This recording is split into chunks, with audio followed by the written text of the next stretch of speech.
Initiate the light chaser.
The light chaser.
into the clouds.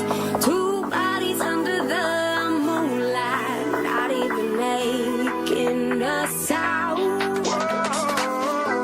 We spoke about the truth to lead the way. Spoke about how you would make me stay. Bright big visions and all the change.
gentlemen, welcome back once again. Domination, your $5,000 open. Again, I'm Why Not Be Reckless, aka Why Not Be Casting. I got my man Tools with me, and we are so excited because soon we're gonna finally have some Halo 4v4 action on your screen. We know we've been starving for some Halo action since Dallas. Well, we finally get some. Yeah, right. Everyone's been excited to see what's going on with all these rosters, and we get kind of a first look into what potentially some might be, or what solidified rosters could be doing this little stretch here. Cloud9 looks like they're all staying the same right now. Sab, Septify, Lethal, Boo Boo, Doo all teaming up with Coach Sensor in the back. Cloud, I bet they got their jerseys on. I bet they're leaning forward a little bit. They're dripped out. Hey, go to the Cloud9 shop right now. These jerseys, I'm gonna say, one of the best jerseys I've ever worn, and it's vibey. It's got like all these designs on the right side, Tony. I gotta say, Cloud9 always knocks it out of the park with their merch. I think they got some of the best designs. Anything you cannot go wrong. Anything Cloud9, boys.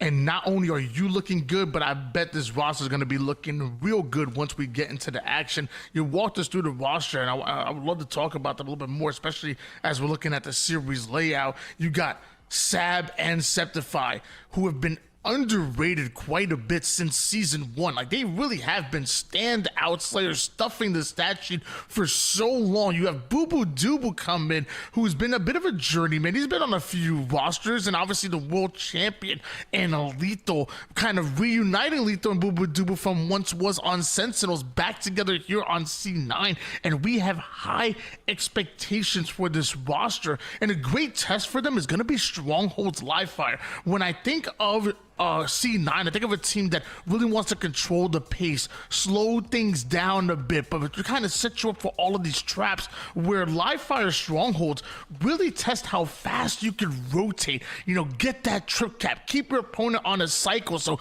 sometimes maybe a little bit the opposite of what C9 are trying to play. Well, you know what? This is a great test for them to see what they're going to look like here in game 1. Yeah, 2 players to really keep your eye on in this match going to be Septify and Boo Boo Doo for the rotations that they're going to hit, right? It's so important for them just to be one step ahead, be hitting on those rotations. Okay, well, Septify already hit the first one. Let's hit the second. Ladies and gentlemen, that's how you start off a tournament right there. Worth the wait as Halo goons end up going multiple down, but Septify, he's not done. He's grinding forward, and now a perfectly timed collapse.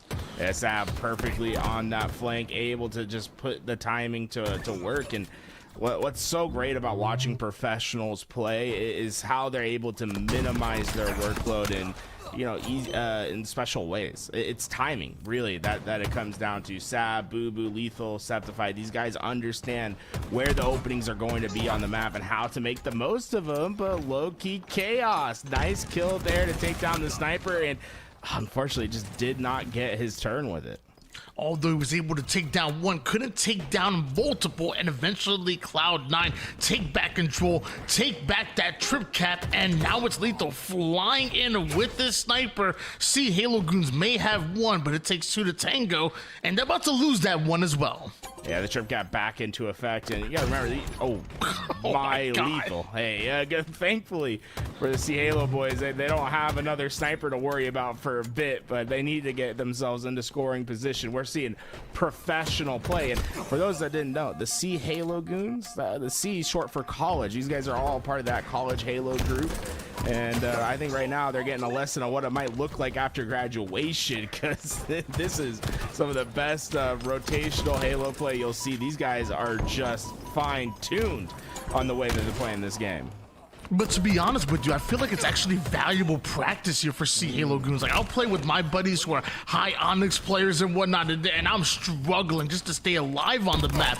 But then I get into my own lobbies, and it feels a lot easier. It feels like Rock Lee taking the ankle weights off, because I feel like you're used to this pace. You're used to, a certain level of shot, and you get back to your regular league or your regular gameplay, and you tend to start frying. So this is a learning experience for Sea Halo goons. Yeah, it definitely is like a little Rock Lee moment where you just come out, you're like, yeah, I just played against Lethal. Let me go to matchmaking real fast. Let me unleash my frustrations, and you go like triple positive in your first game. You're like, oh, this is so much easier. It's like I can do what I want to do. Like I can hit something. That's the thing. It's so hard when you're playing against professionals, especially if you have like a 4-stack of pros on the other side. It's like you just can't get away with anything, right? Any mistake that you make, any timing that's off, it's immediately punished.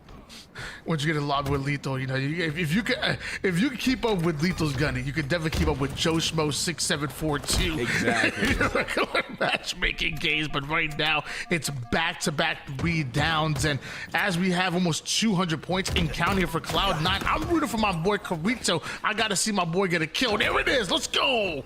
No gooses over here. That's what I'm talking about, baby. And he got a few assists. When it rains, it pours. Come on, let's get another. No, the triple almost there, but the pressure's still on, and that sniper back into the hands of Septify, and maybe we can get a little bit of a highlight reel as we're about to hit that 200-point mark. He's going to have plenty of opportunities to hit a couple more shots off the spawn. No, just to the right. Pushing forward here, but as one player goes down, he's looking for the second. Beautiful as he lines that up. A full squad wipe, over 200 points. Could this be it? Yeah, all the players spawning over at A. That cheeky angle not going to be enough off the air. Not going to be able to hit the head, but the damage is in, and it looks like the shutout, the perfect game, is still on board for Cloud9. And oh no, he's got all their backs towards him. It's just shooting fish in a barrel for Septify, but a spawner came from behind, and they're able to at least get one. Carito, though, not able to win that fight at A, and the scoring will continue for Cloud9. No fish in that barrel, just a bunch of college Halo goons coming out of there. But as they take Charlie, somehow Cloud9 are able to take both Alpha and Bravo. We do see a last-ditch effort. Somehow Dog Bear has to stay alive here toward the back green side, but easier said than done when Cloud9 are flying at you. Oh, come on. Boo-boo. You can at least let the guy get the hill there. That was College Halo's best chance, and then Boo Boo Doo came in weak and just demolished with the pistol to keep the perfect game on board. Now, I saw someone in chat say, you think Sea Halo Goons having a good time? I promise you, they're having a great time. I'm not gonna lie. When you go up early rounds against professional players, it's like you know what to expect. It's more just like, hey, can I get an outgun? Can I piv someone real fast? Can I get a reversal on Lethal? You know, it's like you get to put it on your mantle after. It's like you hit a nice little 5-shot on Lethal. You take the screenshot, boom, right on the fridge. You know, that's what these early rounds are for.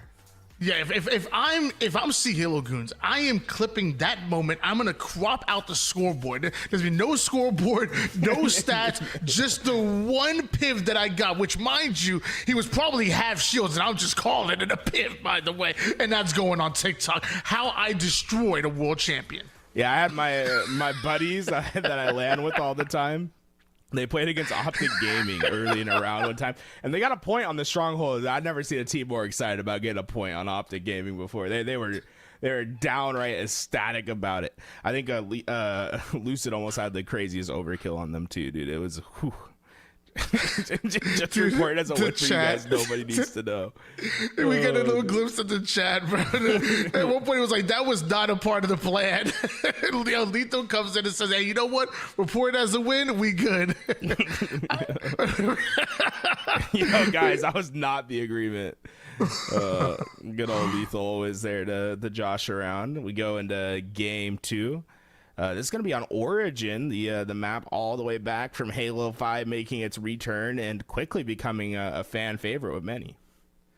Yeah, I mean, and I'm actually, to be honest with you, I'm a little surprised here. You know, maybe Halo 5 wasn't the most popular Halo there was. I know I'm a huge fan of Halo 5, and I know you are too, but it got some mixed signals a little bit. Maybe another, just like this Cloud9 roster, also a bit underrated. Well, Origin comes in Halo Infinite, and even people who have never played Halo 5 before are singing its praise. I'm like, great, I'm happy that you enjoy it. Now, why didn't you play Halo 5 and give it a chance? Right. Hey, it is the 10-year anniversary of Halo 5 coming up. I saw Tashi put in the blog that they're gonna have some panels, and I'm thinking I'm gonna have to carve out some time at Worlds to to go sit down and ask my questions. Like, Halo 5 on PC when? Come on, bro.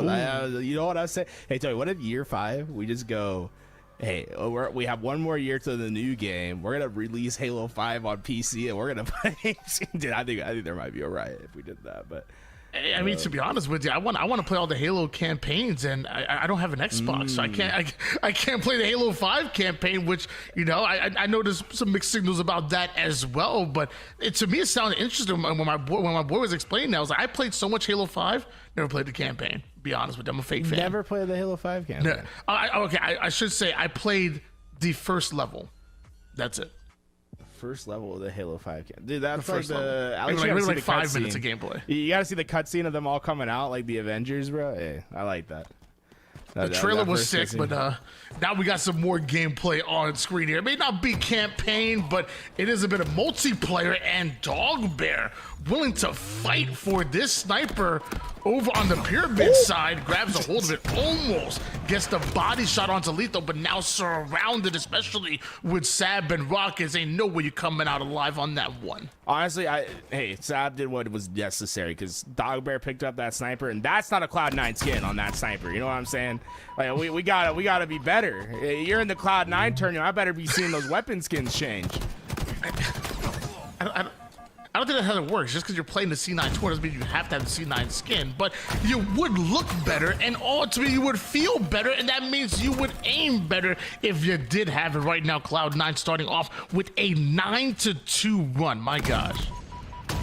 Trying to get the angle, not quite able to have the shot land. It's Chaos that's able to find that kill, but not staying alive for much longer, as those players from Snipe side laser, and oh, what an aggressive reach out from Boo Boo Doo as he's able to find that first, and Cloud9 able to basically evict everyone from that sniper side just for a second.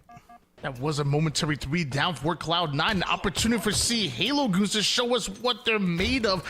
But the first pick goes onto low-key Chaos, and that may just be the first domino to fall here, because you see Cloud9 getting awfully aggressive toward the catwalk side, but forced to retreat. And what was that melee? Come on, Sab, lock it in. Sab able to recover and going up the lift. All the confidence in the world. Nades himself. Okay, Sab, we'll see what... Oh, Good Tony. God. Moment of silence. Perfect shots from Lethal over at the pyramid, as the chaos for C Halo is continuing on. The professionals taking a substantial lead against the college players.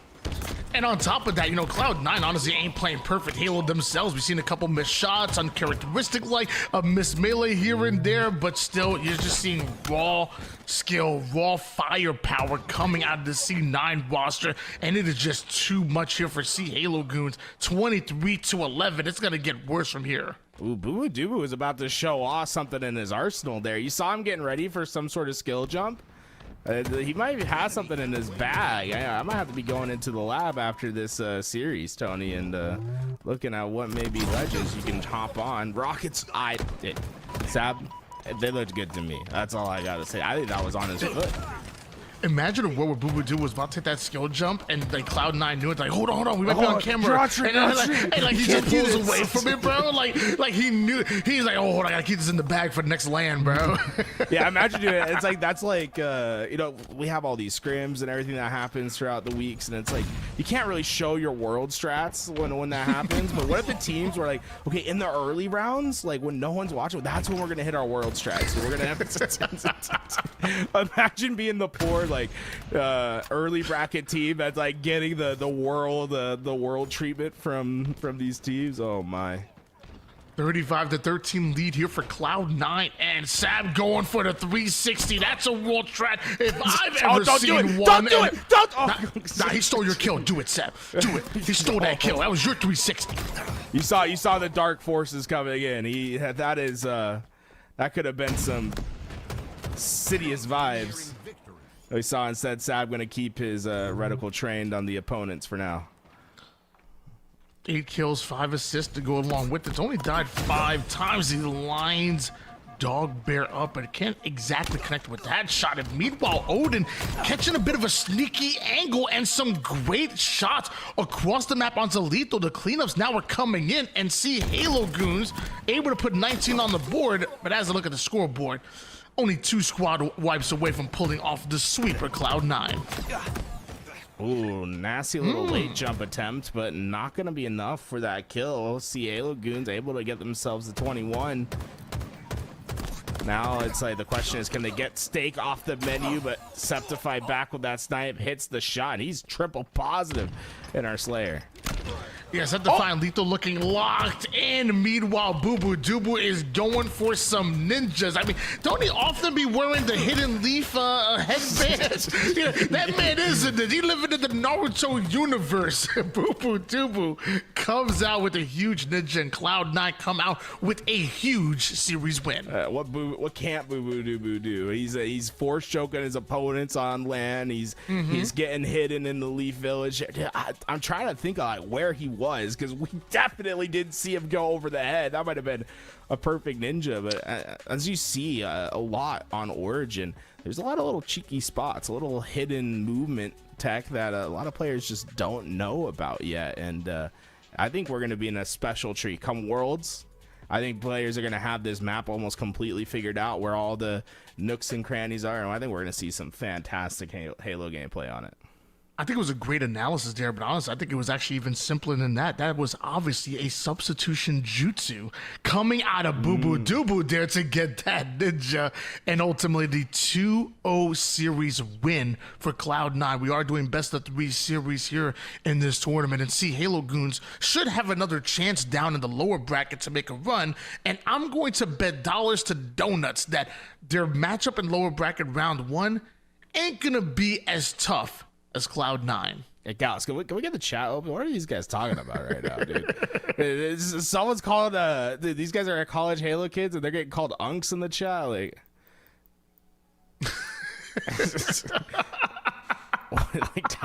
dude, they're talking about some old school. Dude, 2010, what was I doing in 2010? I would have been, I think I was in middle school.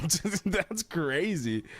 Oh man, that's they're going all the way back to a little trip down memory lane over there. Love that. Ladies and gentlemen, if you want to find out what it takes to get to that next level in esports, I want to be put on camera here, production, by the way, if we can make that happen. 5K open domination here.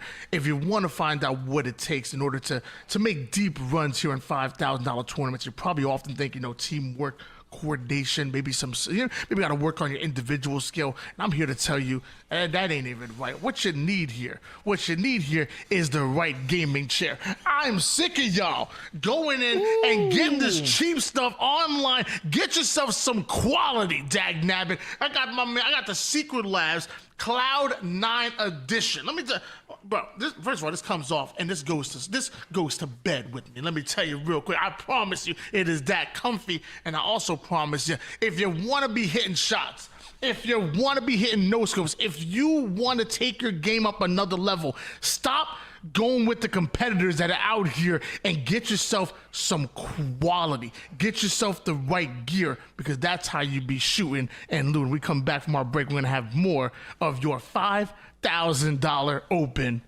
domination.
Free your body, free your mind, explore your freedom.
Arise, my friends. It's time for Domination, your 5K Open, presented by Cloud9. Your Why Not Be Reckless, aka Why Not Be Casted, my man Tool. What you giggling over there for? What did I say? Yeah, I thought you were gonna do the voice. You know, I thought you were gonna. Like, Tony, you got such a burly voice. You could be. Arise. Yeah, you see what I'm saying? I don't know if hey, you know, I don't know if I did. I'm gonna practice that. You were good. I'm gonna have to practice that one.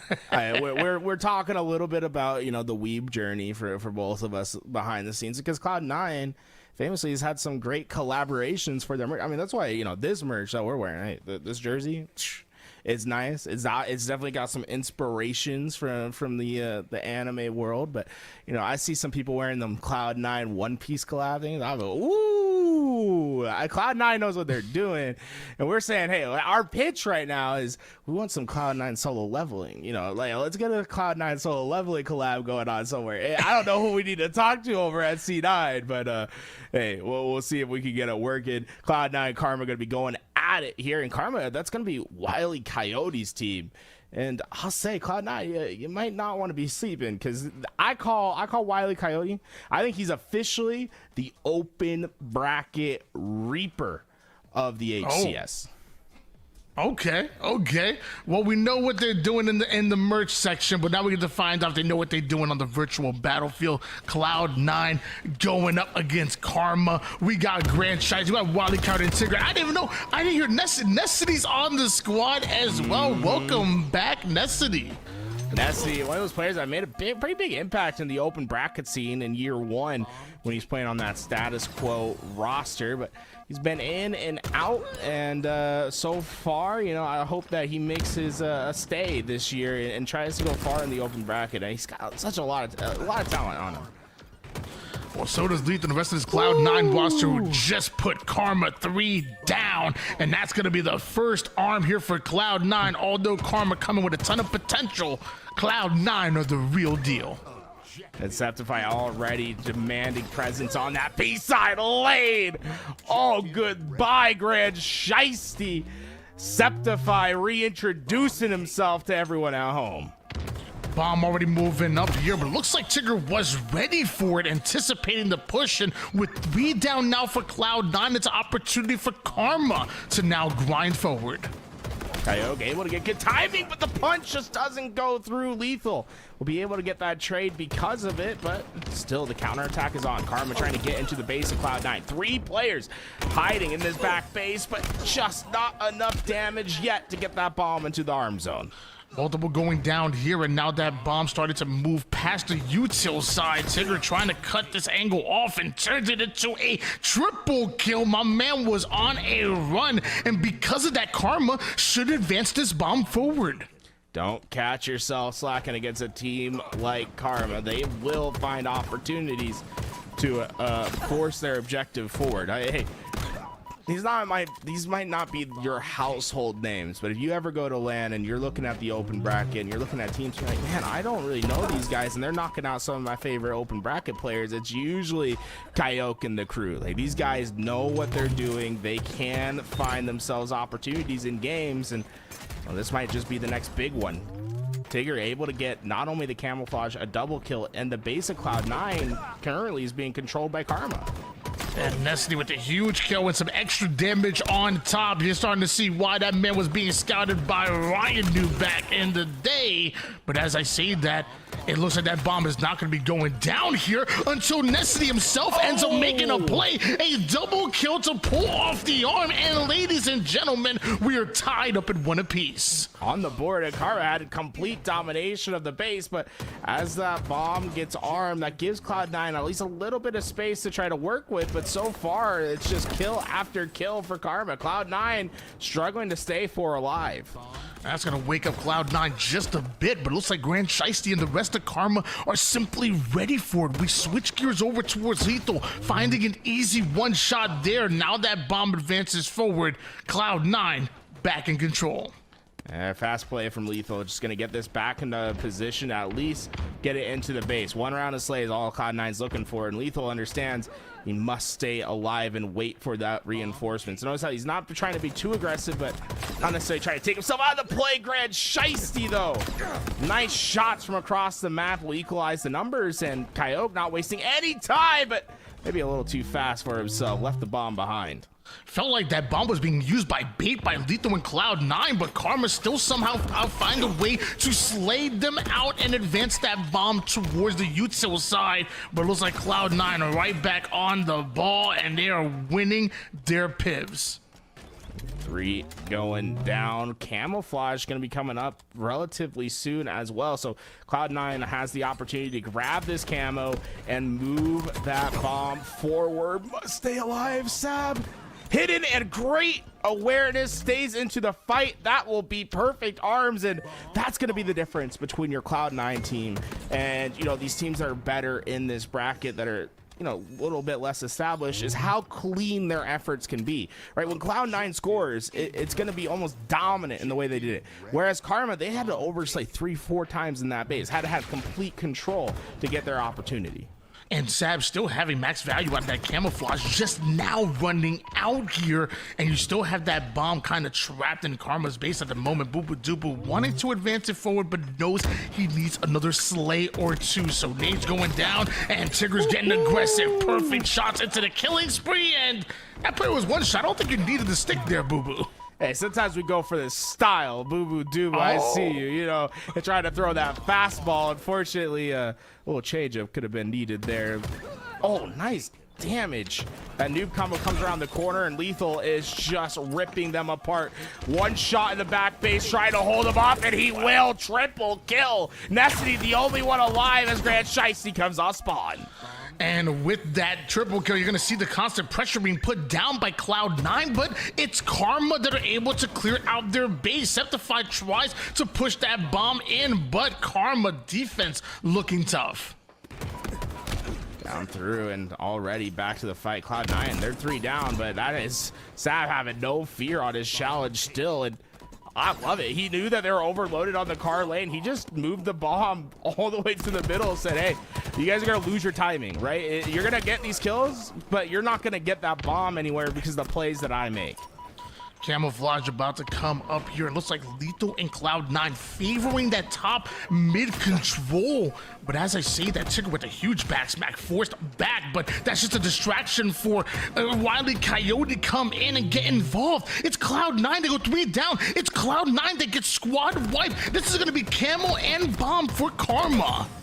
Coyote's going to get that camo, but nothing safe, right? Cloud9, all 4 of them have their zinnies on. You cannot be safe with camo. It's important to stay hidden. Do not let the extra firepower find you. And Cloud9, they're 3 down once again. This is an opportunity Karma's been waiting for.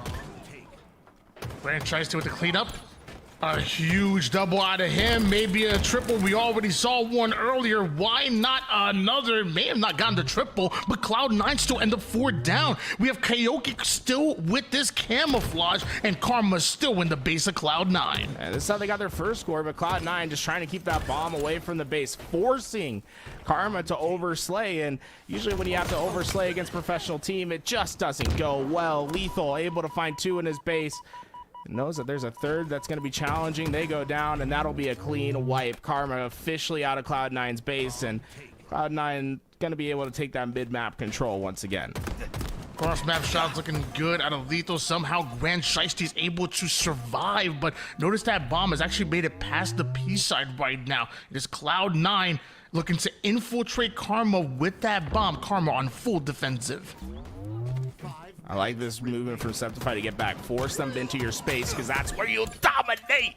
Double kill for Septify. He's not missing a shot. Coyote, the only one alive in the back base. 1v1, and, well, 1v1 quickly becomes 1v2, and it will soon become 1v none as these players from Karma are feeling the pressure from Cloud9.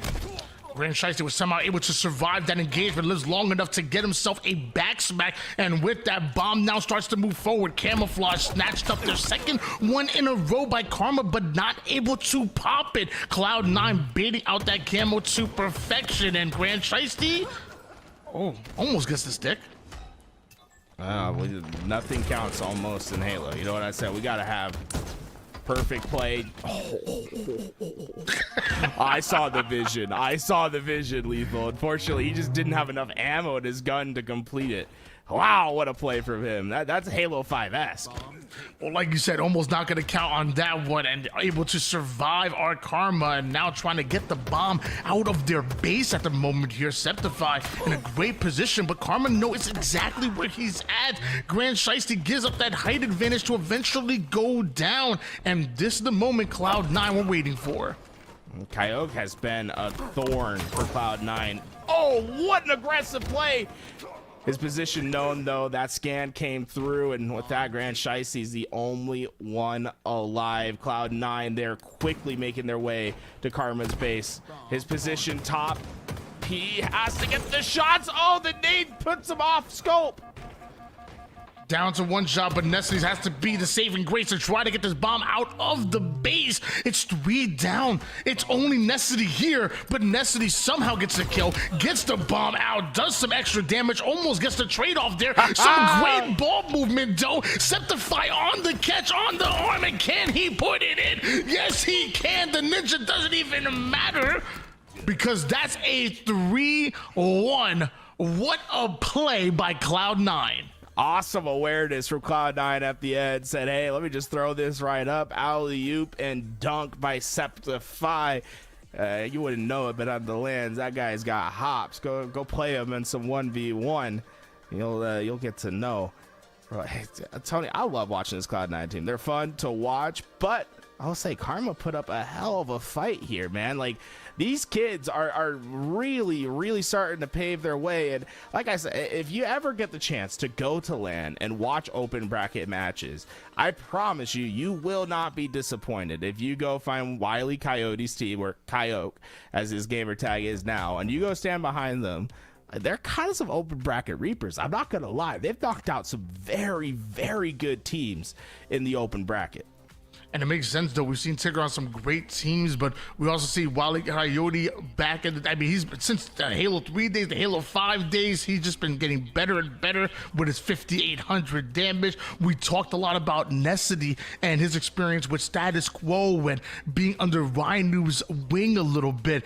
And of course, Grand Shiesty, remember him alongside Darkest Hour. You know, Action Jackson, who's on that Envy roster right now, where the first time I heard of him was on Darkest Hour alongside Grand Shiesty. Karma, nobody to be messed with, but neither is Cloud9. They're up 1-0 in the series. Yeah, that was Talent's roster, right? He was assembling those teams. He might have had an eye for talent, man. There's some players where we're watching them in year 2, year 3, trying to make their way through the open bracket. It feels like in year 4, they're finally starting to hit their strides. Like we're starting to see some players being able to break into that professional scene. Like you said, Jackson on that Envy roster is an example of that, and that Envy roster playing in today's tournament. I think we have Cloud9 and Envy there. I think they're almost destined to play each other in this bracket. I'm going to be very, very excited to see that one. I'm also excited to see this fight that we about to see on the streets, because like you said, Karma put up quite a fight on Aquarius. Well, this is where we take those fights. Streets, Slayer, first to 50 kills takes the win, though, in 12 minutes on the clock. And Sab, he don't even need the 12. He's getting it done real quick. A nice little double before going down himself here. Meanwhile, Nessie somehow able to find the angle to not only get some shots, but almost finds the exit route. Nessie does end up going down. This is the difference between Lethal trying to use that new jump. Oh, Lethal from the bottom rope, able to get the punch and kill. But the difference between your matchmaking gameplay and your tournament gameplay is it's much, much harder to stay alive and to find value once you've been spotted, especially against professional teams. Nessie tried to do his best at that top C, but you notice how Cloud9, just all the players reposition themselves. They watch all the escape routes, and there's just nowhere to go. Great job by Grand Shiesty to anticipate the open lane, pushed through the tire side, blocks that immediately, and with that Cloud9 getting wiped off the face of Streets, they are hawking down, hunting down the final player. Karma trying to tie things up.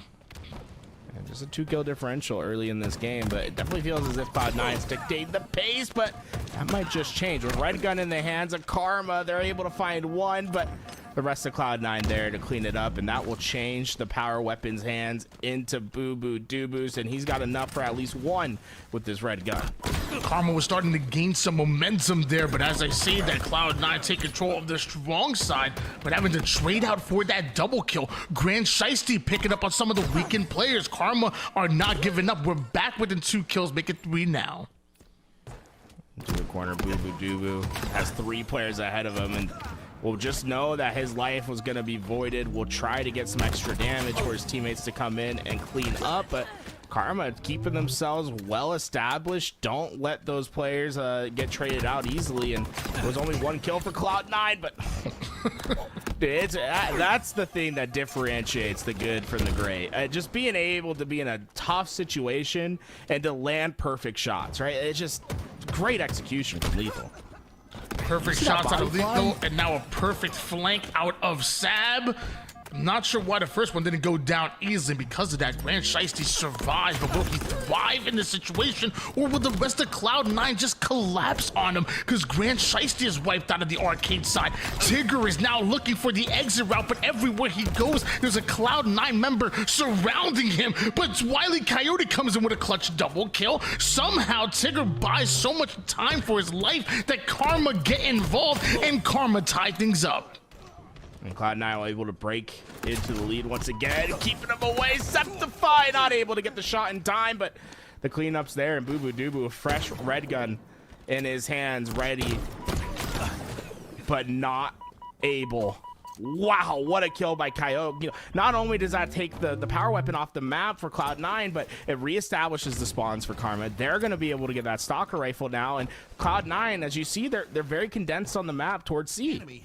Cloud9 known for playing up to their competition, but how many times have we said it? Do not sleep on Karma. Well, it looks like Lethal and Sab are gonna wake up here, and my gosh, Lethal, an absolute animal. 1 shot, no business surviving that engagement. Not only gets a kill on the red side, able to follow it up with some kills over towards Commando. Sab now has a flank off because of the distraction that Lethal is able to create. Cloud9 firing on all cylinders, and don't they say the Slayers start at the 30 kill mark? Well, Cloud9 are here. Now, sometimes you get a kill, it's like momentum changing. Not only does your team get a boost from it, but you almost demoralize the other side. Say, wow, how do I die like that? And I think that's when you're going to start to see a big change in this Slayer game. Cloud9 not only were able to get control of the map, but now a camouflage in the hands of one of the best to ever do it, Boo Boo Doo-Boo.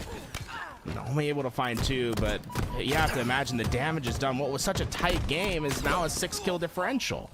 Always making that sidekick look like the main character. Meanwhile, Necessity with some great cross-map shots, allowing Wile E. Coyote to find an angle from the tire side, get a cleanup, but it's still another 2v2 engagement that he has to back down from. Sab hits some perfect shots to start off that push, and now Karma staggered at the moment. They're losing bodies left and right. They can't compete right now. Down by 5 kills. They can't afford those deaths. 4-kill differential though, and you see the split spot. Lethal all the way in this back corner. He was able to find one. Necessity able to get that trade, but just able, and the damage is done. Those players from Cloud9 able to break out, gain some spacing, and more importantly, clean up those kills. Karma not able to cut into this deficit, and Cloud9 just making this so tough for them. 42-38 lead here. Cloud9 somehow still having control. Every answer that Karma's been able to come up with, somehow Cloud9 find a counter answer. 3 members of Cloud9 now favoring the strong side, which is exactly where Karma's at, but Cloud9 are willing to fight, forcing both players, the only 2 remaining players, back from Karma over towards the mid side, which is exactly where Cloud9 wanted them. It was a perfect play by C9. You saw how Sab went and took that challenge He checks all the unknown information. He doesn't just assume where those players are, minimizes his risk by checking all those corners, and had the trust that his teammates were going to clean up those gaps that he couldn't look at. It's not special by any means, but it's clean. And Cloud9, they'll find their finish 50-40, able to outpace Karma at the end and continue on in our bracket here today. Well, speaking of clean, not only was that play clean, but so was that game, and so is this series, because it is swept up on Cloud9's way of moving to round number 3. That was corny, wasn't it? Tools, I'm sorry, I'm embarrassing you. No, it just reminded me, because like you're talking about clean, you've had you play a lot of Halo, right, Tony? I mean, I think you're like you have to be like top 20 in all time played, right? In Halo. I was definitely up there. We slowed down a little bit, but we still there. I respect it. You're grinding, right? I mean, you be streaming every day, and I respect it, right? Because it's like, you got to put those hours in, and you certainly have them. What's been so impressive about it is, when we came on camera last time, you went and you showed off, where your battle station was, and I thought it was factory new when you got up and you showed that chair, but the reality is you got thousands of hours sitting in that, and that's clean. I don't even see a scratch on your secret lab. That thing looks like it came out the factory just days before. I mean, come on, Tony. I'm not kidding when I say you got thousands of hours in that chair. What you're not realizing is that the key is quality. Secret Labs and Cloud9, they don't mess with anything else but quality. And mind you, affordable as well, especially for expecting what happens with the grind that I put this chair through. Like you said, we got hours upon hours. They call me Avatar the Last Chair Bender because my big old behind be bending some of these cheap ones, but not my Secret Labs, not the Cloud9. Well, not only do I look good, I feel good, I game good, and that's why I'm a higher rank than you fools in the chat. Step your game up. Step the game up. And the other thing you guys can do right now, and I'm not kidding, it makes a big difference. The eyeglasses that are necessary for some of us to see, sometimes you got to make sure you got the right piece of equipment with you. And let me tell you what, Zenny's got you hooked up, and right now Cloud9 can get you 10% off your Zenny glasses here today. And hey, I was like, hey, glasses, that's an expensive endeavor for, hey, you Tony, we know what it's like. We have to go get our glasses done every couple years, make sure our prescriptions are right, make sure we got everything there. And then I learned about Zenny, and I was like, oh my, this is the opportunity I've been waiting for, where I can have a plethora of glasses ready as backups in case I need them, because of how affordable these are and how easy it is to gain access to them. Go to Zenny, guys. I'm not kidding when I say they got the best deals that you could possibly get on some eyeglasses. They'll get the prescription. It's all figured out for you. All you got to do is go online, and I might have to get myself a pair of those C9 glasses, because they have very special C9 Zenny glasses. I was like, man, I got a couple C9 fits now with doing all these tournaments. I was like, I might have to upgrade the drip game a little bit with some Zennies. Hey, C9 and Zenny are known for putting out a quality product at an affordable price, so make sure you guys get on it ASAP. And like you said, use code Cloud9.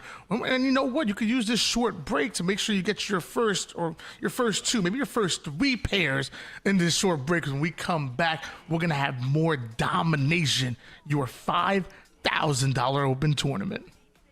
Energy, energy, party, energy, energy, party, energy, party, energy, energy, party. Yeah. A big spark here, pass it to the brother on the left, that's dark here. Big man park here, you ain't gonna bark here. You ain't gonna run a pine bang, give a hawk here. You ain't gonna bark here. You ain't gonna run a pine bang, give a halfway. Stood there looking like a target. Stadium done, you ain't in a ballpark yet. This time, the command down, that's our state. Quiet, man, I'm cleaning up, no heart. Big spark here, pass it to the brother on the left, that's dark here. Big man park here, you ain't gonna bark here. You ain't gonna run a pine bang, give a halfway. Stood there looking like a target. Stadium done, you ain't in a ballpark yet. This time, the command down, that's our state. Gang done, move more than a mark. We're not cheap, we're not easy. See me on a 2-2 clip on a TV, steezy. Never want bring me. We're not giving them a freebie. We're not cheap, we're not easy. See me on a 2-2 clip on a TV, steezy. Never want bring me. We're not giving them a freebie.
Initiate the light chaser.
Initiate the light chaser.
Ladies and gentlemen, time once again for Domination, your $5,000 open. And we got to find out who's going to be playing against Cloud9 in that round 3. So we're going to check out some amazing action. The series is already up 1-0 in favor of Scante Warriors over Forsaken. But we know Forsaken have a lot of gas in the tank. There's a very high possibility that we see a game 3 here. Yeah, a lot of talent, a lot of talent between both these teams. So I wouldn't say it's going to be a guaranteed 2-0. In fact, I would almost lean saying that we're probably going to see a game 3. One of my favorite players in the open bracket scene in this game, Furiously famous for his little pop-offs in Halo 5. Remember the student gamer athlete days? One of the, I think to me, one of the most iconic pop-offs in the Halo 5 era. Definitely one of the more well-known ones. He was famous for that one, but about to be famous for his podcast. Meanwhile, Echo's about to be famous for styling on Team Forsaken at the moment here. Echo's formerly known as Spar. I was casting this dude back in SWAT tournaments in Halo 5, and look at him now. 3-1. No assists just yet, but he'll get there. Definitely a fantastic player. One of the other players to really know. K9 with this camouflage, gonna try to do his best. Oh, nice double kill, flicks up, able to get that one, and the kills are starting to roll in for Scante Warriors. Ambition too, another player to talk about in this lobby. He's a mouse and keyboard phenom, one of the best mouse and keyboard players in North America. I feel like I'm the only controller player in the world who hates controller. Like I am so jealous that I don't play mouse and keyboard. It looks so it's a much jealousy more thing fun. for sure, right?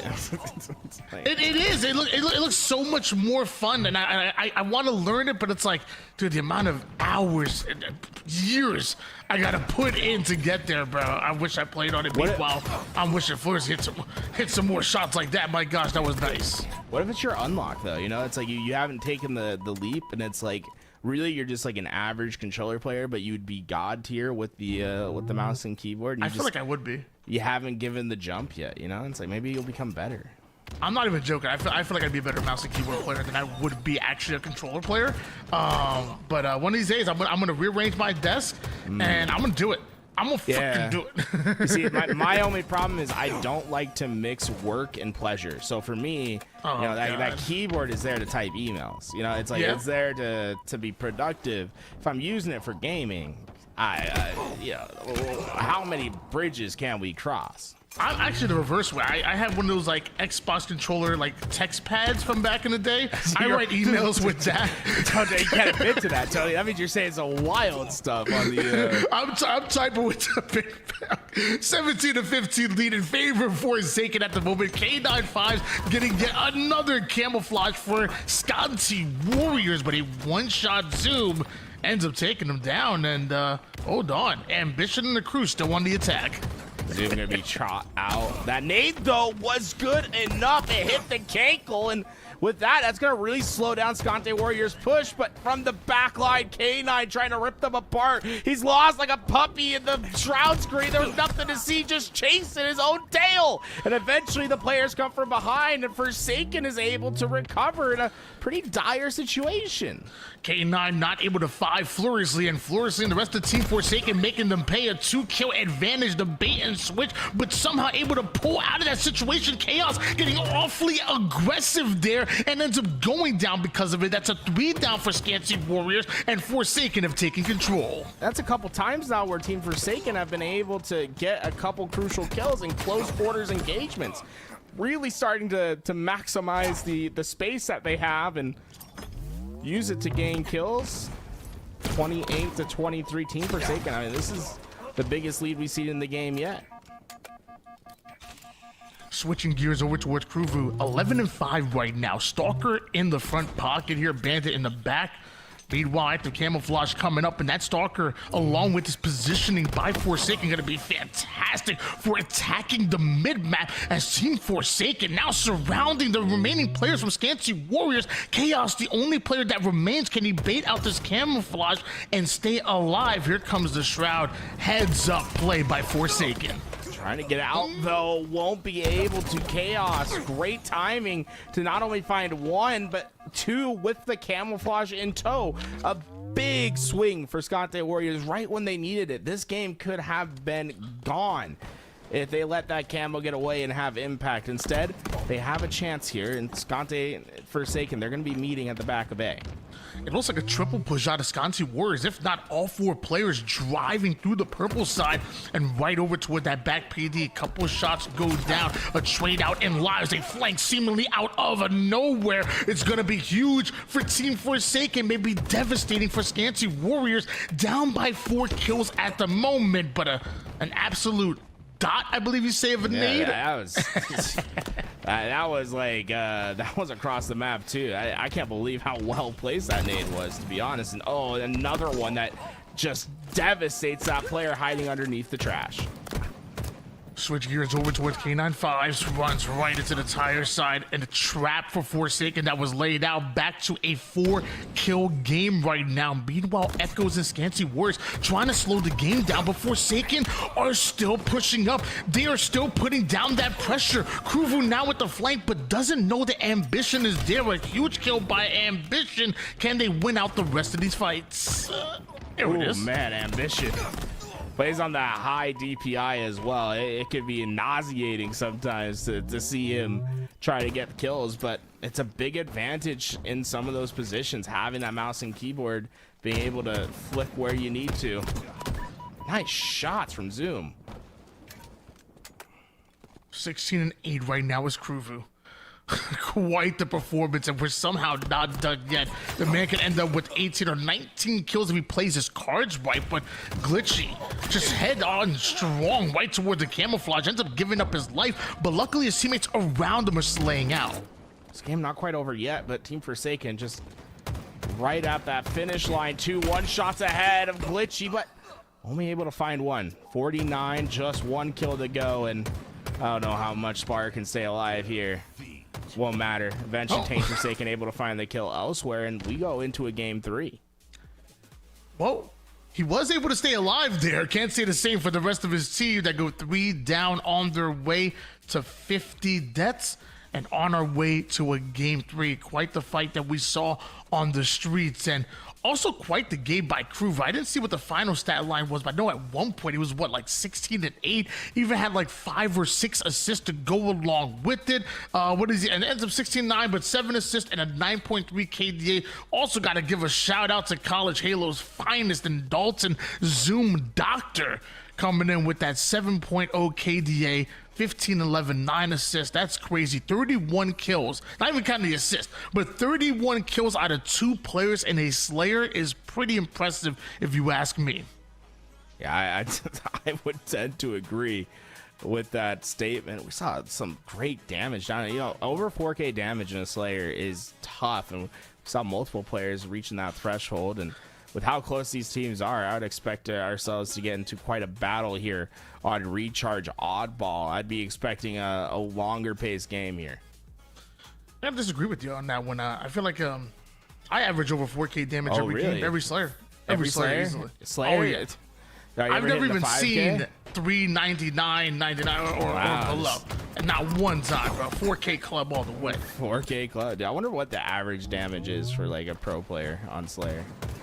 Because you might just, well, Zoom, triple kill right off. And all right, Zoom, he made his presence known at DreamHack Dallas as well. When we saw him in the open bracket competing against some of those teams, dude, he was basically looking like top shape. It's so impressive to see players be able to translate their online gameplay to LAN, and Zoom was pretty flawless with that. In fact, I almost think that he's playing better on LAN than he does online.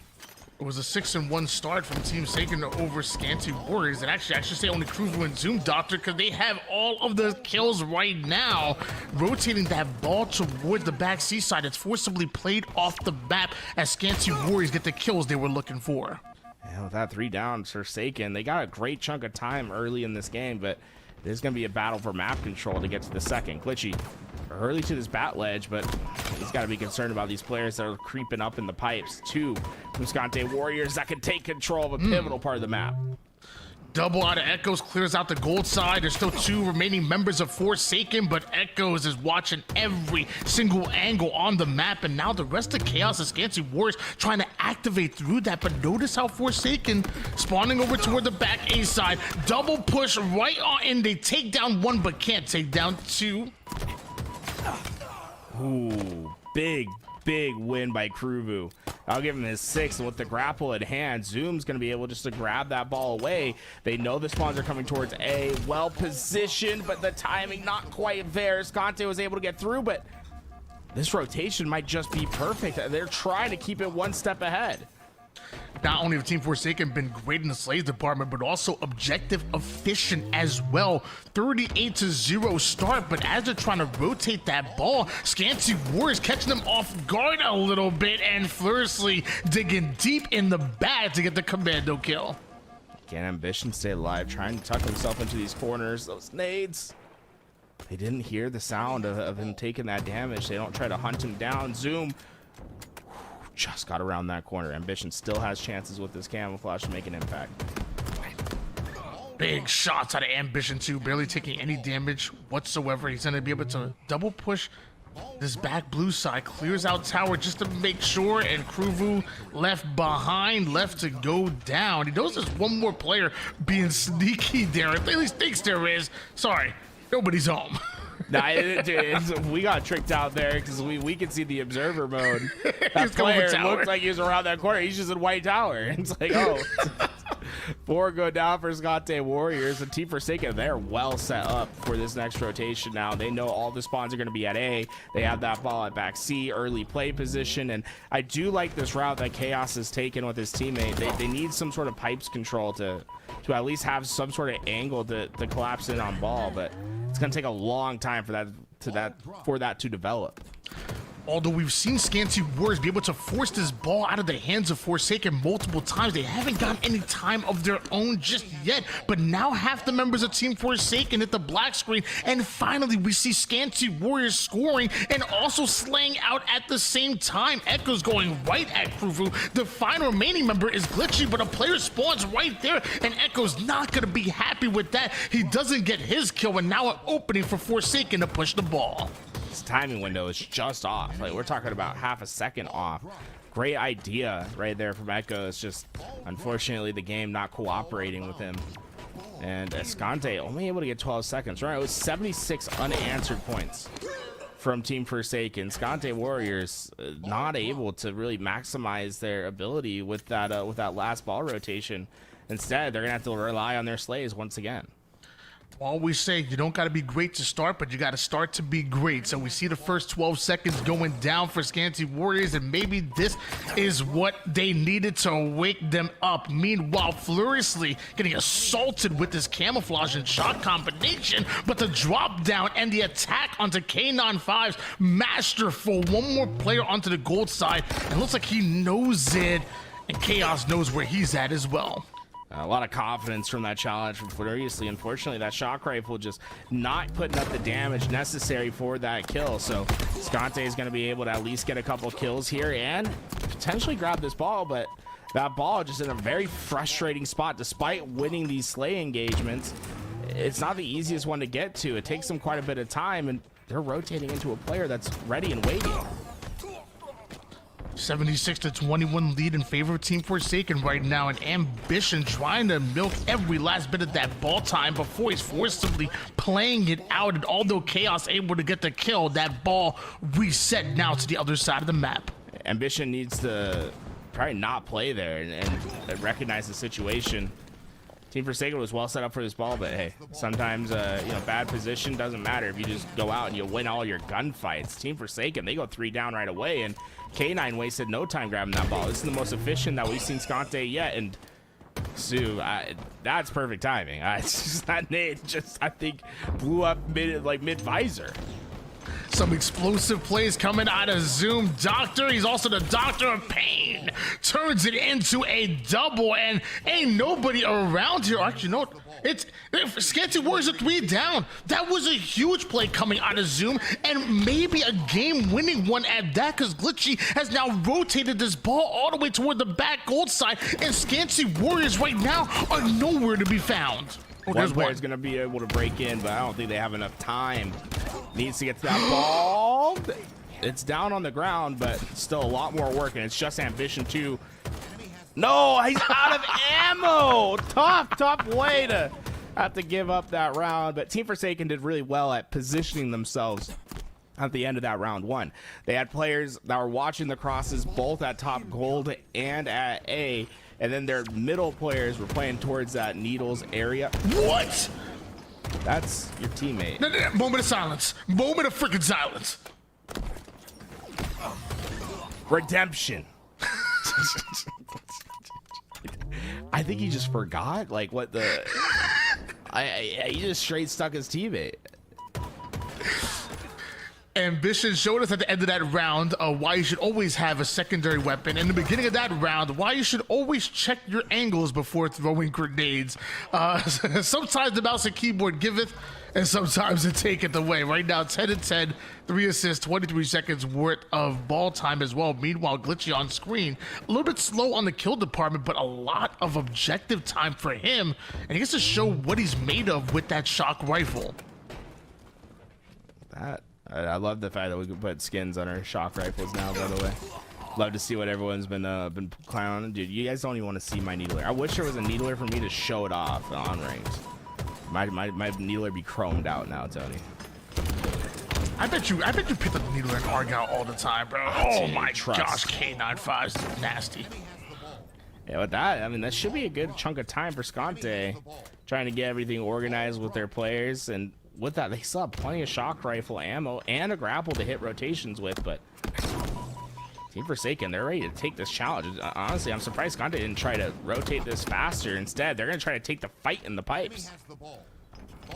7-0 run here by Scante Warriors, and Echoes wants to turn it into much more. Drops the ball only to take off heads. He says, somebody grab this ball. I'm freaking frying right now. And he's not done. Perfect shots onto Fleury on his way towards the bat-led side. Echoes is going off. Yeah, you better just do a 360. Let the people know. Kruvu not able to go down. His head peaked just for a second. They thought it was enough, but oh my, Echoes is just feeling himself. He's hitting timings, he's hitting routes, he's hitting shots. Nothing going wrong, but that's Camouflage that's down on that bridge. And it's going to be Ambition too, the one that gets away with it. For a good 2 to 3 minutes right there, Echoes couldn't do anything wrong, even if he tried. My gosh, 15 kills out of him. Meanwhile, Ambition was able to get a hold of this Camouflage, and more importantly, get away with this. So now behind enemy lines, taking advantage of the weakened players. Knows there's a split spawner toward the A side, so he wants to push that as well. This is huge for Scante Warriors. Ambition too. It is a flick, flick, flick, flick, flick. Check, check, check, check, check. With his mouse and keyboard, there is nothing smooth about this. It is all reaction for him, and it's crazy that he can hit shots with such a high accuracy. I mean, with the high accuracy that he has, with how high his DPI and sensitivity is. He's not done. Nice little double kill out of him before going down, but now the rest of his team wants to get activated through that. Echoes with the perfect 5 shots leads to a squad wipe for Forsaken, who now they're the ones who haven't scored a single point in halfway through the round. Yeah, it's a bit surprising. Oh, zoom, yo, if you would have been scoped it. Oh my, Echoes! The shock rifle continues to plague Team Forsaken. Echoes is popping out. He just got another one on Glitchy across the map. What can Echoes not? Oh, I thought he was gonna hit that one too. Furiously able to put down Echoes and stop his reign of terror. Something tells me that Echoes wants to shock rifle on some more HCS maps. This man is absolutely frying with it, but somehow it's still Scante Warriors the one. They go 3 members down, and Forsaken have the ball in their sights, but Echoes just hiding behind that corner perfectly, and now Fleury showing what he can do with it. Wasn't this weapon nerfed? Right? These guys are hitting it like, I don't even see pros hitting shots like these. Furiously and Echoes having their back-to-back rampages with that weapon, and oh, Furiously prime position to feast upon these players. They just can't do anything about it. Nade goes too far, and oh, he thought he had the exit route, but really it was the nade that cut him off. 65-3 lead here for Scante Warriors at the moment. Quite the uphill battle that Team Forsaken have to climb their way out of. Meanwhile, Chaos curve sliding his way into some more action. That grenade makes that rotation so much harder than it should have been for Forsaken, but somehow they're able to turn the corner. A bit of an ego chow coming out of Kruvu. He goes down because of it, and ball forced off the map. Kruvu, if he would have got that kill on Ambition, that kind of would have been crazy. Well, that's where the mouse and keyboard really comes into play there, right? So Kruvu's hitting that curb slide to try to play basically past that player's reticle and force them to readjust. But mouse and keyboard, so much easier to just flick right where you need to be, and Kruvu's fast movement wasn't enough to get him that kill. And Ambition 2 was able to find that. That really, like, that kill, that's the difference between another 20 seconds of ball time for Forsaken and them having to stop at 12. Remember, there's only 60 seconds left on the clock as well. If I'm Scante, I'm thinking more about playing time for the rest of this round. I don't even think about picking up that ball. That's exactly what I was thinking about as well. You only need 35 seconds worth of score, but also 48 seconds on the clock is not much for Forsaken to play with. As I say that, full squad wipe now. Forsaken have the opportunity to rotate this ball toward the gold side. Kruvu's demanding it, saying, hey, you've been popping off, do your thing. But as he's rotating the ball, he finds a wild Echoes in the grass, cutting off that angle, and now time winds down again, but Team Forsaken slay. See, Echoes got an A spawn that was clearly not thought about by Forsaken, if he didn't throw his nades there and telegraph his positioning, I think he would have just completely eviscerated Forsaken in that position. Really something to think about, right? When you get an unexpected spawn, when you're reading the map, you're like, ooh, this is a really, really good spawn for me, and I don't think the other team knows. A lot of times not throwing your nades and keeping yourself hidden and allowing them to push into you is the better play. We talked about Forsaken running out of time here, but mind you, look at that. Almost 50 seconds right now, and still 31 seconds worth of neutral time. Scante Warriors need to slate him out right here, right now, if they want to hold on to this lead and force us into a round number 3. Echoes with the flying somehow is able to survive here, and Chaos and Echoes get back-to-back kills that force the ball off the map, although Forsaken eat away at the lead. Time winds down again and waits for no man. Only 15 seconds to go grab this ball, and you know Scante is just gonna put every reticle onto the middle of the map.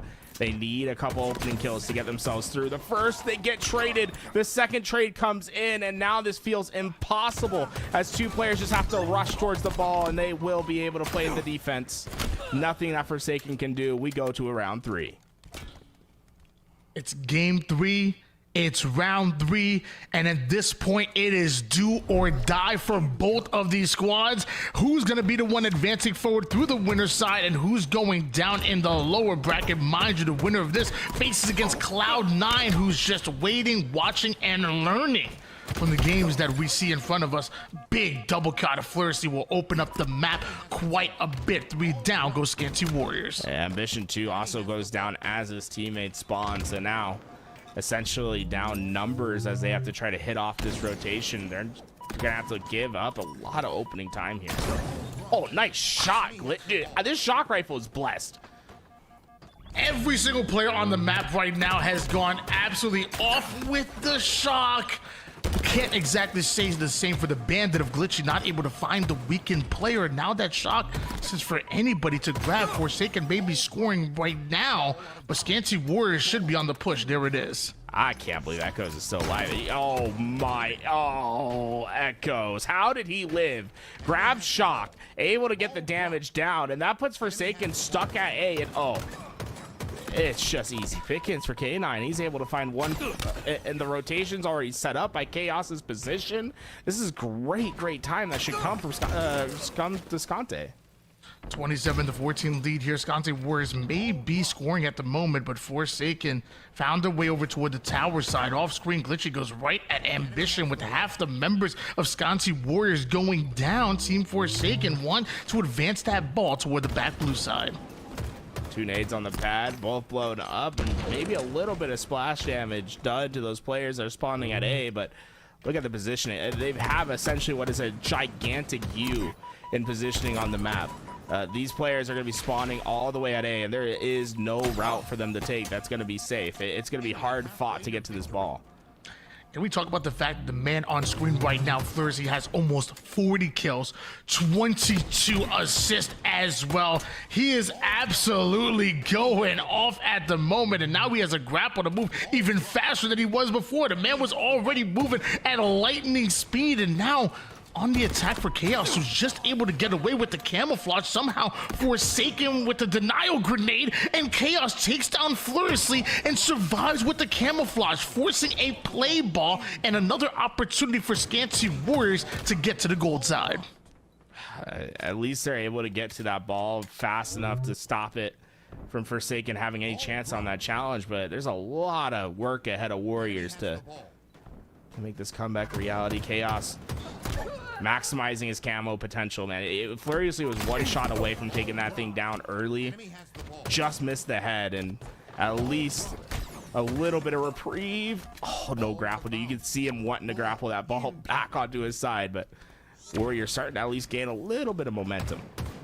Another play ball, but Warriors still down by, what, 47 points here. Perfect shots at a Glitchy, and I thought he was going to get the second one as well. Chaos barely survives just long enough for Flurry to put his 44th kill on the board. 84 seconds now and counting here for Team Forsaken. Scante Warriors are going to try as best as possible to get the ball out of their hands, but they have to go through a plasma pistol, and a Flurry with 45 kills now. Kruvu on the rotate. Nowhere for Scante Warriors Warriors to push through. They're going down to the lower bracket, and Team Forsaken will be playing Cloud9 next. We got to peep the damage. 45 and the most assists for a team. Furiously was truly out there trying to do it all for the roster. That's one of the more impressive individual performances we're going to see all day. Wow. Not only with the 45 bomb, I know he had at least 22 to 24 assists as well. When you're flying like that, ain't no way he's having the ball. You've had a few seconds worth of ball time, but that's a 27.3 KDA. Absolutely ridiculous coming out of Flourish. That is unreal. 11,500 damage.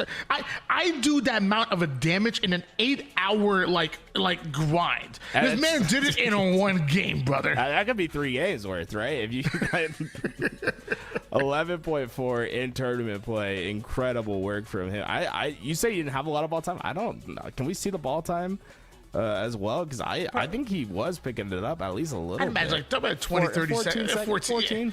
Well, yeah, you had to bring it up. Yeah, you had to bring it up, Tools. Hey, no, he got an important rotation in. You know what I say? He's game-winning plays.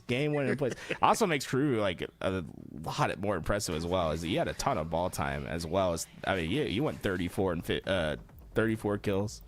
He had 95 seconds of ball time. Ooh, Crew doing a lot for his team. Him and Furiously combined for a ton of damage. Zoom and Glitchy being very effective for their team, and now have the pleasure of having Cloud9 in their way, right? They've gotten this far through the tournament. This is going to be a big match coming up for them. And you already know Forsaken going wild in the chats. They're all active. The content creators, the owners. Shout out to my boy Freeze. You already know he always doing this thing. But on top of that, C9 are here as well. And they're also the next opponents for Forsaken. And Cloud9 versus Forsaken is going to be another best of 3 series here.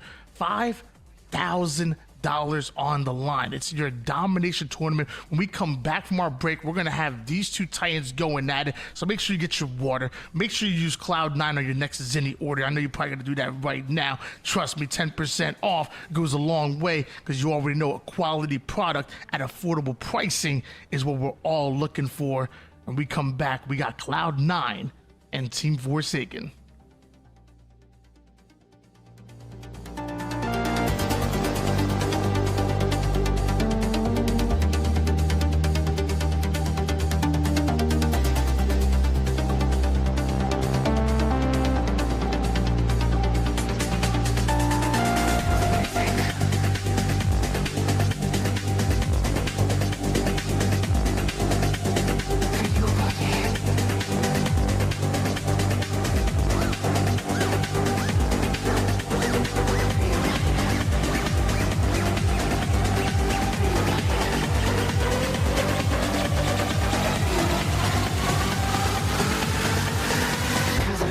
Free your body, free your mind, explore your freedom.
1,000 things.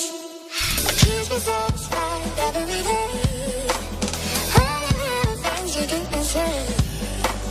Your smile takes my breath away.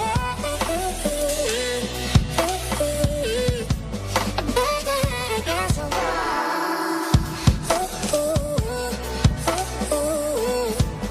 come on, baby, give me a rest. I'm thinking about you.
sleepless light, feelings never seem to smile. You're leaving, won't you stay the night? I'm falling for you. Oh, I'm hoping you feel for me what I've been feeling for you. And if it's so clear to see, I'm on my knees, so I'm begging for you.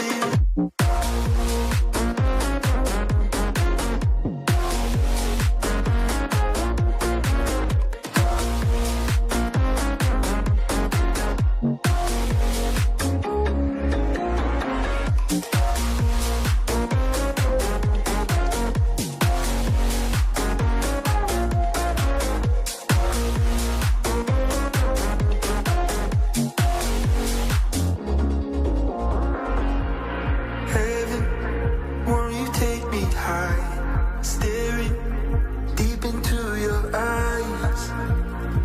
You caught me by surprise. 'Cause I'm a heathen in a sleepless life. Feelings never seem to smile. You're leaving, won't you stay the night? I'm falling for you.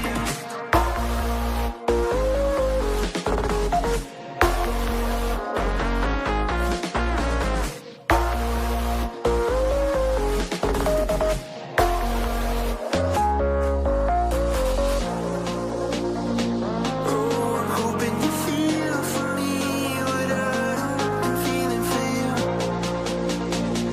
And if it's so clear to see, I'm on my knees, so I'm begging for you.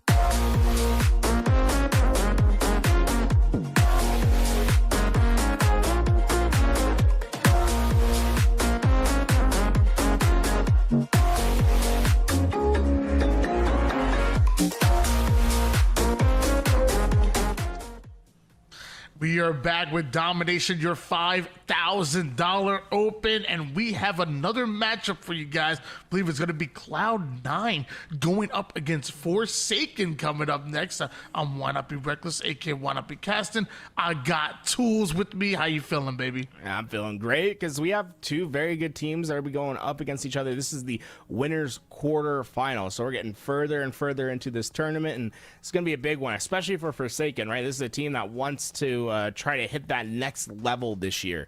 Cloud9 is a team that basically is going to be a gatekeeper for them and tell them, hey, like, you're not ready yet. So being able to come in, potentially take a series off Cloud9, that'd be a big, big feather in the cap of Forsaken.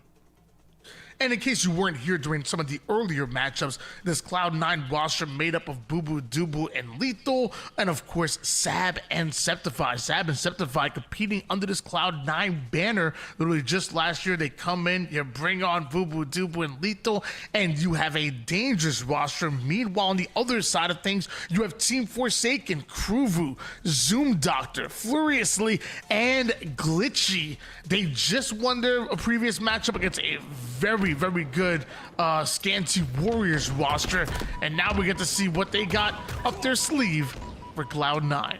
Already Lethal just being patient over at C. Knows that there's multiple players taking him, trying to challenge him, but he's just trying to buy time for Sab to get into this fight and to finish off these kills. Sab, wow, talk about movement making a big impact there. It's not flashy, but the way that he slowed his pace down made all the difference. Double cap is in here for Cloud9, but for how long have we seen Team Forsaken have their eyes set on Charlie? As Charlie changes hands, so does Alpha. Cloud9 hold on to the double cap. Oh, through the back, not quite able to get that kill. Sab instead patient in that top lane, able to find that kill, and Cloud9 continues to score, and too wide into the long haul we go. They're looking for the trip cap. Furiously not expecting this pressure, will take that initial damage, and I think he's just gonna have to leave. There's nothing to be done, but look at that spawn over at Glass. There is some space for Forsaken, but you just can't get caught like that. Septify, perfect shots, trip cap is in, and they are setting themselves up for an absolute tap out. As they, I mean, look at that. Septify just in the angle of the spot. What are you supposed to do?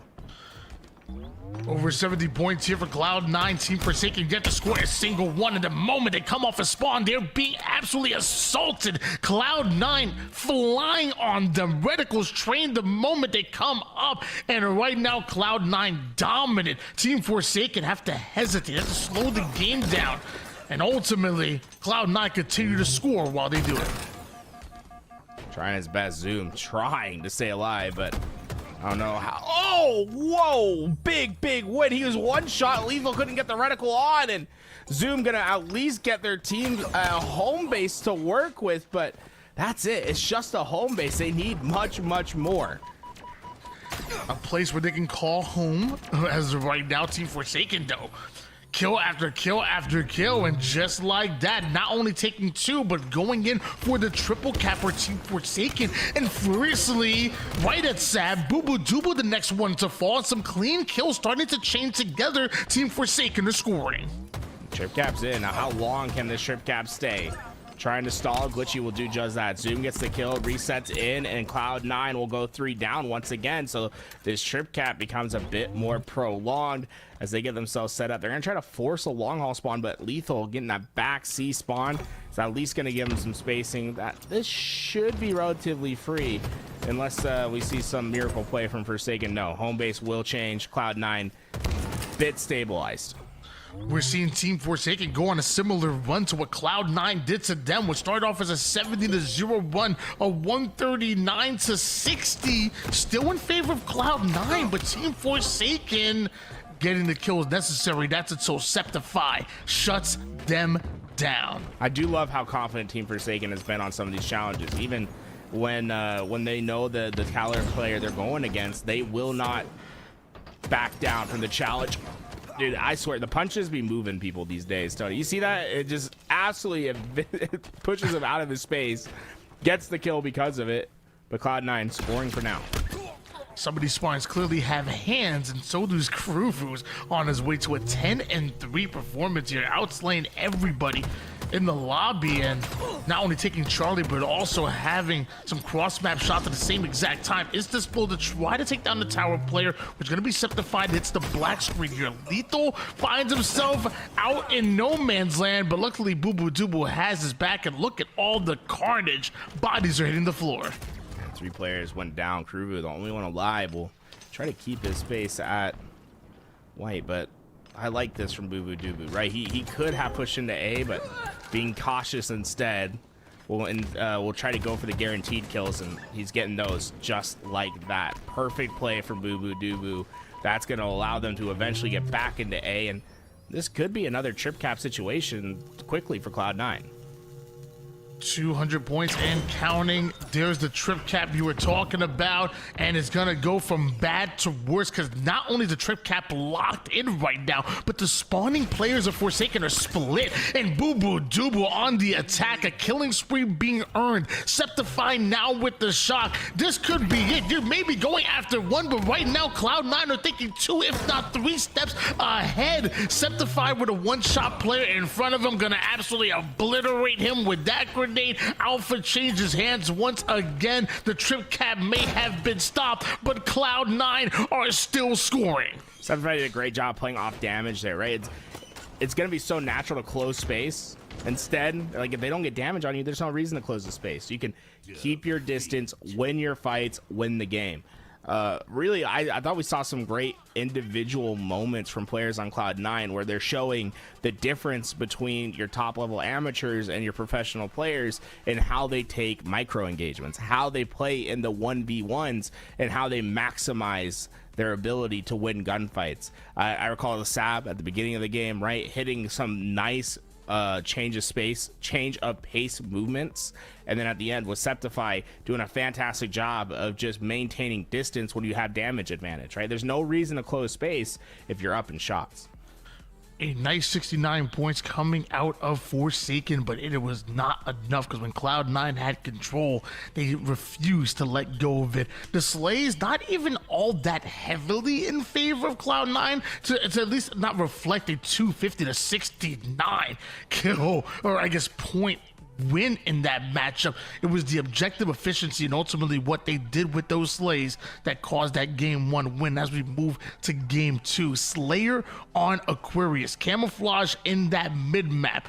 Not going to see too much of a heat wave, but don't forget about that tracker, that radar on one side of the map and the thrust over toward the P side. A lot more utility to be used that people sometimes overlook.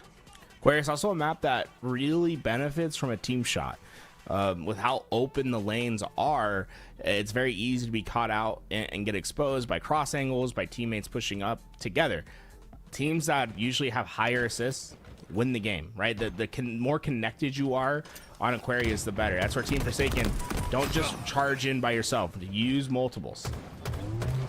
Well, as of right now, multiple are going down for both of the rosters. There was a 2v2 situation. Set5 missing the melee, but somehow still hitting the headshot. Leads to a 3 down to Forsaken, but Kruvu gets away with camouflage and then gets away with his life. Love the double back, right? He got around that corner. They're going to stop looking, get back to the open space. He finds 2 players with the back turned towards him because of it. Great awareness from Kruvu, maximizing his camo value.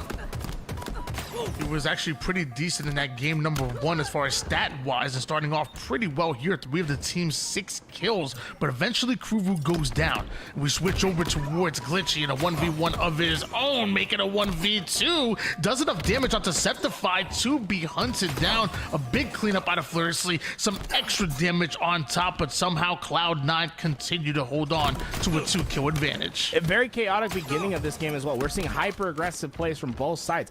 A minute into the game, we had 18 kills, right? That's 18 different engagements in just a minute's worth of time. That is a blitzing pace. Lethal 7-2. You saw the 7th kill, a beautiful grenade, maybe biting off a bit more than he could chew there, because that's what Forsaken were looking for, an opening for them to ultimately double push, and right from one util to another. Glitchy runs into Set5, a trade out ultimately in lives, but somehow Forsaken bring us back within 3, maybe 2 kills soon. Cloud9 able to gain that lead, but they are stuck in this back base. If Forsaken can coordinate their way through, they should be able to outmuscle Cloud9. Oh, Sab. Oh, what a flank from Sab. He caught 2 players. That is just going to be backbreaking. Forsaken had them all trapped, but the timing just off. Gave Sab a moment, and he is maximizing his moment. Look at him. He is unstoppable.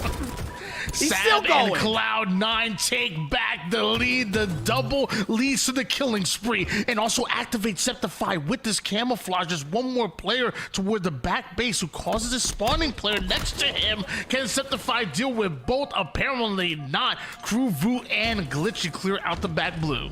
Sometimes I really wanted to keep that pacing up. Unfortunately, his teammates were just not close enough, and those little mistakes can open up opportunities. Team Forsaken able to get out of that base now and start to see this game at least slow down a little bit until Set5, that first player down, just spawns up and sprints at Team Forsaken. He is wanting the engagements. I mean, already 14 in just the kills death, 7-7.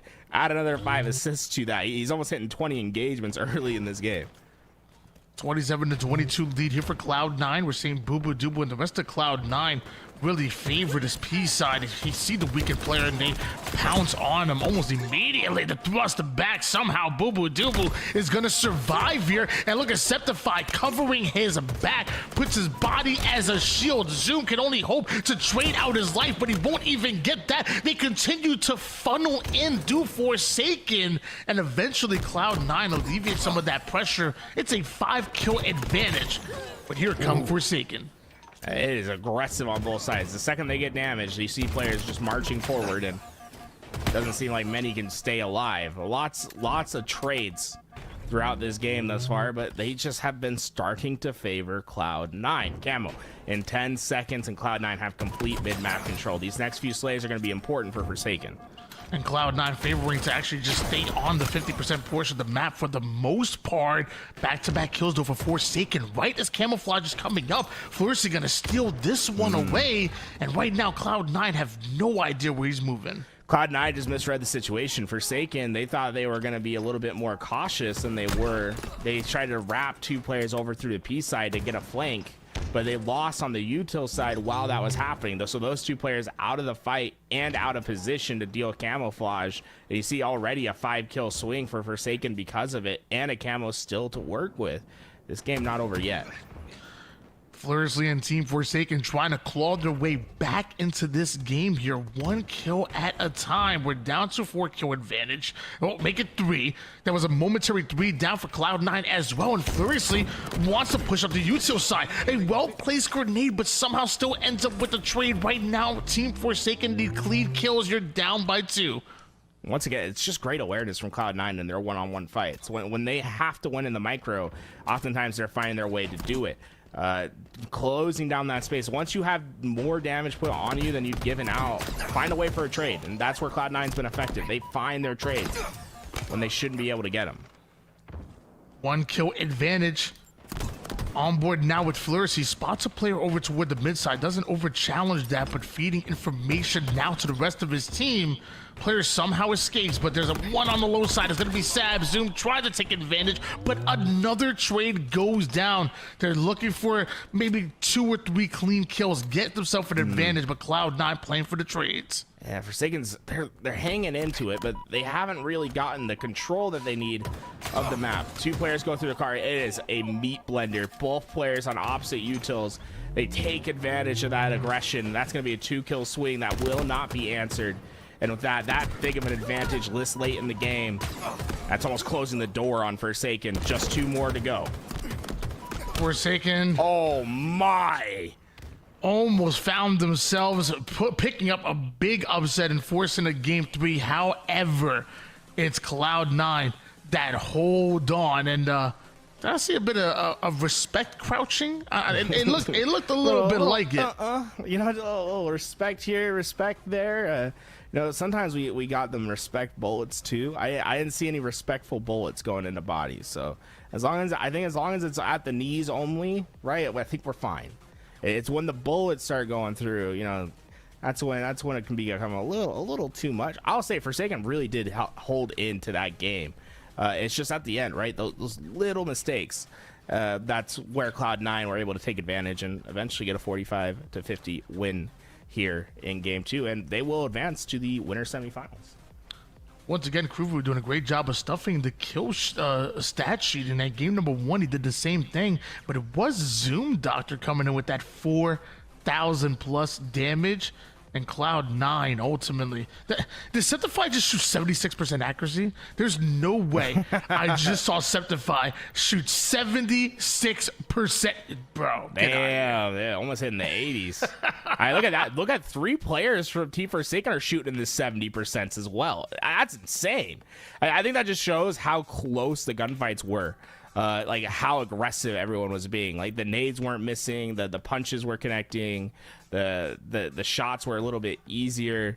But man, yeah, a lot less cross mapping in a very fast paced game. I mean, we're talking about a 6:30 game of Slayer, and I'd say the first half of that was at an even faster pace. That was a hell of a game to watch. Well, ladies and gentlemen, we know that Forsaken going to be dropping down to the lower bracket. Meanwhile, Cloud9 on their way, you know, round by round, trying to make it to a winners bracket finals, trying to ultimately make it into a grand finals. And it's exciting. I mean, so far, Domination, $5,000 open. It seems like these players are playing like that big money's on the line. I'm seeing shots that I've never seen before. And I tried to tell y'all before, though. You think it's the teamwork. You think it's the timing, you think it's the skill, you think it's all of this stuff. I promise you, it is not. Get yourself a better gaming chair. I don't know what y'all, I'll be honest with you, I don't know what trash y'all are sitting on, but I promise you the reason why I've been able to rank up, the reason why I've been able to take my game another level is because I'm sitting here in my secret labs. By the way, Cloud9 edition, you already know. I'm sitting good. I'm also sleeping good because it's ultra soft pillow. Go ahead and look real quick. Ultra soft. It's absolutely amazing. And I promise you, you sit in one of these bad boys, that accuracy going to go up to 70%. You wondering why you had 3 players on Forsaken ultimately losing the series with 70% accuracy? It's because they got a secret labs. You want to know how someone is able to shoot 76% in a game 2 Slayer like Septify did? it's because he's sitting in the secret labs. I promise you.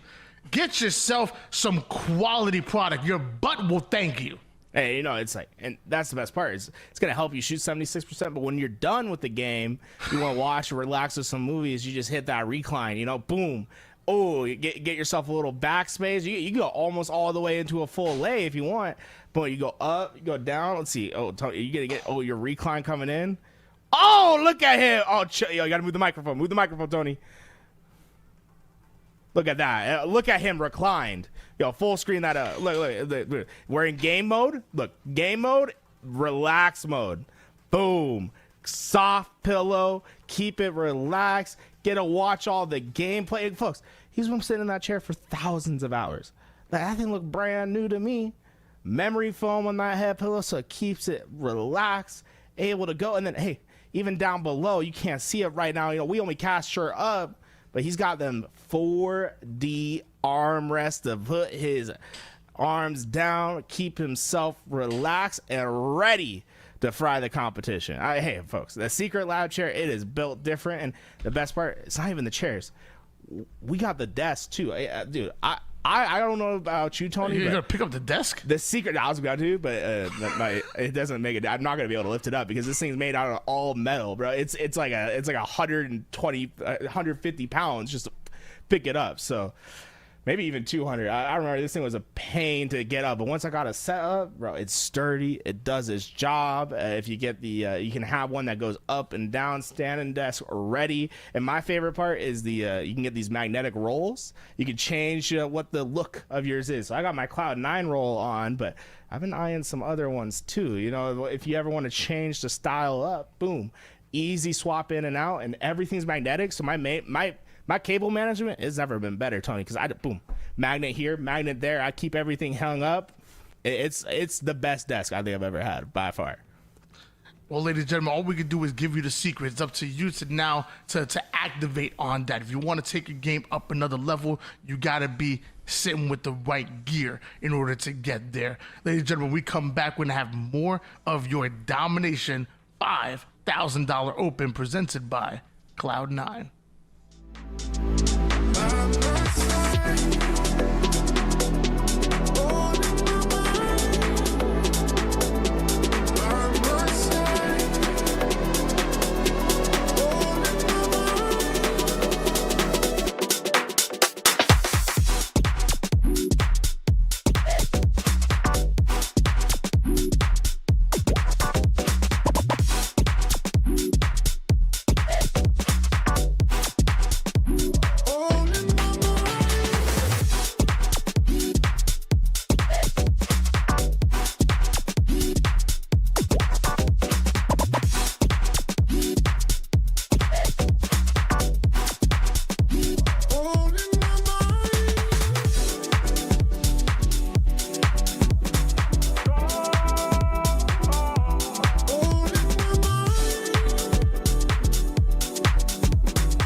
One moment in time, your soul and mine floating up into the clouds. Two bodies under the moonlight, not even making a sound. We spoke about the truth to lead the way. Spoke about how you would make me stay. Bright big visions and all the change.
We spoke about the truth to lead the way. Spoke about how you would make me stay.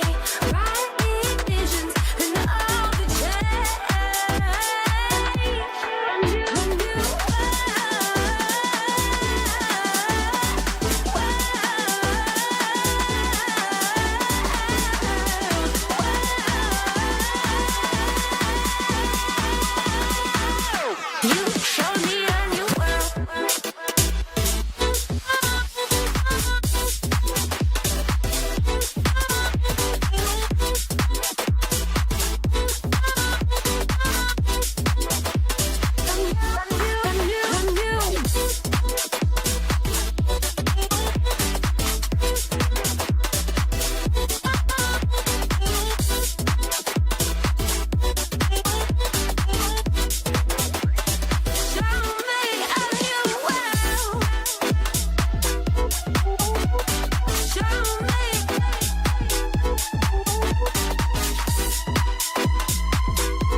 are back and we're getting right into the action. Don't forget it. It's your Domination $5,000 open. We're following Cloud9 all the way into a matchup against Team Envy Us. Team Envy gonna be probably one of the biggest, I mean, easily the biggest test so far that Cloud9 have seen throughout this winner's bracket.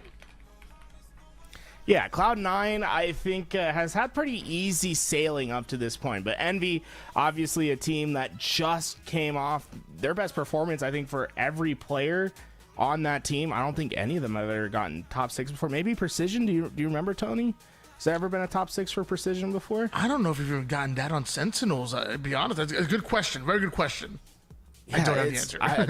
It's basically all of them combined to make their best possible roster that they've had for a long time, and now top 6 has been their placement. Cloud9 got top 6 at Arlington, but had a little bit of a lackluster dream hack where they got a surprising top 12 finish after losing some tough game 5s against Gen G.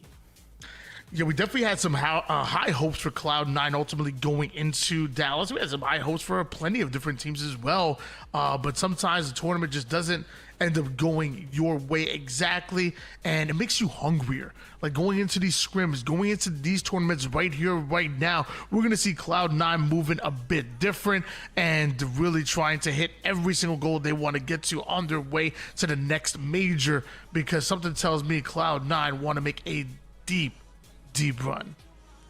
Cloud9, I think this is like their moment to like establish themselves against Envy, right? And reintroduce themselves to the rest of the HCS. Say, hey, you know, we are that team. We are that dog right now. And I love that we get to see them in the winners semifinals, because if they're be able to beat Team Envy, then we're looking on the other side, probably Team Soul Snipe that comes out from there. I mean, that could be a close one, but that's Soul Snipe, Druck, Renegade, and Legend, I believe. That's a very, very good team. Like Cloud9, it is time to put the test in. You know what I'm saying? Like, get yourself locked in and play well here. I think this is a perfect opportunity for them to get themselves up and into the action. Well, ladies and gentlemen, we're going to be coming into our matchup here very, very soon. Meanwhile, I mean, when you're looking at these top 4 teams that are in the winner's semifinals, again, nothing guaranteed that'll be the top 4 teams by the time this tournament ends. Who are you most excited to watch, you know, and potentially advance into the winner's finals? Ooh, it's like I tell you, Tony, you're gonna have to line that up for me one more time. Let me knock this one out of the park for you real fast. Yeah. Ready? Well, so which team that we're seeing out of the winners semifinals right now, as far as the 4 teams that are there, that you are most excited about watching, even if they don't even make the winners final? Take placing, take bracket out of it. Who are you just most excited to see out of Team Soul Snipe, Reversal Perfy, Team Envious, and Cloud9? Is that even a question? Cloud9, of course, Tony. Come on. The Cloud9 is that team. They are them. They are him. What are we talking about here? Cloud9 is the team to be watching here today. We're all Cloud9 here today. Hey, shout out Cloud9. $5,000 on the line, putting it all up for grabs. Love that from them. And hey, give them the juice. Cloud9. Let's see them get a great win here against Envy. It's going to be tough. It's going to be a battle, but we want to see them pull out. You know what? I mean, I can't blame you on that one. Again, thank you so much, Cloud9, for putting on this amazing $5,000 open tournament, for bringing me and Tools on. And by the way, for also sending us some sick gear. I mean, you talked about the desk that you have right now, the chair. Oh my gosh, ultra comfy, and these jerseys. I'll be honest with you. Up until today, I didn't even know blue was my color. I had no idea. I looked at myself and was like, hold on, who is this man? I'm feeling the blue. So thank you so much, Cloud9, for everything that you've done for us. But I will say, this Team Soul Snipe roster, it's interesting. And obviously, you know, we got 2 members of Optic Gaming here at Renegade Legend, fresh off of going back to back on land. But then on top of that, you have Soul Snipe and Druck from TSM. Put them together, you have like this really fun, like, you know, almost an eights kind of team and whatnot. You just expect to see this like in a draft tournament or like in an eights lobby, and I want to see what this team does against, you know, a squad that's going to be fully loaded like a Cloud9, like a Team Envy. It's like, it's always interesting when you see like these draft style teams come together and then ultimately them play against a team that has scrimmed and practiced together. Yeah, this is it's funny because the two teams that are basically well established are on one side of the bracket, and then we got the pickup teams on the other side of the bracket. So it's going to be the winners final is going to be at least one established team against one of the pickup teams, and it's always fun to watch the pickup rosters and how they like try to take on the established team, because there's a big difference between how teams play when they're, you know, an established roster that's been scrimming, that's been practicing with each other, that have gone to LAN together, versus the, hey, let's just put the best players from across a couple teams, put them on a roster and see how they do, right? And I'll say that Team Soul Snipe roster, that's dangerous. If they get some heat going behind them and they're able just to run forward, that's a team that I would not want to be on the other side of. With all the talks of players potentially getting poached from, you know, their respective region and brought to North America, you know, there's been talks about tapping buttons getting poached again, Barcode getting brought over from Australia again, even talks about Wootum, the mouse and keyboard expert savant, being brought over. But there was one who was brought over and ultimately not only won a world championship, but also now back to back here in 2025. Why don't you talk to me a little bit about Legend? I mean, Legend, I think, is on pace to become one of the best players of all time, right? Just look at what he's done since coming to North America. He's won 6 out of 7 lands now, right? 6 out of 7 of his these major lands that he's gone to, he's come out on top. Him and Bound have won 5 in a row together as well. When you look at what he's accomplishing and how he's doing it, I mean, it's next level, right? We have not seen greatness like that in such a long time. So that's why I think we're super excited about what we're about to see throughout the rest of HCS and see how Legend's able to do. But you know, sometimes you just need the spoiler on the other side, and that's where a team like Cloud9 or Envy could be spoiling some great finishes here today from a player like Legend.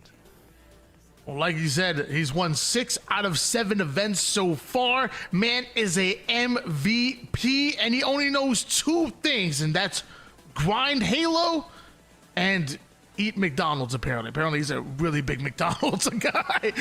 But ladies and gentlemen, game number 1 about to be on its way. Live fire Oddball. We talk about the camouflage over on one side, but that's on a bit of a delay. Right off the rip, we're gonna see Sniper and apparently a whole lot of plasma pistol gameplay coming out of Septify. Able to grab that ball and rotating it back out. Cloud9 opening time for them, and with that, they can also position themselves for this camouflage. With Sniper looking over top, this is great positioning for Cloud9. Ooh! Lethal holding down the tower side with style. Almost hits a no-scope from across the map, but active listening activates on the one-shot player, and Cloud9 may have gotten a bit of a home field advantage. They're up 25-0 off the rip. Piggy taking that challenge straight up, but has to back down after some equal shots. Oh, a 1/2 second too much exposed. That's a team shot. That's a laser down. And Septify thinking about playing that ball, he will be forced to. And bye-bye, Sniper off the map. 37 points before that ball ultimately ends up off the map here, but it is Team Envious that now get an opportunity to show us what they got. Rotating that ball over towards the cut side. Looks like they're trying to make a tower push, out rotating Cloud9 right now, but a trade out in kills, and Septify being held back courtesy of the precise shots from the Bandit out of precision. Wraps right back. The rotation on this man is absolutely crazy, but finally gets shut down to a back smack, and Cloud9 are scoring once again. To the back rank, great shots by Descendant. We'll be able to get that first, but Cloud9 still scoring, and Cloud9 being very aggressive on this perimeter play. Sab's going to be able to get that kill, and he's across the map, but even then, Cloud9 are winning those gunfights. That ball is very far away from them. Boo Boo Dubu's going to have to hit either a ball quick play or wait for the cavalry to arrive. They do. Wow. So separated off each other on that map, right? We have players at tower and at big door. And Cloud9 not only managed to get all those kills, but then manage a great ball rotation after. That's making beautiful plays within chaos. A great job by Cloud9. A great spawn, great communication, and some beautiful timing out of Cloud9. Has them scoring once again, but this time it's Envy that cut off that angle over toward the play ball. That ball would not be going off the map, and Team Envious now are the ones scoring. 2 players top mid rolling through the middle of the map. It's going to be camouflage for Yaxon to work with to at least patrol this right side lane, but Cloud9, they're not going to give them anything over there. They're going to instead overload through the middle and try to hit out this sandbags, and Envy able to catch that. They've got a couple down, and this is a great chunk of time that Envy can get. 66-33 lead here for Cloud9. We switch on board now with Yaxon. Half the members of Team Envious going down. A huge stick coming out of Yaxon, and Boo Boo Dubu chasing down the final player in precision. Well-placed grenade, nice little strafe, but even that's not enough to keep him alive. Former teammate takes him down and now takes the ball. We got some snipe shots to hit. Oh, Septify takes the head off Yaxon, and unfortunately not able to get that second, but that will slow Envy down just a bit longer. Only 10 more seconds for Cloud9 to basically take this first round. Envy have to finish them off here, but great shots so far. And with Septify last alive, Envy's going to be able to roll through, get that kill as the spawners come up. This is a big moment for Envy to get a massive chunk of time. Oh my, Descendant! Crazy shots out of Descendant. Yaxon on the ball rotation, and the cleanup comes in real quick for precision. Cloud9 trying to find their way to get the ball out of hands of Team Envious, but they are scoring, and way too much for Cloud9 to be comfortable in. And now Descendant on a flank that will matter or not, because his team goes 3 down, and so does Descendant. Cloud9 could win it right here, right now. It's a great example of good play, not great execution, right? It's a nice flank to go through. He's going to catch multiple players, but because his timing's off and his players die before that flank reaches, it just simplifies the game for Cloud9. Suddenly what should be a 3v3 with a flank that's going to come in for Envy turns into a 4v3 for Cloud9, and then once those 3 players go down, it's a 1v4. Grab the ball, push it away. That's just a simple round win for them. Cloud9 coming off game number 1, coming in hot. Meanwhile, Team Envious, they need to bounce back in this round number 1, and maybe precision might be the difference maker, but as precision to black screen, Lethal right back up, drops the stick, leaves the situation. Smooth plays out of Lethal. Lethal trying to do his best just to keep that sniper up and alive for his team. It's not necessary to try to get quick ball time here, rather to make sure the sniper can have an impact. All the players around him, but I think his player running in front of him might have just caused too much visual stimulation for Lethal there. And Sniper will move hands. Cloud9 go 3 down. Piggy with the sniper right now. Let's see, he wants to make a little double push here toward the back A side. As Cloud9 is spawning up on green, he's aware of it. Blocks the line of sight towards Sandbags. The first shot doesn't connect, but I promise you the second will. And let's talk about that grenade that gets him a double kill. Is there still one more player they got to deal with? Apparently not. Boo Boo Dubu hits the black screen. Team Envious, 15 points and counting. Lethal able to try to hit out towards that nest. They want to get more presence towards the right side of the map, but it's going to take them quite a long time to do so. And in the meantime, Cloud9 tries to break in through the big door, and Sab is able to do that without any immediate help. Sab just basically 1v2. Let's get a 1v3. That's all by his lonesome, essentially, able to break the setup of Envy while his long-ranging flank tried to come in from Cloud9. Fantastic play by Sab. It was a 25-0 run, but Cloud9 fresh off the wipe now is scoring once again. Boo Boo Dubu Might have found the backside flank that ultimately Team Envious not ready for. Puts both players one shot, but no cleanups just yet. Here comes the cavalry. They take down half the members of Team Envious. Septify moonwalking his way into one, but somehow survives, thrives, and Cloud9 take the lead. Septify doing a fantastic job of being a middle player, right? His responsibility as a middle player is to help the team, help his teammates. He has two that need help, but he prioritizes the right player. He doesn't take the first fight he sees. He takes the most important fight. That makes it a lot easier for Cloud9 to try to rotate this ball, but even then, Envy won some big fights over on the outside. Cloud9's ball is going to be down on the ground for now, and Precision able to win the one-on-one to get it back. Camo burned. Envy looks to be thriving in the chaos. Precision able to rotate this ball right back to the A-side corner here. So right now it's Envious that are scoring, and Jackson that is 5ing. The cleanup does come in real quick with the sniper about to come up. How do you navigate the ball time and positioning for the S7? Well, Lethal's not going to do either. He goes down. Boo-boo-doo-boo though, and Sab, they grab the sniper. Can they get the ball? 3 players trying to hit that rotation, keep that ball safe, but Sniper has pretty firmly been in Cloud9's hands this game.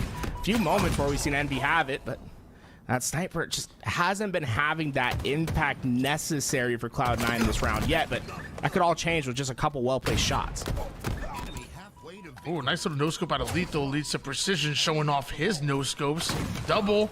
Oh, even the body shot with the S7 on Septify. 58-35. Team Envious still have the lead here. Green side control for Septify as he attacks the big door. You saw that nade. It looks like Piggy and Team Envious are watching it, but Cloud9 forcing their way in. It's 3 down now for Team Envious, and the 4th one will go down as well. Lethal, the only player momentarily on the map. Lethal trying to get that ball back towards his team. Piggy's very far forward on the map. He's going to have to survive while he waits for this flank to come, and he's doing a fantastic job of just getting damage and not trying to do too much while he waits for that help, and that help just, it arrives, but does Envy establish their control? That's the question. Oh, but not able to connect with that melee. And that was a momentary 3 down. Team Envious move quickly into their setup. A slight reposition out of Jackson right into the return grenades out of Cloud9. He's going to take that ball with no shields, and Descendant replaces his angle. Off-screen Precision trades out his life. Descendant waiting for Sab to overextend. Sab checks it, gets his kill. Lethal makes it back-to-back. Only one more player alive here, but he's being sneaky. It's gonna be Piggy, who's not going down without a fight. Lethal, 17 kills and getting that ball time for his team. They're just 15 seconds away from tying this one up, but Envy have been very quick on their breaks this game, just preventing Cloud9 from getting too much time, and Descendant trying to hit that patented right hit strafe. Not going to work that time. Envy trying to hit this rotation. If they can get around that corner and prevent Cloud9 from getting that first entry, they might be able to win it on this setup. Over 80 points here for Team Envious. It's Cloud9 that have to somehow get the ball out of the hands of Jackson, and they're able to do so, but Jackson plays that ball right off the map. Descendant gonna leave that green side momentarily here, but notices that Cloud9 is spawning there. Great shots out of Descendant to ultimately hold them back. Anticipating the jump from the players that are able to sneak over towards Mud. Descendant's awareness is on point, but as he goes down, Jackson cleans up. 10 more seconds needed, and Sab's the only player alive, has to go right up the middle, but Team Envious are aware of that as well. Every part of the map locked down as Team Envious take their first round and force a round 3. Envy very quick on their breaks that game. Very impressed with how they minimized the opportunity of Cloud9 when they had their chances. Primarily that was coming in the form of Descendant and Piggy that game. Descendant, man will take any gunfight. He was winning some crucial ones on the outside, but Piggy was doing a fantastic job of engaging the team, but not engaging for the kill, but rather engaging for timing for his teammates to get up into the fights. It's going to start off with a huge win come out of Team Envious. They're going to win this battle here. Meanwhile, Descendant aggressive over towards the mud side. That player hightails it right out of it. You have a new battle to come across over towards Dice and bottom tower, but the sniper player is sent right off the map. Mind your gap, watch your step. Action, Jackson is here. It's only Lethal that's alive on the map, and Camo will head to Jackson, but Lethal was trying to take care of that. You can understand why he'd want to get there in time. He thought he had the timing to block out those close spawns for Envy, but his timing just that little bit off. That'll allow that Camo to get more into play, but right off spawn, Lethal finishes what he started. Camouflage down, and I think pretty minimal impact for Cloud9 that camouflage played. We're trying to rotate this ball towards back A here, but it looks like there's some resistance in the form of Piggy and the rest of Team Envious. And now Precision just snatches out the ball here. 20 kills, 17 assists, and 45 seconds worth of ball time for Precision, who is literally doing it all. Oh, and going down. Drew able to get that beat down. Trades through. It's just 2 players alive for Envy. And Sab does a great job of hunting it. Ooh, that's an aggressive reach out, but did he get there without them seeing? No, the nades come through. I'm surprised that Sab went back to that cross, and you can see he got punished for it. Cloud9 gonna lose their setup, but as Envy went to pick up that ball, it reset itself. Maybe some time for Cloud9, but Envy, I think, has just been playing a bit cleaner here right now. We're seeing the tail end of another triple kill. That one was actually Precision who goes down with it. And Envious gonna now rotate this ball over towards green because of that. We try to see an entry frag by Septify. Portals right onto his descendant, like you said, fearless, not afraid to take any fight. Does he catch the ball? Yo, what? I don't. Maybe that lip would have caught it, but Descendant certainly made sure it didn't go. And I like that presence play over at Victor. Just try to hide for a little bit. If anyone crosses, you go through. You get a punch on them. Envy is all around the map. Look at the expansion that they have. It's going to be a lot of time for them as they've gotten themselves over 50 points of a lead now. Now over 60 here. Ooh. But as I say, that Sab, huge kill, forcing the play ball. But a lot earlier than expected. Team Envious wanted to go on another run, but it's now Boo Boo Dubu and Cloud9 on the rotation, but 2 members of Team Envious are gonna have to fight through. Apparently able to do literally just that, but Descendant threads the needle from the keyboard side. Boo Boo Dubu hits the ninja. That's the second one of this tournament. Septified now flying here. Cloud9 going on a run. Oh, we better get that one on replay. Oh my god, Boo Boo just went sky high and got perfect angle for the ninja there. Absolutely insane work from him as he gets back towards that ball. Much needed time for Cloud9 now. The second ninja today for Boo Boo Dubu. 66-8 lead here. It's Team Envious that are still scoring. Although Cloud9 were able to advance that ball forward, it's going to take Boo Boo Dubu and his Snipe in order to shut down Team Envious, who continue to push through from the green side. Just constant pressure now attacking the Cloud9 members, and is it becoming overwhelming? Septify is able to take down one. Another trade ends up going down, but at least with 3 down for Cloud9, and now a squad wipe, and that's Team Envious scoring once again. Precision able to just put down that first spawner, and that's really going to take the teeth out of Cloud9's next push. These 3 players trying desperately to get forward. Septify, nice kill. That might just be enough for Cloud9 to have a chance at this break. 81 seconds here for Team Envious. Team Lethal, though, wow, just the cleanup crew is in, and now it's Cloud9 scoring another round or 2 of slays, and they can find themselves right back in it. 25 seconds and counting for Cloud9. They need a massive swing here, and oh man, Precision just keeps winning big gunfights. 32 and counting for him as he looks to get into the front lines, but sniper for the hands of Boo Boo. He's the last one alive. He must hold the line and just cannot. Goes down. Jackson will get ball. Piggy has camo, and Cloud9's opportunity in this game seems to be slipping. Final 10 seconds was needed here. Sab's going to try to find his way over toward the sandbag side. They were able to get the ball out of their hands momentarily here, and a camouflaged Piggy, though, could get the 1 or 2 kills that they're looking for.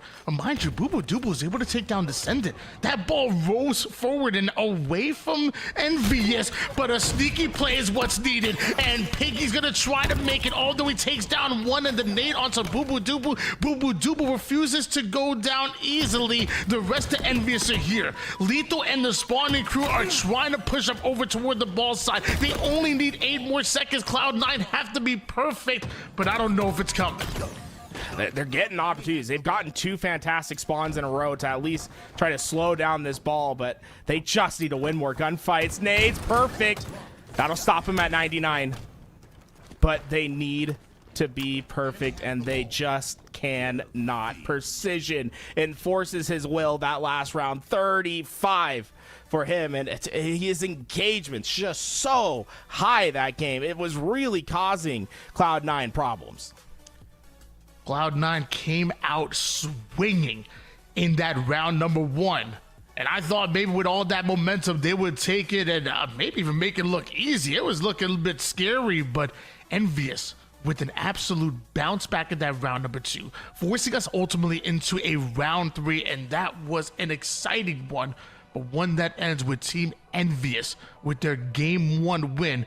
And a best of 3, we go into this game 2 Slayer in a must-win situation for C9.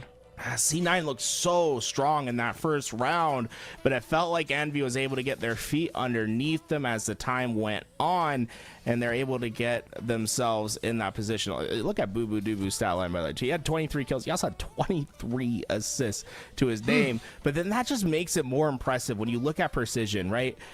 He's doing the same sort of thing with 35 kills, right?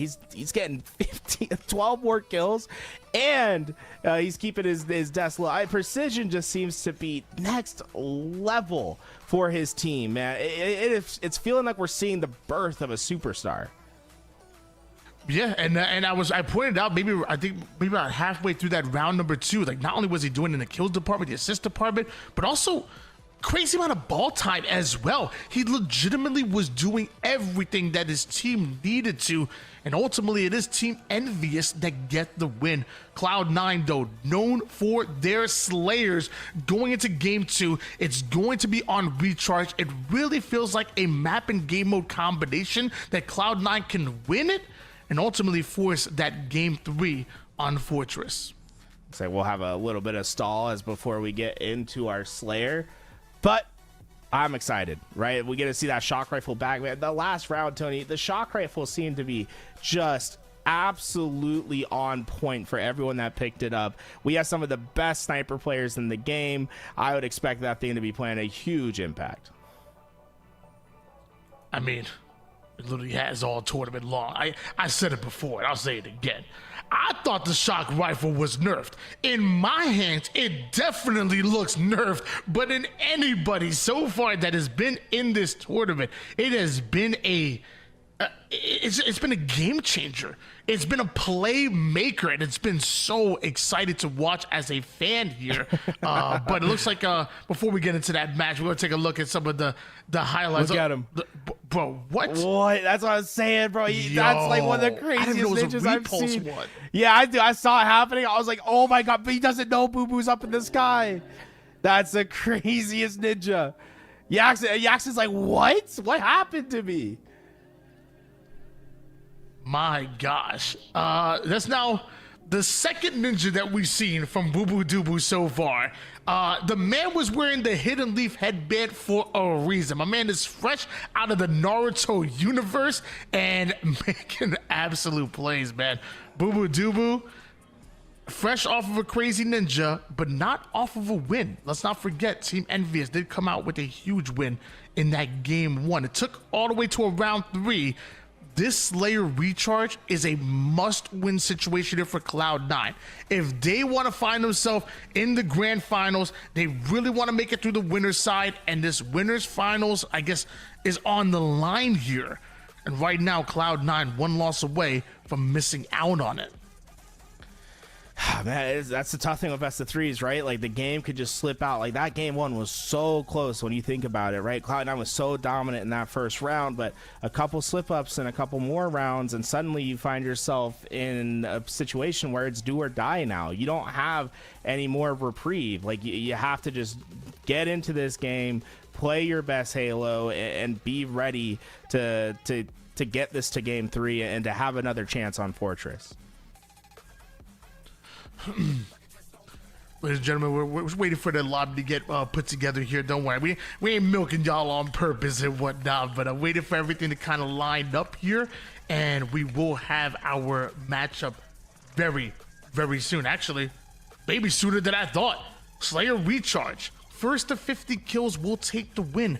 12 minutes on the clock. We've been talking about that camo and shock for a reason. Difference maker, and what both of these teams are going to be fighting heavy for. Oh man, I'm curious as to who like jumps in and tries to just grab that thing right away. Like for some reason, I got a feeling that if I'm Cloud9, I almost want to let Boo Boo Doo do it. Now I know there's like some really impressive sniping displays from Sab and Septify, but when it comes to the shock rifle specifically, Boo Boo Doo hits it different sometimes. So I'd expect for Boo Boo Doo to play quick for that camouflage here. If he's able to get it away, expect to see him go right for that shock rifle. Well, Boo Boo Doo and Cloud9 able to win the battle here for the camouflage. A direct route towards the shroud, using it early is not a bad play. Now Boo Boo Doo and Cloud9 get the chance to advance forward. Lethal goes at Yaxin.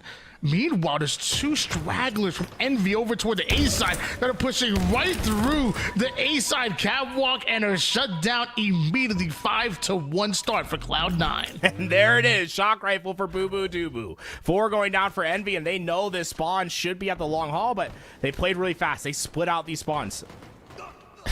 He was like, I know there should be someone here. You ever see a man do a 360? Because he's like, I read these spawns perfectly. I know there's someone here. Down to one shot, Boo Boo Doo goes. Sab on the cleanup and even able to put some extra damage down, but it's Boo Boo Doo that holds on to this shock and now rotating it over toward the A side with Lethal. This double push is exactly what Cloud9 need. A player from Team Envious says, I'm going to just hightail it right out of there. This A side belongs to C9. Precision up in that doorway. Not going to give a peek over to Boo Boo Doo. Instead, they're going to wait for the push to come through the A cross, but they don't even need to use their bullets. The nades are perfect, and now double damage on the 2, but not able to stay alive. Just not enough help for Boo Boo Doo. And with that, shock rifle will switch back over to Envy, and there's some good amount of ammo here to at least do some damage. Tied up game right now here, but it's Team Envious that are trying to infiltrate through the blue side. Boo Boo Doo tries to go high, but somehow Team Envious ready for it. And action, Yaxin with a double kill to send Cloud9 to the black screen. 2 players going to try to hit into that long haul to get in space. Oh my! Sab, that is hyper aggressive to come out that doorway. His teammates are going 3 wide into long haul on a rotation. He pushes out the opposite end, and it's just disastrous for Cloud9. They lose both of their perimeter players, and Cloud9 are also going to have to deal with a camouflage piggy now. It's going to be a tough position to recover from. We now see Team Envious trying to grind through the tower side. Lethal and Sab watching that angle perfectly, but didn't see Piggy with the camo. This break seems so important. It could be with Cloud9 to get right back into it, or for Team Envious to stretch out their lead. It starts off with a bit of poke damage, but one false move can cost you your life, and ultimately this play, which can lead to a game here as it breaks open. Both teams trade out their lives. The sprint strafe, even not enough to keep Descendant alive here. Boo Boo Doo let him know. Descendant has the best sprint strafe in the game, and you see him there desperately trying to use it to get closer and to finish that kill, but it can only do so much, right? Eventually that player is going to be able to get that reticle to land. 2 players ahead for Boo Boo Doo. He is going head first into this fight, and it will get him one. Get him the second. No. Cut down, but the help will be in, and Cloud9 will be able to get in those A spawns. 3 down for Team Envy as shock rifle is up for grabs.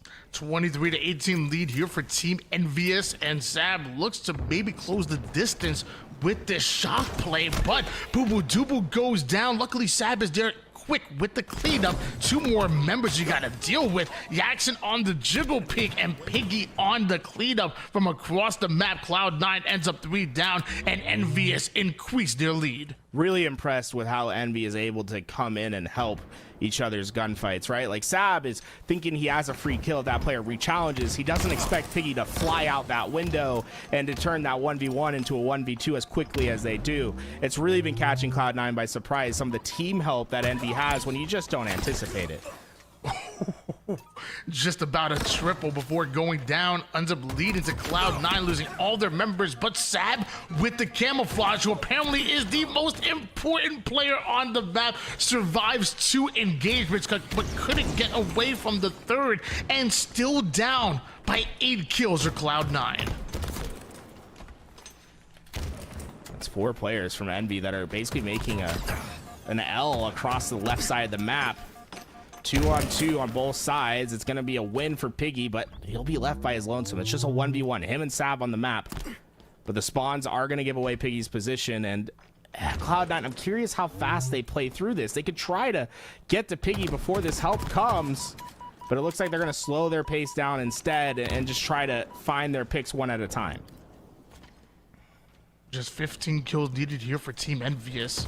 Cloud9 running out a bit of a runway here. They gonna have to make a run here and have to make it fast. 38 kill has been accumulated here for Team Envious. The final player from Sab is able to win a 1v1 from across the map, but Team Envious now have his position and are willing to attack. They're willing to trade out their way all the way to the 50 kill mark as they just need 10 more. All 4 players over on that gold pipes. And it's going to be Envy that just are creating a meat grinder when those players want to come out. Septify able to find 2, but it's a lot of work that needs to be done. This is a big kill, and Lethal wins it for his team. Massive kill. It keeps them within distance. It keeps their spacing on the map. And now Envy find themselves in a pretty dire situation. All of them trapped at A. They are going to try to work together to get out, but Cloud9 in a very strong position to get some kills. But, man, Envy, just as a team, roll through. With another trade going down, Team Envious inched themselves closer and closer to that 50 kill mark and potentially a sweep against Cloud9 in their own tournament as they continue to fall. Sab finds a bit of a 1v1, but it's going to quickly turn to a 1v2, maybe a 1v3, but his reinforcements are here. Now he's the one chasing down this player over towards the back blue side, but it's yet another trade that puts Team Envious 2 kills away. Boo Boo Doo goes down as precision drops in. 42 and counting, but Cloud9, they cannot die, and Piggy leaves a surprise. Team Envious able to take down Cloud9 2-0 as they punch their ticket into the winner's final. Cloud9 will have to get the job done from the lower side. Ladies and gentlemen, Cloud9 down to the lower bracket, but not out. Team Envious now in the winners bracket finals. That means no matter what happens from this point forward, they are guaranteed top 3 in this tournament, but maybe more.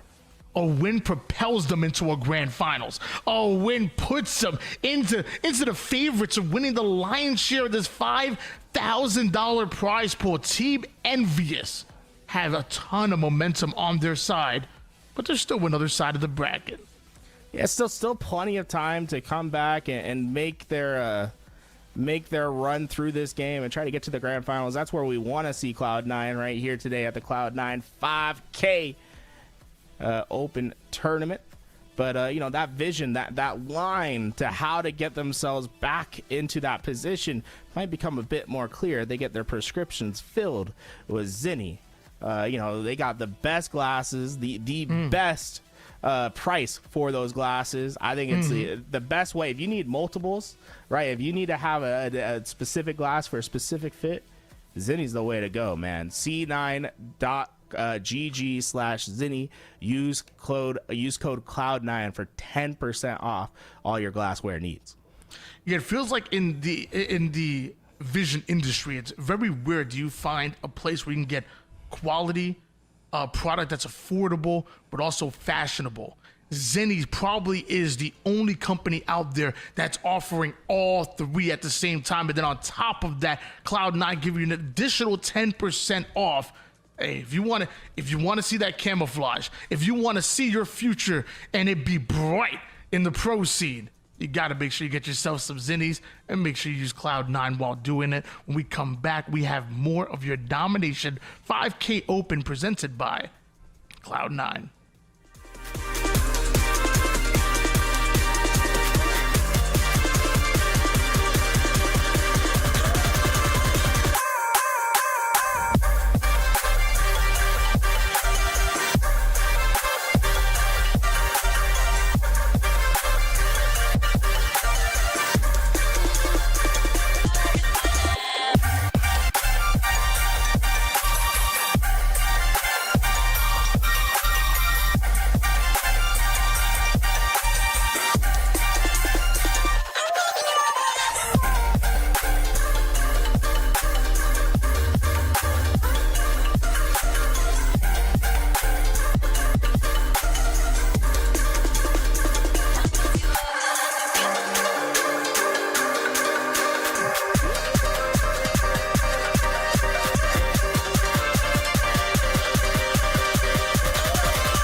until the morning, share the love and reach the sky. Dance until the morning, share the love and reach the sky. Dance until the morning, share the love and reach the sky.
Heaven, won't you take me high? Staring deep into your eyes.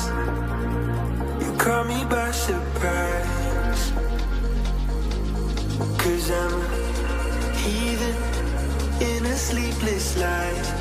Feelings never seem to smile.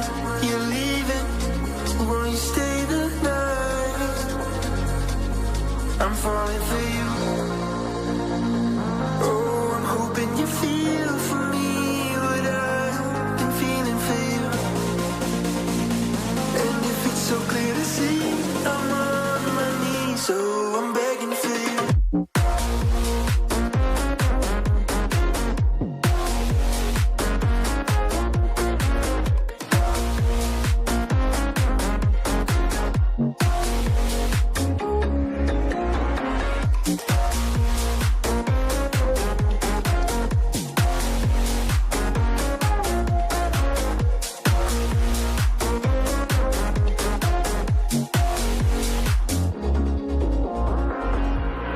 Heaven, won't you take me high? Staring deep into your eyes. You caught me by surprise. 'Cause I'm a heathen in a sleepless life. Feelings never seem to smile. You're leaving, won't you stay the night? I'm falling for you.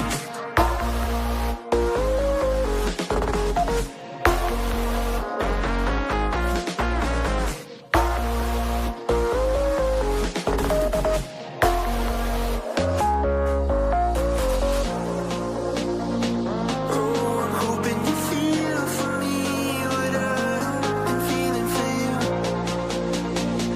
And if it's so clear to see, I'm on my knees, so I'm begging for you.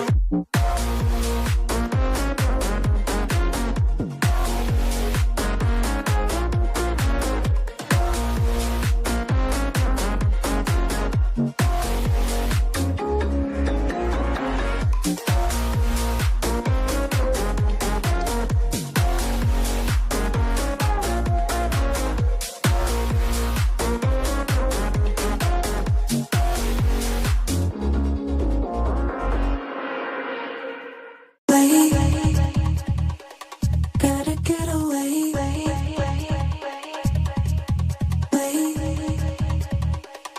Better get away.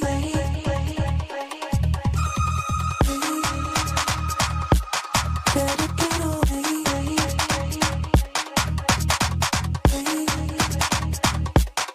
Gotta get away.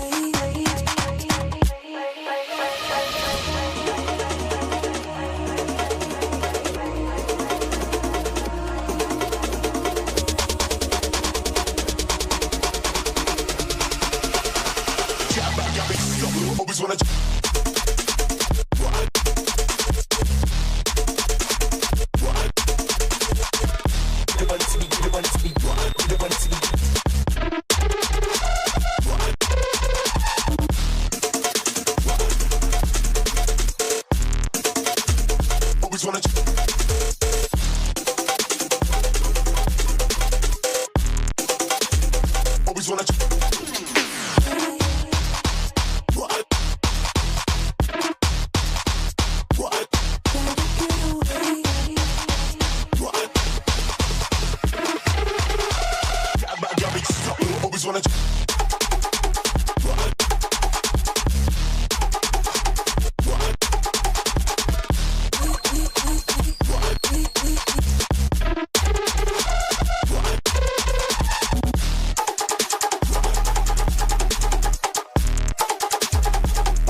All right, ladies and gentlemen, Domination, $5,000 on the line. And man, shout out to Cloud9 for hosting this and bringing me and my boy Tools along. It's been absolutely fantastic, a fun tournament so far, and we are nowhere near done. We know one team Right. that's made it to the winners bracket final. We don't even know who the other team is, let alone is going to make it to grand finals. We have a whole lower bracket. We have plenty of Halo action for you guys. Yeah, right. I mean, hey, and some of the best teams that are in this tournament are playing right here, right now. Team Envy going up against Team Soul Snipe, and I gotta say, I'm very excited to see this Team Soul Snipe play. Right, we got half of TSM, half of Optic Gaming, and some of the most aggressive players from both those teams riding it here today. So I'd expect to see a very, very aggressive Team Soul Snipe. The streets were talking, and this was two of the favorites to make it into the grand finals, and Druck showing you why. Big double kill out of him, 4 go down, and Team Soul Snipe wasting no time whatsoever. Right, and look at that. Oh, almost got the spawn snipe. You had the camo in hand too, but Legend not quite able to get the perfect medal in the feed. Instead, Team Soul Snipe will just have to be content with just milking up the time. They're able to just stand in this hill. There is no pressure coming from Envy, and they got him 4 down once again. This hill looking more and more perfect as Legend just keeps getting the information for his roster.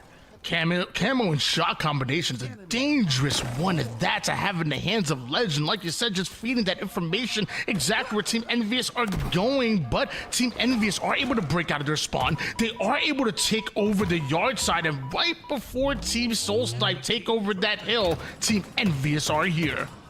Druck trying to just desperate his way in to maybe steal it away, but either way, Envy's going to have a large task ahead of them. They are getting the kills, though. It's only Soul Snipe that's left alive on the map, and Team Soul Snipe will have to slow their roll down just for a little bit longer, and things are getting kind of dangerous. Only 1 bullet in this shock rifle, by the way. 4 bullets. It's 1 burst and 1 half burst. So it's only 1 kill's worth, but precision hits it.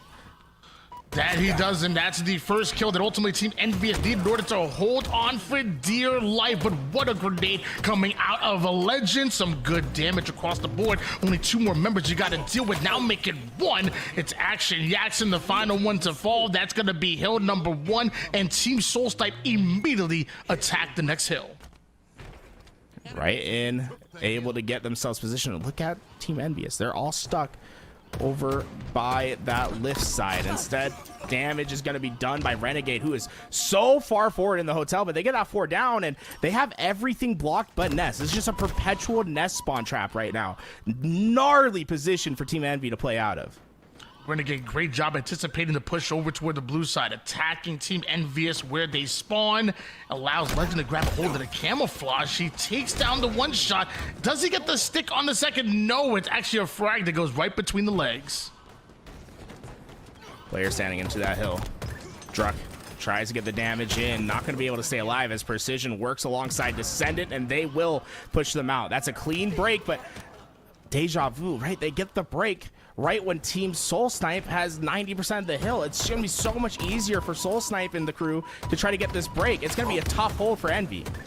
Just like in that hill number 1, they need to play perfect Halo, and it's going to come quicker than they expected as Team Soul Snipe able to not only slay them out, but grab a hold of that second hill. This time, though, Team Envious getting favorable spawns. So 3 players stuck at blue, but that's where they want to be. The only expansion Envy needs right now is towards this Nest side, and Piggy, right when you need him in the perfect spot, he delivers. That's 3 down for Team Soul Snipe, and now Envy have brilliant map control. An eye that's built through the hill and Nest, it forces Team Soul Snipe on the complete other side of the map. Shock in the hands of Piggy and a Renegade in his sights, but he's not able to hit that one. And as he tries to get a new angle, Soul Snipe blocks him out, and eventually Piggy goes down. The same for Druck, but that's 3 down for Team Soul Snipe. Renegade hits the double and almost hits the triple to neutralize the numbers. And 2 players going to be spawning by blue, but Still, that expansion towards Nest is pivotal. Oh my, legend. How do you hit shots like this? Envy are just getting bulldozed because of that Nest expansion. And this is the thing that many players learn as they play this map. When it comes to this hill, the most important position on the map isn't actually blue. It's at Nest. And you're seeing Legend and Team Soul Snipe favoring that Nest side. Team Envious over 50% done with their first hill, but it could be Team Soul Snipe's third if they play their cards right. Descendant understand the situation, gets a huge pick, but there's multiple members of Team Soul Snipe. He has to try to work his way through. They need kills, and they need them now. Piggy is the most forward player on the map. He does enough damage to clean up one, but can they activate through that? Players standing over into that blue window, trying to get the cross out. Legend! Oh, Precision cuts him down. What a shot from the top rope, but it's still chaos towards this hill. 2 players from Andy standing inside. Drug makes his way in the hill. There is a player toward the hotel side that's being held down, and meanwhile the Snipe side presence is being attacked as well. They're able to take down Jackson. That's a double kill, not a Renegade. That should be their third hill, and every time Team Envious get close, Team Soul Snipe shut them down. 2 players at the back of blue, and that's gonna be 2 down for Team Soul Snipe.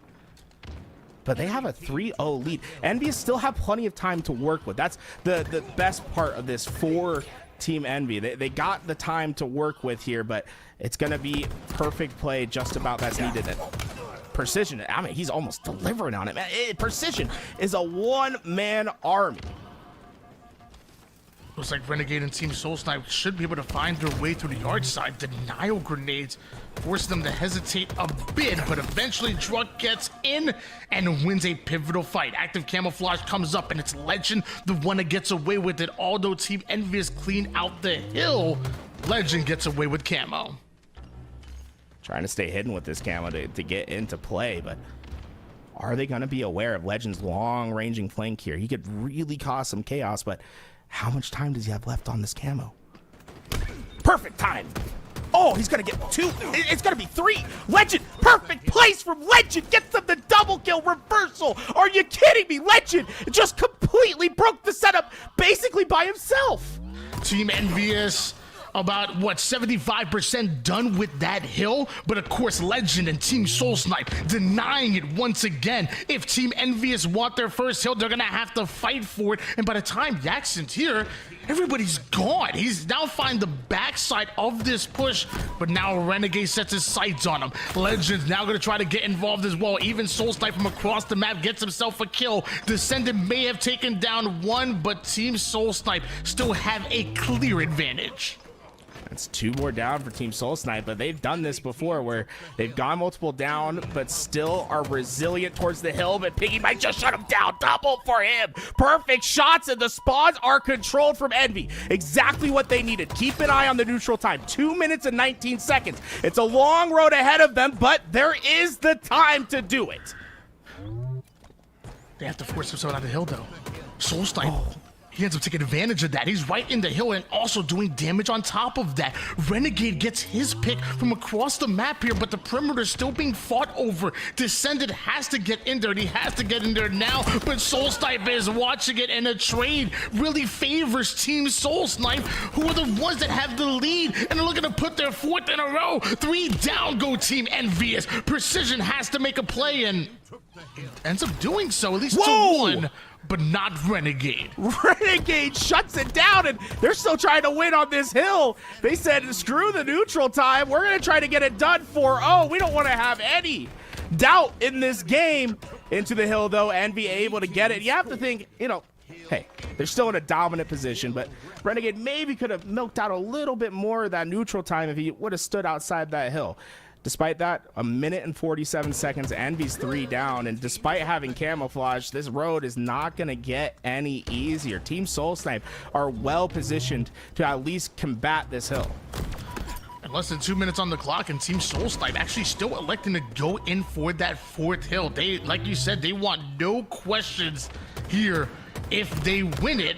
And mind you, Descendant not only getting past the 50, but finds Renegade. Some good shots out of him. Soul Snipe can't win that fight against Descendant, so Descendant is making plays that are breaking right through the defenses of Team Soul Snipe. Great nade down. Oh, wow. Renegade got shot and taken down. Envy, great position. Wow. That was perfect pre-aim from Descendant, but a shot comes out just enough to basically put him off that shot, and Team Soul Snipe, they're creeping closer and closer. Still a 3-1 advantage here for Team Soul Snipe. As I say that, Envious get wiped. Perfect shots out of Legend, and although Precision gets a spawn that allows them to angle towards the hill, you see Renegade flying in. You see Soul Snipe started to move into position. There is no way that Team Envious are going to stop Team Soul Snipe from taking their 4th hill and game 1. I think it might be time to stand on business and just say, I think Legend's the best player in the game. I love what Legend's doing on the map, man. There's like so little to criticize about how he plays the game. His damage, his speed is top tier, right? He's one of the most aggressive players still in the HCS, but he never lets the small things slip. He's still being very mindful of his spacing, of his timing, of the spawn control that they have, where he needs to be looking, and most importantly, he sets up his teammates to have their best success. It's why players like Renegade can pop off so often when he's in that lobby. 22 kills for the Demon, 18 for the Frenchman, and Druck and Soul Snipe were right there, right where they needed to be. That was aggressive and so fun to watch. You heard it here first, ladies and gentlemen. Tools has put it in writing. Your reigning MVP, Tools says, is still the best player in 2025, and it's hard to disagree with him when you see Legend playing the way that he is. There's so much responsibility they put on his hands in the slays department, the assist department, damage, objective as well. He is the Swiss Army knife of Optic Gaming. And right now, a large reason why Team Soul Snipe are up 1-0 in your winners bracket finals, 1 win away from ultimately stamping their ticket in the grand finals. What do Team Envious have in them? You have to expect some sort of bounce back here. Envy has been so good on their Slayers. We saw them play a really dominant game against Cloud9. I wouldn't expect them to take this line down, but it is star power from Team Soul Snipe thus far. We have basically 2 teams that both place top 4 at DreamHack Dallas competing right here. And right now, it seems Soul Snipe starting off with an immediate advantage. It was a 3-0 but we did see a 5-shot out of Yaxin that puts their first on the board. And while Camouflage is coming up, these kills seem so important. Green Gun now out here, and he's going to connect on that as well. Druck able to portal out, but he's still getting aggressive is Yaxin. Yaxin may have survived just long enough for Piggy to get involved, snatch the sniper off of his lifeless body, and Team Envious take the lead. Sniper in. Great angle from Piggy, but not able to take that headshot. Camo's going to move up on the map as well. It's going to be Descendant that's into the front lines. Descendant, that's 2. The Sniper gets the 3rd, and Team Soul Snipe go 4 down. Spawn Snipe! Oh, so close. So close. So close, but it's Team Soul Snipe that are trying to break out toward the scoreboard side, and now finally taking space at the exact moment they get their kills in order to do so. Well timed by Team Soul Snipe, who still find themselves down by 3 kills. Ooh, great nades. Wow, great awareness to hit both those players out. They didn't even have to use their bandits really for that gunfight. That'll move Sniper into Legend's hands, and they've got this thing tied up, and Envy going 3 down. The spawn should be towards A and Camo now, and with Legend getting in here in time, he might have some spawn snipe opportunities. No, it looks like things just got way chaotic. Instead, it's going to completely flip the map. Envy going to spawn at tower. We're going to have a 4v4 neutral with Sniper being the big breaker. Pretty sure it's 11-8 advantage for Team Envious, but look at the scoreboard now. Soul Snipe and Team absolutely flying right now, holding on to now a 2-kill advantage. They broke out of their spawn and they made their presence known. Piggy with the instant transmission on the 5-shot and surviving the second engagement. He ends up bouncing back, ends up getting the back smack. You think we changed point of views? This is still Piggy. I can't believe the impact he's having right now. He is in the lines getting those kills, but finally cut down, but they were able to get the camo through the tunnels to say Precision's gonna go, but really there is just no, he's trying to find any sort of angle, waiting for his teammates to get into that fight, but with them going down, now it's desperate for him to equalize numbers, and it's just too tough. There's players going down to his left, to his right. How do you stay alive with a camo in that situation? Completely hunted down. Team Soul Snipe neutralized the camo, allowing it only to get 1 kill. Even the camouflage not enough to ultimately keep Precision alive, and look at the snowball effect. Now half the members of Envy at the black screen. The third one falls. They've been staggered from what, 2 or 3 minutes ago it feels like, and Team Soul Snipe now have a 3-kill advantage.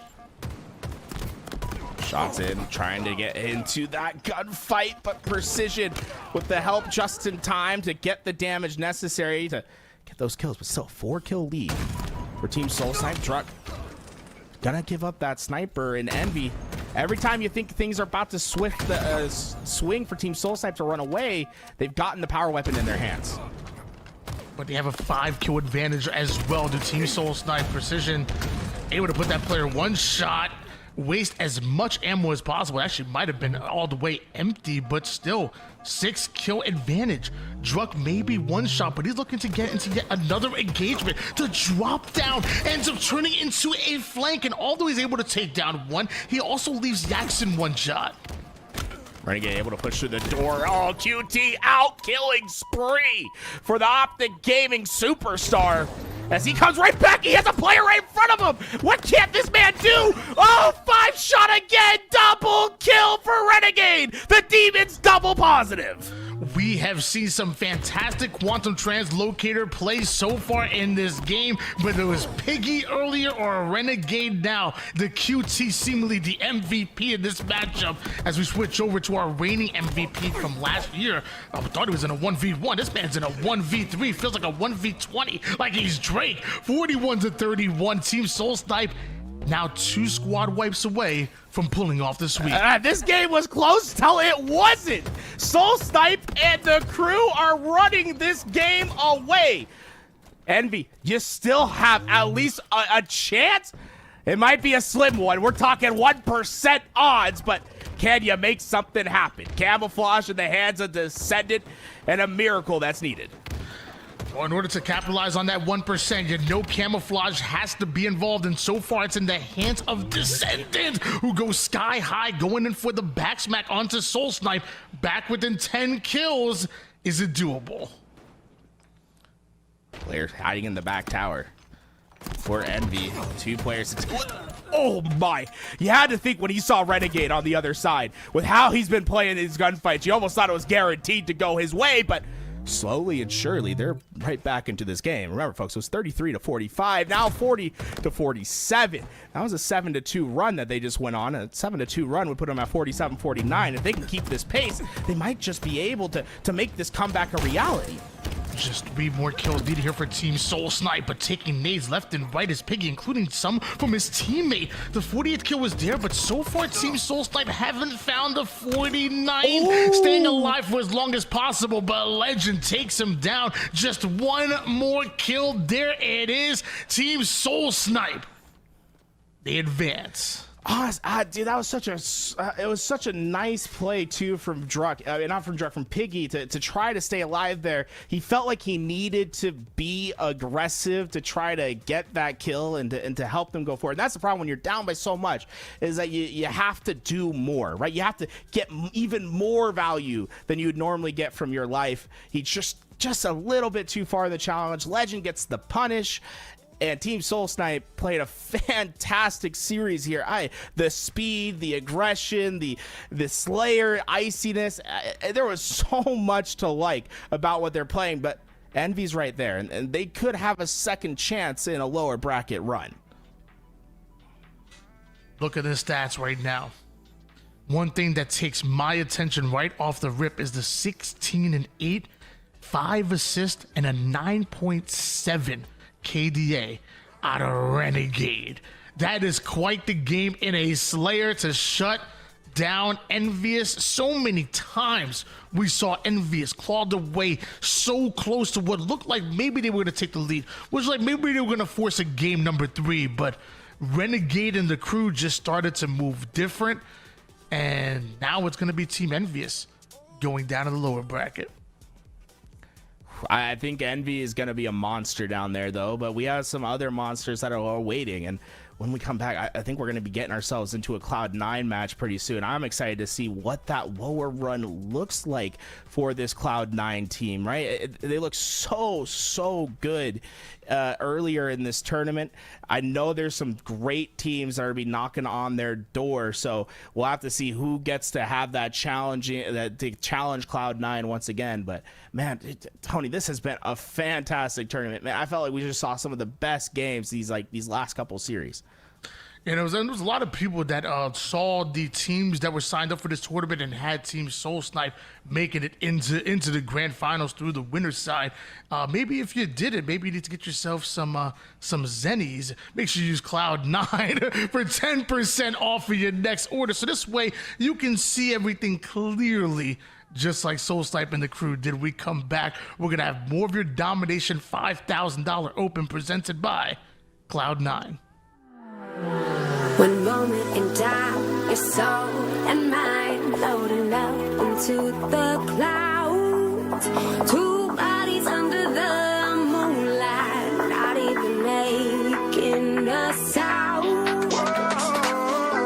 We spoke about the truth to lead the way. Spoke about how you would make me stay.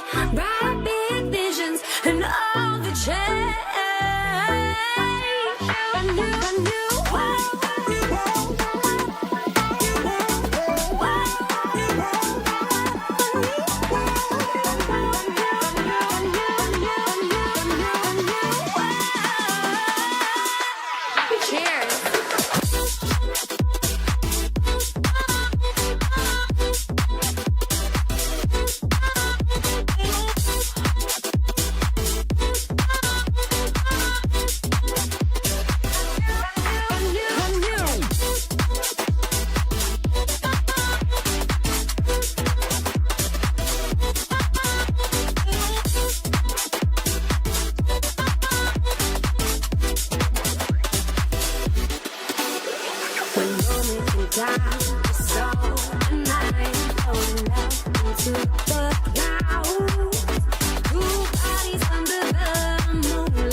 We spoke about the truth to lead the way. Spoke about how you would make me stay. Right big visions and all the change. And you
I'm running out of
terrified to see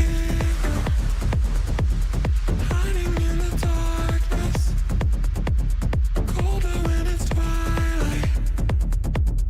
I've been feeling restless, terrified to see hiding in the darkness, colder when it's twilight. I've been feeling restless.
lonely human face. Wolfgang on a remix.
This lonely human face. Wolfgang with a remix.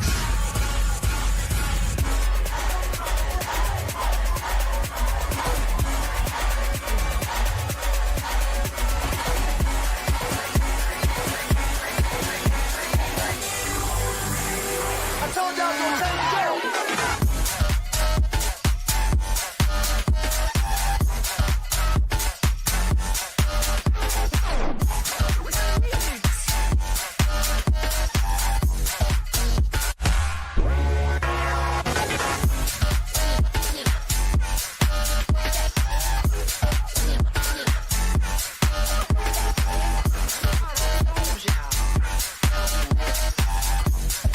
Change the motherfucking game.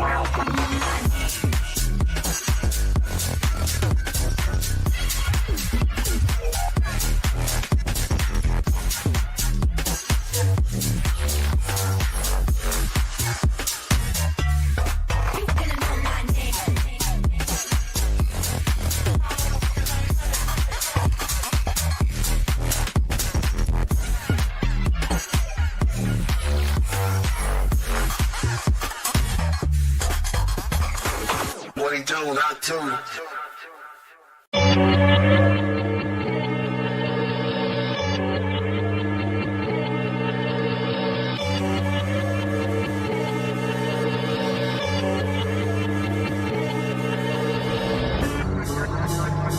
You have me shaking. I can't take it. You have me shaking. I can't take it. You have me shaking.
tell me where?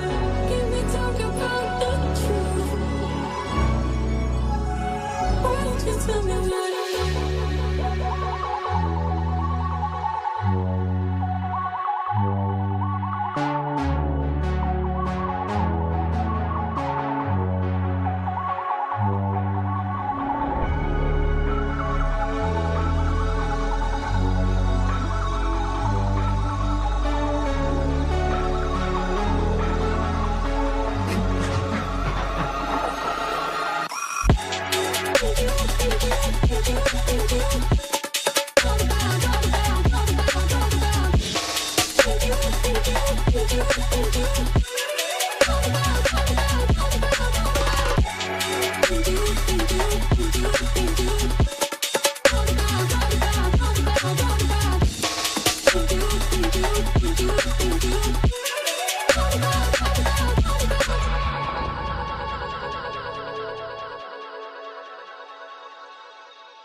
Feel the music, free your body, free your mind, explore your future.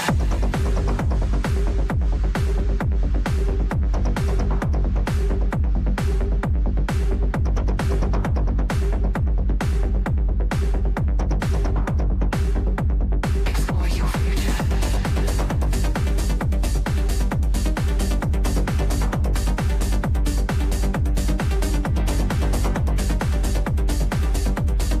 Feel the music, free your body, free your mind, explore your future.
things. Keep me satisfied every day. All the little things you do and say. Close my trace, my breath away.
We got more of your Domination 5K Open presented by Cloud9, and we have another matchup as we move down to the lower bracket here. We need to find out who's making it into the grand finals, and right now we have Complexity going up against Luminon and Lies. That means we're going to see a little bit of Gunny.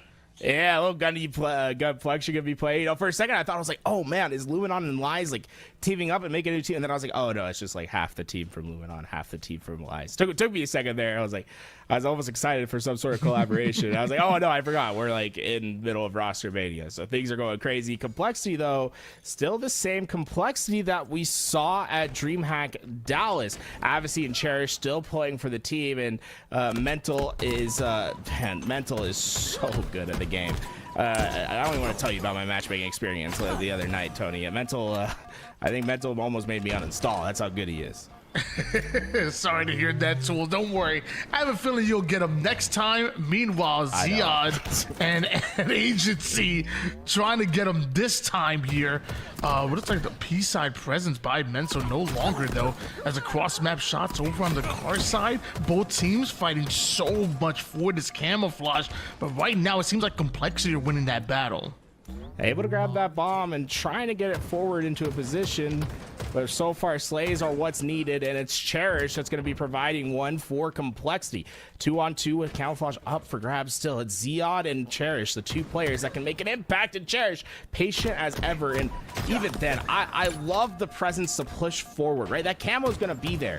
What you need is like a clean 3-4 down. You want that camo to get away and have legs, and that's exactly what happens when Spartan gets this camouflage. Really heads up play by Cherish, not to rush the play. A beautiful double by Cherish leads to that bomb grinding forward from the util side over toward the base, but there's still multiple members of Luminon that you have to go through right now as Mental tries to travel through the low side. Sparty with a double kill of his own with that camouflage, and this is going to be huge. 3 down go Luminon Lies. Playing it back into this base, double kill for Avicii. Gunplexion will join the respawn, and Avicii try to get the damage done, but it's not going to work out. That's a clean bomb arm for Complexity. Almost systematic in the way that they're able to find that arm. 1-0 lead here, but Luminon Lies looking to push up and maybe snatch up this camouflage for themselves this time and then convert that into a bomb plant of their own. But as I say that, almost every member of Luminon Lies goes down, but this agency that gets away with the camouflage lands right on multiple grenades. The callouts are on point here for Complexity. Yeah, that has to be on point, right? He's not only throwing nades into a space where no one actually was, he's throwing nades into a space that no one was, where camo's moving towards. Great listening, great awareness, and even better nades, right? Massive impact with those. One more round of slays needed as Avicii is knocking on that front door. Down to one shot, Avicii goes.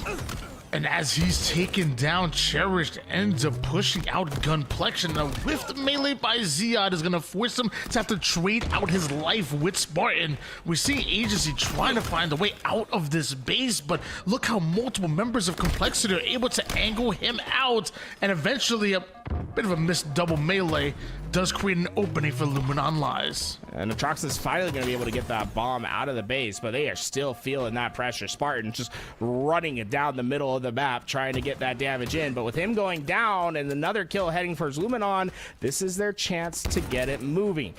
Ziad and Gunplexion going to be working together on this car side to move this bomb forward. Complexion has made it toward the util side. Looks like Complexity going to be aware of where he's at. The cross map shots let him know. And Complexity soaring right now. Double pushing through the mid.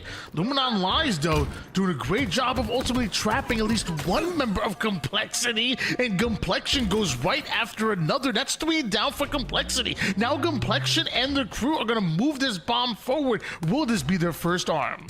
Into the base they go. 2 players sitting in the back from Complexity, but Complexion tears the first down. That bomb is getting armed, and Complexity must rush to the attack. Able to grab the bomb, but not out of the base. It's going to be Complexion able to pick it right back up, but can he live? No! The spawns come from the util, and the clear is in. Cherish able to get that bomb out, and Luminon and Liza's chance is over.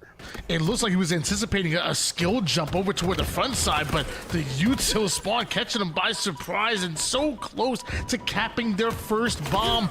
Now is Complexity's opportunity, because that's an immediate 3 down. Now you're watching for the spawn as the bomb already being armed, and look at that objective efficiency by Complexity. Defense to offense into a 2-0 start out of COL.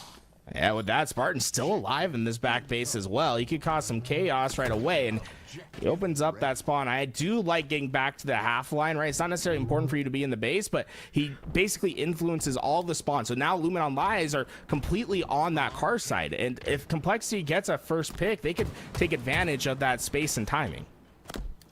On board now, it's Party.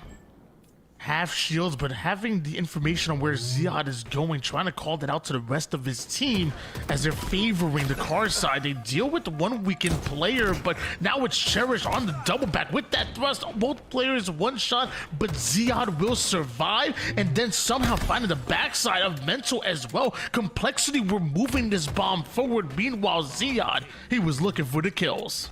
The possession game is just being won by Complexity. It's tough for Luminon Lies to get past this 50-yard line, but this is their second real attempt at it. They're into this util. These kills going to be important.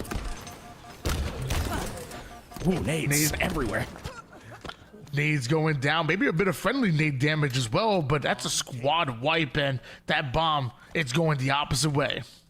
And look at these spawns. It's important. With that player in that back base, they're all in the fridge, and they're trying to wrap back. Problem is they're going to take a lot of damage. There could eventually be a flank that comes in as well. I'm honestly a bit surprised that Spartan didn't try to push down that P lane. They had the knowledge that all 4 players spawn there. I think that was a great opportunity for potentially a nice timed flank if he was able to push through, but instead Luminon able just to muscle those players out of the base, and they're on their next opportunity to attack Complexity. Luminon Lies looking to use this bomb as bait a little bit here, but Complexity flying at him. Back-to-back kills as we switch on board to Avicii. Avicii making sure this P side is cleared out as they're looking to attack from multiple angles or Complexity.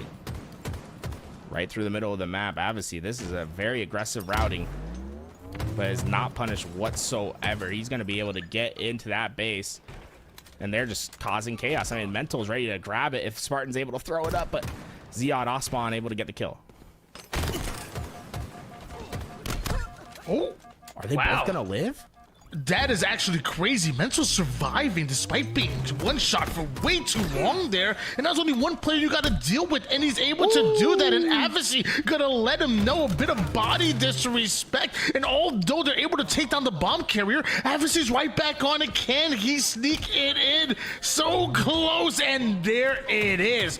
That's the 3rd bomb plan. That's gonna be game number 1. Even an extra kill on top, and some respect crouching coming in from Avicii. Yeah, that was it was really fantastic between those 2 players of Complexity in that back base, right? They're both taking really heavy damages, but they're not afraid to help each other in that fight despite being one shot. And it's that confidence that they have with each other to push into that P door and to get that damage, to get those kills, that not only allows them, to do the first part, right, get the kills, but to stay alive and to keep their influence. So often I see players that will say, hey, I'm one shot, I can't help you. The reality is you have a lot more time to challenge someone than you anticipate when you have a teammate there. If you can maximize those opportunities, you can get bomb arms just like we saw from Complexity. That was fantastic from those 2. 19-7 was the final score line for Advocacy. Everybody in the 4K club, and in fact, even over the 4.5K club, were Complexity, and this is the well-oiled machine that we expect to see time and time again consistently on this Complexity roster. We go into a game 2, it's going back to a Slayer. They have an opportunity to pull off the sweep, but you know Gunny, you know Luminon Lies, you know they got some fight in them. Streets is the most, probably fastest, I should say, Slayer map in the game. And it's because of how easy it is to force specific spawns and how close those spawns can be. If a team can get 3-4 down, expect to see those aggressive spawn traps happen. We're going to see a quick reset. Someone didn't load in right. Maybe some texture glitch. You know, there's always you got to spin the wheel about what could go wrong when you start a game in Halo Infinite sometimes. Yeah, we're going to make sure that everything goes in properly. We want to make sure that we start off on equal footing, and it's better that it happens, I guess, in the beginning of the game than as far as during. So it's a blessing in itself right there. Streets, Slayer, very, very snowbally type of map, obviously, but what would you say are your keys to success when going at this particular map and game mode combination? I really think it comes down to not letting yourself get staggered on Slayer for Streets, right? It's okay to go 3-4 down in this game. It's not okay on Streets in particular to go 3-4 down and for that last player to go down as your teammates spawn. Because of how fast it is to collapse in on the rest of the team, what you'll see happen is those staggered spawns can turn into 2, 3, 4 rotational kills between ping-ponging from Cafe to PD to Red Room to C, right? There's 4 primary spawns that are so easy to manipulate. I think it's imperative for teams to either trade out, go down as a unit, work together, and keep that team shot strong. Or if you are going to be that last alive, ensure you get value. Get your trades. Do not allow yourself to be in big numbers disadvantages. Well, ladies and gentlemen, here we go. Game number 2 here. We're going to find out if Luminon Lies can answer back in this game 2 and force a game 3, or will we see the sweep from the favorites in Complexity? Sparty with that Stalker, and man, is this presence being felt by this entire Luminon Lies roster, and even his own nades can't stop him.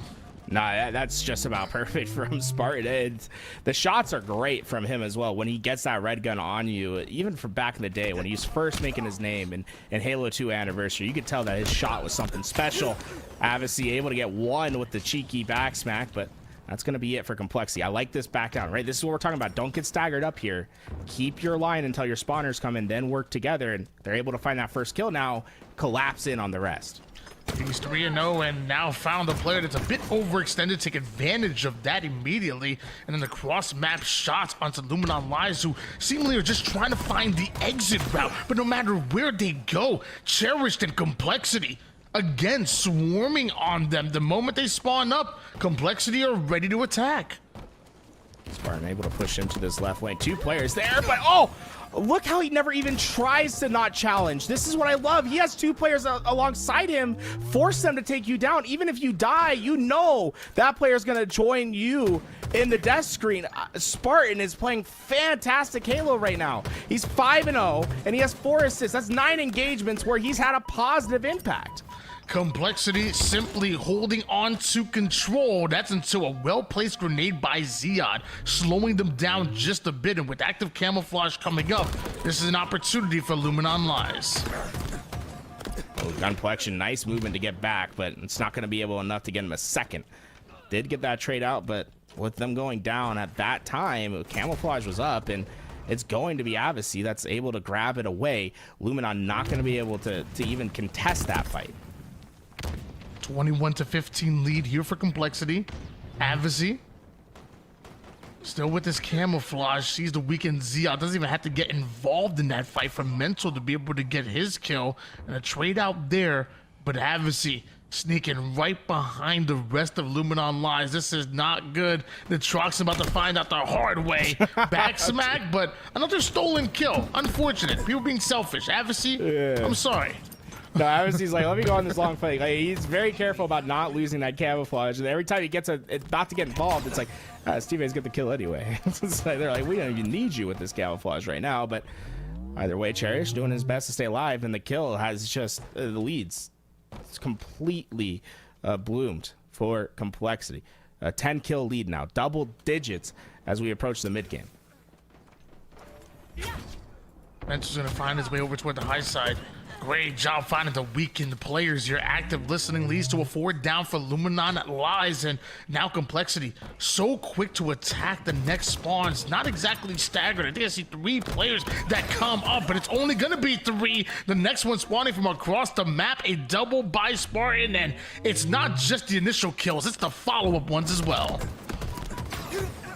Good damage in, but 3 players there that will be able to over muscle that player. 16 kill lead now for Complexity, and it feels like this is getting more and more out of hand for Luminon Lies. They're just running out of time to potentially make this comeback happen, and these trades are just not helping them. Complexion, the only one alive for his team. 39 to 22 here. Luminon Lies, they want to stay in it, but I don't see a world where they can go on a crazy enough run to stop Complexity from getting their final 10 kills. But as I say that, a couple kills get chained together, and although Adversary has the camouflage, he's not able to get away with it. The rest of Luminon Lies are starting to find their kills, but it's still only 26 for them. 2 players at the back of Ivy for Complexity. Must kills for Luminon. The kills that just cannot be traded. They're able to get the first, but can that player stay alive? Yes, great job. That's the first, I think, collapse that didn't have much downside for Luminon. They're able to get those 3 kills unanswered. Now they just need to do that 4 more times. And that's definitely easier said than done, because you feel like it's only only moments away from Complexity gaining their footing and taking back that momentum. It starts with that first kill by Complexity to give them their 43rd. Luminon Lies only 30 to their name, and now a couple of kills go the way of Complexity, and Agency. It's a huge one by him. The Troxon's able to find his one-on-one, but that player just immediately vacates. And Complexity, I love that they're not trying to be too eager on these fights, despite having a massive lead, right? It's so easy to try to just push in and force it. They're feeling that pressure from Luminon, but they're still trying their best to not give up free kills. Ooh, Spartan, maybe a little overzealous there, and the lead, it's cut down to 10. Adversary with a double kill.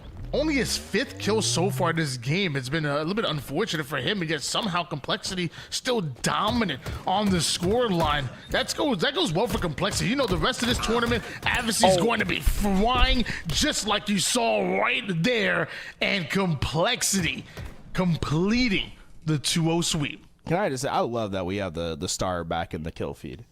I mean, he just put a statement down on the table for not only his opponents, but for his teammates. He said, yeah, I am that guy. He took on a 1v2, 5 perfect shots on both of them, double perfy in the feed, and a game and series win for Complexity as they will move on in our bracket. And you know what that means, Tony? We're right back to Cloud9. They're going to be facing up against Complexity next. Fantastic job by Adversary and Complexity. A lot of body shooting. My God, is that just Adversary's gameplay? Is there maybe a tiny bit of bad blood there against the roster? I don't know. I saw a lot of body disrespect that actually, I was gonna say I don't like, but to be honest with you, I love it. Cloud9 going up against Complexity in the elimination bracket quarterfinals, and that's gonna be coming up next. And of course, before we go on to break, you already know we gotta let you know that number one, we want to thank Cloud9 from the bottom of our hearts for throwing this event. It's been absolutely fantastic. $5,000 here in your Domination 5K Open. Absolutely fantastic. But also want to give a shout out to Zenny. We keep talking about it. And when it comes to the division industry, it is so hard to find a combination of a quality product, affordability, but also fashionable as well. Zenny might just be the only company out there that's literally doing all three. And on top of that, you can use code Cloud9 to get an additional 10% off. I'm tired of y'all missing camouflages. I'm tired of y'all. Every time I'm calling out a one shot, he crosses in front of you. Y'all looking over here, over there. I don't know what's going on. Get yourself some Zennies, because I don't want to hear any excuse. That tools, talk to him. No, it's unacceptable at this point. The amount of times I'm like, Camo's right there. I can't see him. I'm like, bro, do you even have your Zennies on? Like, Cloud9 on checkout gives you 10% off. And the best part is you can have 5, 10 of them for any fit that you have. I think that's my favorite part about the Zenny brand is it's like, hey, if you want to go to a special event and you got your outfit picked out, a lot of times the missing piece to elevating that fit is the eyeglasses, right? Because let's be real, like your standard eyeglasses, they can be expensive. Like you have 1, 2 pairs, but with Zenny, now you suddenly have the options to be like, oh, okay, I have a special set of glasses that I can wear with any, blue, white sort of outfit, or if I have like my earthy colors, I can get a lens, a pair of glasses that fit with that. And Zenny, it's honestly one of the most affordable options, if not the most affordable option on the market. It truly is, I think, a lifesaver for so many that need glasses for special occasions or just to have that backup. It honestly is a lifesaver. I have a couple that I keep in case my daily drivers break. It's like, I got my Zennies as my backup. If I have a special outfit I want to wear out, it's like, hey, I got my Zennies to make that fit elevate. It's the best possible way to keep yourself ready for whatever occasion happens. It's as simple as that. Whether it's regular glasses, sunglasses, or blue light glasses, make sure your next purchase is going to be at Zenny. And make sure you use code Cloud9 for 10% off today. And we come back, we're going to have more of your Cloud9 Domination 5K Open. Hardly going on naughty, going on apex, hitting in the 6, ain't talking about Shaw Street. Wicked, Kwame, man, cleaning up, no hard, big spark it. Pass it to the brother on the left, that's Arcade. Big man, park it, you ain't gonna bark it. You ain't gonna run up on gang, give a halfway. Stood there looking like a target. Stadium done, you ain't in a ballpark yet. This sound, lick a man down, that's our state gang done. Move more, then I'm mark. When I cheap, when I easy. See me on a 2-2 clip on a TV, steezy. Never never want preemie. We're not giving them a freebie. When I cheap, when I easy. See me on a 2-2 clip on a TV, steezy. Never want preemie. We're not giving them a freebie. Energy barmy, energy barmy. My steps in looking like Carly. Energy barmy, energy barmy, energy barmy, energy barmy, energy barmy. Yeah. A big spark here, pass it to the brother on the left. That's Arcade. Big man park it. You ain't gonna bark it. You ain't gonna run up on gang, give a hawk it. You ain't gonna bark it. You ain't gonna run up on gang, give a halfway. Stood there looking like a target. Stadium done, you ain't in a ballpark yet. This sound like a man down, that's our state. Kwame, man, cleaning up, no hard, big spark it. Pass it to the brother on the left, that's Arcade. Big man park it. You ain't gonna bark it. You ain't gonna run up on gang, give a halfway. Stood there looking like a target. Stadium done, you ain't in a ballpark yet. This sound like a man down, that's our state. Gang done, move more, then I'm mark. When I cheap, when I easy. See me on a 2-2 clip on a TV, steezy. Never want preemie. We're not giving them a freebie. When I cheap, when I easy. See me on a 2-2 clip on a TV, steezy. Never want preemie. We're not giving them a freebie.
Initiate the light chaser.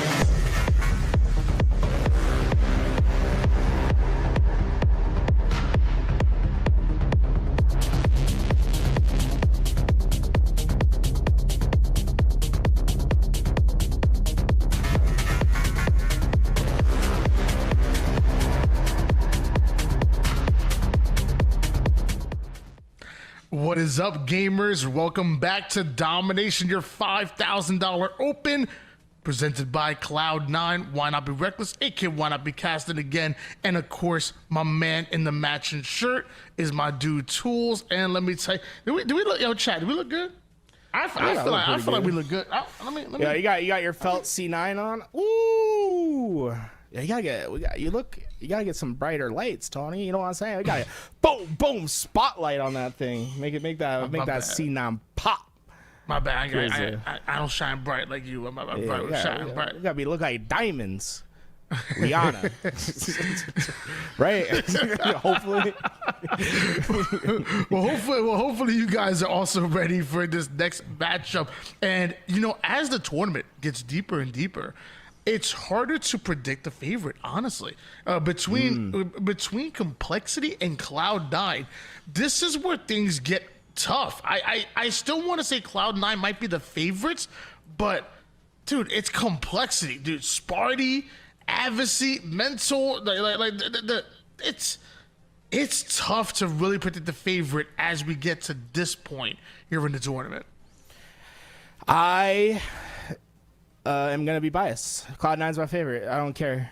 I'm just gonna stand on the business because Cloud9 put up 5K for this tournament. Shout out to them. They got the best merch. They got the best jerseys. They got the best. Dude, my baseball jersey goes hard as hell. I love it.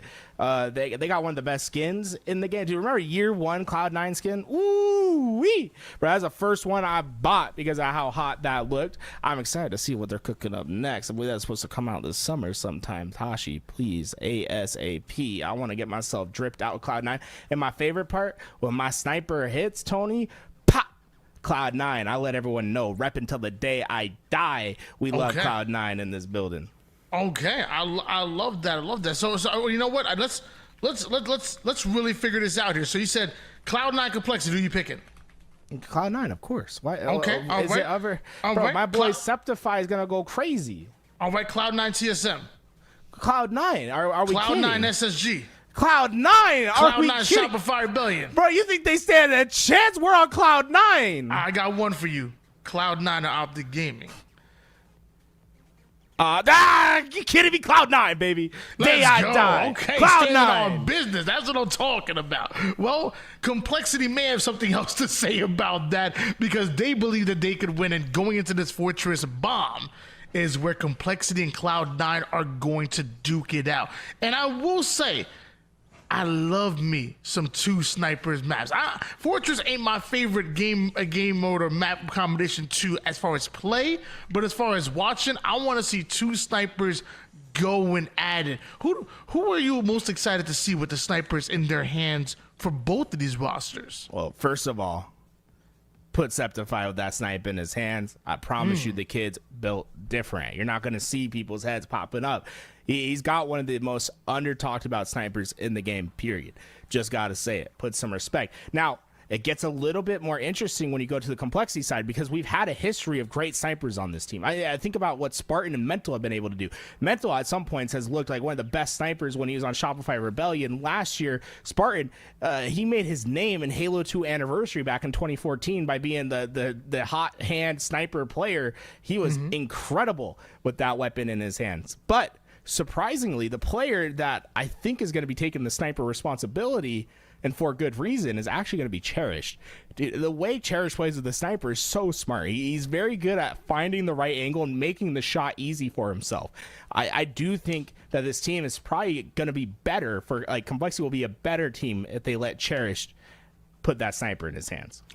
You know, it's actually funny because I remember hearing Formal and Renegade really kind of giving Spartan the dog some like huge praises and really kind of talk about how he has an extremely underrated shot, like one of the best shots in the game. And it's funny because whether it's the bandit or even the sniper, I remember to talk about like a 49-49 situation. Who do you want with the sniper in their hands? I'm like, yo, give me Spartan, bro. And I'm like, you know what though? You know he gonna hit those. So maybe we see a situation where somebody else maybe gets the sniper in the early game, but when it gets to that clutch factor, maybe Spartan's like, you know what? I want to take the game in my own hands. He takes that sniper, and we see them make some magic here. Fortress Bomb, a game type and map combination that is known for just you can't have just one round of slays. Sometimes you can't even have 2 rounds of slay. We're talking 3, 4, sometimes 5. You have to slay out your opponent before you're able to advance that bomb over toward their side and get yourself in an advantageous enough position to even plant it. It is not a game type and map combination for the weak. I think that teams that are figuring out the meta, I think as time goes on, Fortress Bomb will become a faster and faster paced map because players are starting to figure out where the traps need to be laid, and there's going to be a lot of emphasis on that elbow side control. If you watch how Cycle and Shopify Rebellion play, specifically, I think Cycle and Royal 2 do a fantastic job at it, is playing isolated on that elbow lane, blocking out those spawns. So that's my big hot take, is I think Fortress Bomb is actually going to become a very, very fast-paced map by the time Worlds comes around, as teams start to figure it out more and as it becomes more systematic. You can almost think of it like Aquarius in a very broad sense. So I don't want to be like, hey, look at how Aquarius has played and look how Fortress has played. It's the same as Aquarius in the sense that like the map is kind of solved. Like there is an equation that needs to be filled out, and if you're able to get those exponents in the right spot, you will get a capture. I think Fortress Bomb is heading to that direction. It just needs more fine-tuning, more execution, better timings from teams. I think right now Shopify Rebellion, very, very good at it. I think the other teams will catch up at some point. And Fortress Bomb, to me, is going to become one of the most exciting game types in the HCS. Okay, some big words coming out of tools. Well, you know what? I'm excited for us to get to that point. Again, like I said, as of right now, not my favorite. But you know, if it gets to that point where it's speedy and we get more efficient, more effective on the map, maybe it'd be one of my favorites to watch. Ladies and gentlemen, Cloud9 going up against Complexity. Neither team wants to go home right here, right now. Now that we're down here in the lower bracket, but you gotta imagine, especially not Cloud9, this is their tournament. They got a home field advantage. I would imagine. Fortress Bomb, game number 1. Let's get it. Hey, if you're wanting to speed through on this game type, there's one secret to success, and that's by sitting your butt down in a specific chair. Tony, what can you tell people about can we reveal the secret to the people at home? Emphasis on the secret. What's crazy is it ain't even all that much of a secret. If you want to be shooting like the pros, if you want to be getting busy like the pros, make sure you treat your butt like the king it is. And you get that in a secret labs chair, especially that Cloud9 edition. Let me tell you, it just hits different. And so does this Cloud9 team to start off the game. Yeah, Sab went right for that overshield, was able to grab it and putting down that pressure. And all right, Spartan was feeling that pressure with Sniper in that tower, but was able to stay alive. And with Sav eventually going down, that's going to open up an opportunity for Spartan to start playing into this base. And got to be careful. Septify versus Spartan with the snipers. And Complexity definitely going to benefit from having a player over towards that armory side with the sniper. Meanwhile, Septify has a snipe of his own, and we have a battle between Spartan and Septify. Both players know exactly where each other are, but it's Cloud9 to have the reinforcements. Complexity with 3 down. Spartan's doing a fantastic job just living, right? Right now, you don't want that sniper looking at your spawners on the left side, and unless Spartan's dealt with that, Septify really can't move from that position. So Spartan, very important. Spartan, in fact, they got that bomb repulsed up into the base of Cloud9. Spartan hasn't been taken down yet. This could be a big chance if he's able to find more value. Huge play by Mental with that repulse, but can they follow it up? Because once again, Cloud9 getting the kills necessary. in order to get that bomb out of their base, Spartan is just living here. I mean, tell you, man, he had his feet up on on the table, shoes in the house, and everything. Finally, they're able to take down Spartan and have room to now move this bomb forward. Well, Boo Boo Doo Boo being the only one alive for their team, Mental is right back into this armory, and they're going to force that spawn towards Elbow. Mental has a choice here. He can be very aggressive and try to get a quick flank off, or try to be as passive and make players come back towards him by playing alive and slow in that armory side. Sab is able to steal away that overshield that pops, and bomb maybe moving forward here, but Cloud9 put Complexity 3 down. Sab wants to get a head start on the spawning players of Complexity. Cloud9's done a really great job of not panicking when players are in their base. They take control of that mid line, and then they find some advantage to get them the kills to start to move forward. And this is the big difference. Notice where Cloud9's setting themselves up when they're going for this bomb. It's Boo Boo Doo Boo that gets into the opposite elbow first, starts to force the spawns towards Armory. We've seen completely different playstyles from Complexity and Cloud9. The question is, which one's going to be more successful? Cloud9 still in the driver's seat right now, as that bomb has been put in the base of Complexity, but they still need these kills in order to be comfortable enough to arm it. That nade keeps Septify down to one shot, long enough for Mental to fly on in there, and 3 down. Go Cloud9. And that's already into this back base as well. Spartan can get pressure right on the spot. Boo Boo Doo Boo walked 2 feet before he went down. The sniper at least gets the kill, but they're not clear yet. It is complete control of the base for Complexity, but that bomb is still so far away. These kills, they don't matter if that bomb doesn't get forward on the map. Snipe in the hands of Advocacy found himself right behind Boo Boo Doo Boo for a moment, but a missed shot allows Septify to force him out, and now that Snipe in the hands of Septify and Cloud9, and they're approaching the 50% portion. In fact, Septify is now in the tower side of Complexity. Absolutely take Mental's mental off, and then goes in for the challenge onto Cherish, who somehow survives. One thing Septify does particularly well with the sniper is just his reaction, right? To him, it's almost like CS sniping or Valorant, where you just see a flash of someone, hit the shot, right? You're just unleashing it. You're not trying to set up anything special. It is all reaction time, and he is so good at hitting those tough shots. Great sniper play from him, but for the first time in this game, Overshield is for Complexity. They put that bomb up into the base, and they might have some extra shields to try to force it through. All game long, Complexity have been repulsing this bomb over toward the base of Cloud9, but this time they're pushing forward with numbers and Overshield as well. Advocacy with a couple of shots in the back of the opposition. Nice little repulse and snipe action coming in. I almost thought he sniped his teammate for a second. What was that? Me too, but Sab got behind him, and Cherish once again isolated in the armory side. Sab looking for him now. Sab did slide down those stairs. I do think one thing to be mindful of when you're trying to find an isolated player is limiting your sound. When you slide out like that, just gives players a chance to find them. But Sab does his job. 13-6 so far from Sab as well. He's double positive in this game, and if Cloud9 can start to generate a little bit more offensive pressure, I don't know if Complexity can survive it with the way these guys are slaying out. Well, as of right now, Boo Boo Doo Boo finds himself in the sniper side spawn of Complexity. Gets into a bit of a 1v1 with Mental, and with that damage advantage, tries to take advantage of it, but somehow Mental survives. Boo Boo Doo Boo seemingly surrounded now. Finds the one shot eventually, sparring with some denial grenades going through. Boo Boo Doo Boo and Cloud9 just creating havoc here over towards the base, but Sparty and Complexity, they're here. Yeah, they're there, but they don't necessarily have the control needed to get that bomb armed.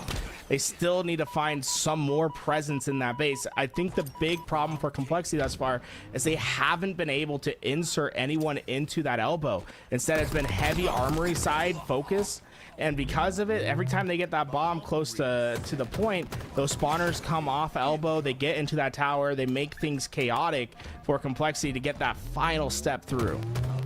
Sparta looking to go toe-to-toe with Sab here, both in this engagement, but also in the stats department as well. Sab with the sniper takes down one, body shots another, all while throwing the snipe off the map here.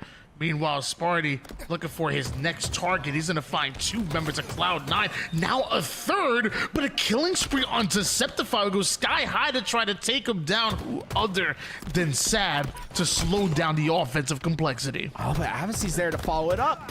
He's following it up perfectly. Double kill. It's only Septify that's alive. They know he's going to be at the tower. Great damage, but Septify hit a perfect shots on Mental. That'll slow Complexity down. But was it enough? Complexity still trying to get that damage in, but bombs off. Man, Cloud9 has been resilient in this base. Somehow, with all the action that we've seen so far, we're still tied up at 0 apiece. Not a single bomb plan from any one of these rosters here. Meanwhile, Cherish is the one with the sniper in his opponent's armory. 3 down go Cloud9. That bomb should at least be moving forward. Not the arm just yet. Nade's going to stop both the enemy team from pushing forward, but so is Avicii. Snipes one, and that's going to be lethal. Lines up the second, able to take down both players. 3 down go Cloud9. Boo Boo Doobu, the final player, he's the defense. Oh, but look, they're quick to the base. They're still able to get into that zone. Players, though, Lethal able to get that kill, but this is the important player. Spartan needs to stay alive and just wait for the help. Unfortunately, Lethal there to get that kill, and that'll stop this push from Complexity once again. Now, the thing Complexity has going for them has been their map control. They have been in possession of the attack all game long. If they can just be efficient at moving that bomb into the base, they might have a second chance. But did that get off? No, it's still stuck at the elbow. It really has been. Cloud9 has been consistently on the defensive right now. This bend but don't break strategy is only going to last for so long here, but some great nades out of Septify is going to clear out Avicii. Not only that, but staying alive over toward the low side, but Cherish's partner here. The cleanup goes down. Sparty can't quite stay alive, and back and forth we go. Cherish may have ended it with the overshield, but Boo Boo Doobu is going to be the kill this time. Cloud9's defense has been crazy. Resilient. That is the play, but Complexity still able to get those kills. They're going to be ready to arm that bomb. Boo Boo Doobu, though, could stall long enough. These slays going to be important for Cloud9. Players swarming the base. Complexity trying to hunt down the remaining players. That bomb so close to being armed, but no! Sab, once again, gets the kill. Cloud9 recover. Cloud9 recover. How do they keep doing it? Sab throwing another bit of a curveball there. Huge kills, gets the bomb out, and that's a great question because that felt like almost a guaranteed cap for Complexity. But still, with just over 3 minutes on the clock, we're tied up. No caps just yet. Sniper, Boo Boo Doobu all the way across the map. This is what they've been trying to get all game long, but the bomb not there with him. He's going to have to shade back, but I have a feeling he might have some easy snipe shots here to take. You don't feel as if they know where Boo Boo Doobu's at right now. Sab currently 23 kills to his name right now, but that's Boo Boo Doobu, the one with that sniper, and he tries to line up the player guarding the bomb carrier, not able to do so, but looks like his teammates do pick up at least one of those kills. Bomb still in dangerous territory here. If you're C9 and Complexity with the relentless pressure, this is the 3 down. This has to be a bomb plan. You would think so, but the nades and Cloud9 continue to come. Lethal flies in, but he's gonna get sent right back to the respawn screen. More grenades going down. How is this bomb not planted yet? What is going on? It's still in that front base, so close to being armed, but with 3 going down for Complexity, Cloud9 get the defensive stand once again, and I'm losing count. How many times have they been able to do just that? If there was a heat map on this map, Complexity have literally had this bomb in Cloud9's base easily 96.5% of the time, and somehow Cloud9 have been able to defend time and time again. Now finally we're about to see Cloud9 pushing this bomb forward here. You see Boo Boo Doobu, he's the first one to go down. So the 3 members of Cloud9. Hold on, it could be Complexity in control again. And Sab's on the other side of the map this time, and he'll have to try to find his kill and then work back, and he'll take a free respawn back to home. But Complexity, they have a chance to really move this thing forward. They've done this thing where they go right down the middle multiple times. Avicii going to be the first one in with Mental. Both those players able to stay alive and stay in the base. Cloud9, can you survive once more? So far, they've been able to do it, but less than a minute on the clock here, and we see two members of Complexity trying to force Cloud9 out of the Snipe side. Once again, the defense looking tough. I think Mental, the only player alive, and he goes down as well. 29 kills for Sab, man. He has been a monster inside their base, but they just need something more. They need some sort of offense in this game. We've only seen one time where Cloud9 has had a true offensive play. This could be the second as they're getting into the base. Sab trying to hold off Cherished over toward the tower side. Great kill by him. Overshield coming up very soon here, and either one of these squads grabs this overshield and maybe can turn it into more. Sab somehow able to slap that on his chest, turns it into a couple of kills. Now the bomb moving forward here for Cloud9. Complexity were the ones who were consistently in offensive mode, but with Sab's overshield being shredded, I don't know how long this offense is going to last for C9. That's 4 down. Whoa, that's 4 down. what? Cloud9, have they done it? Where's the spawns? Not towards the elbow. They're dating the wrong side. They're on the armory side, but they can't get there in time. Cloud9, resilient till the end. They've stolen the game from Complexity.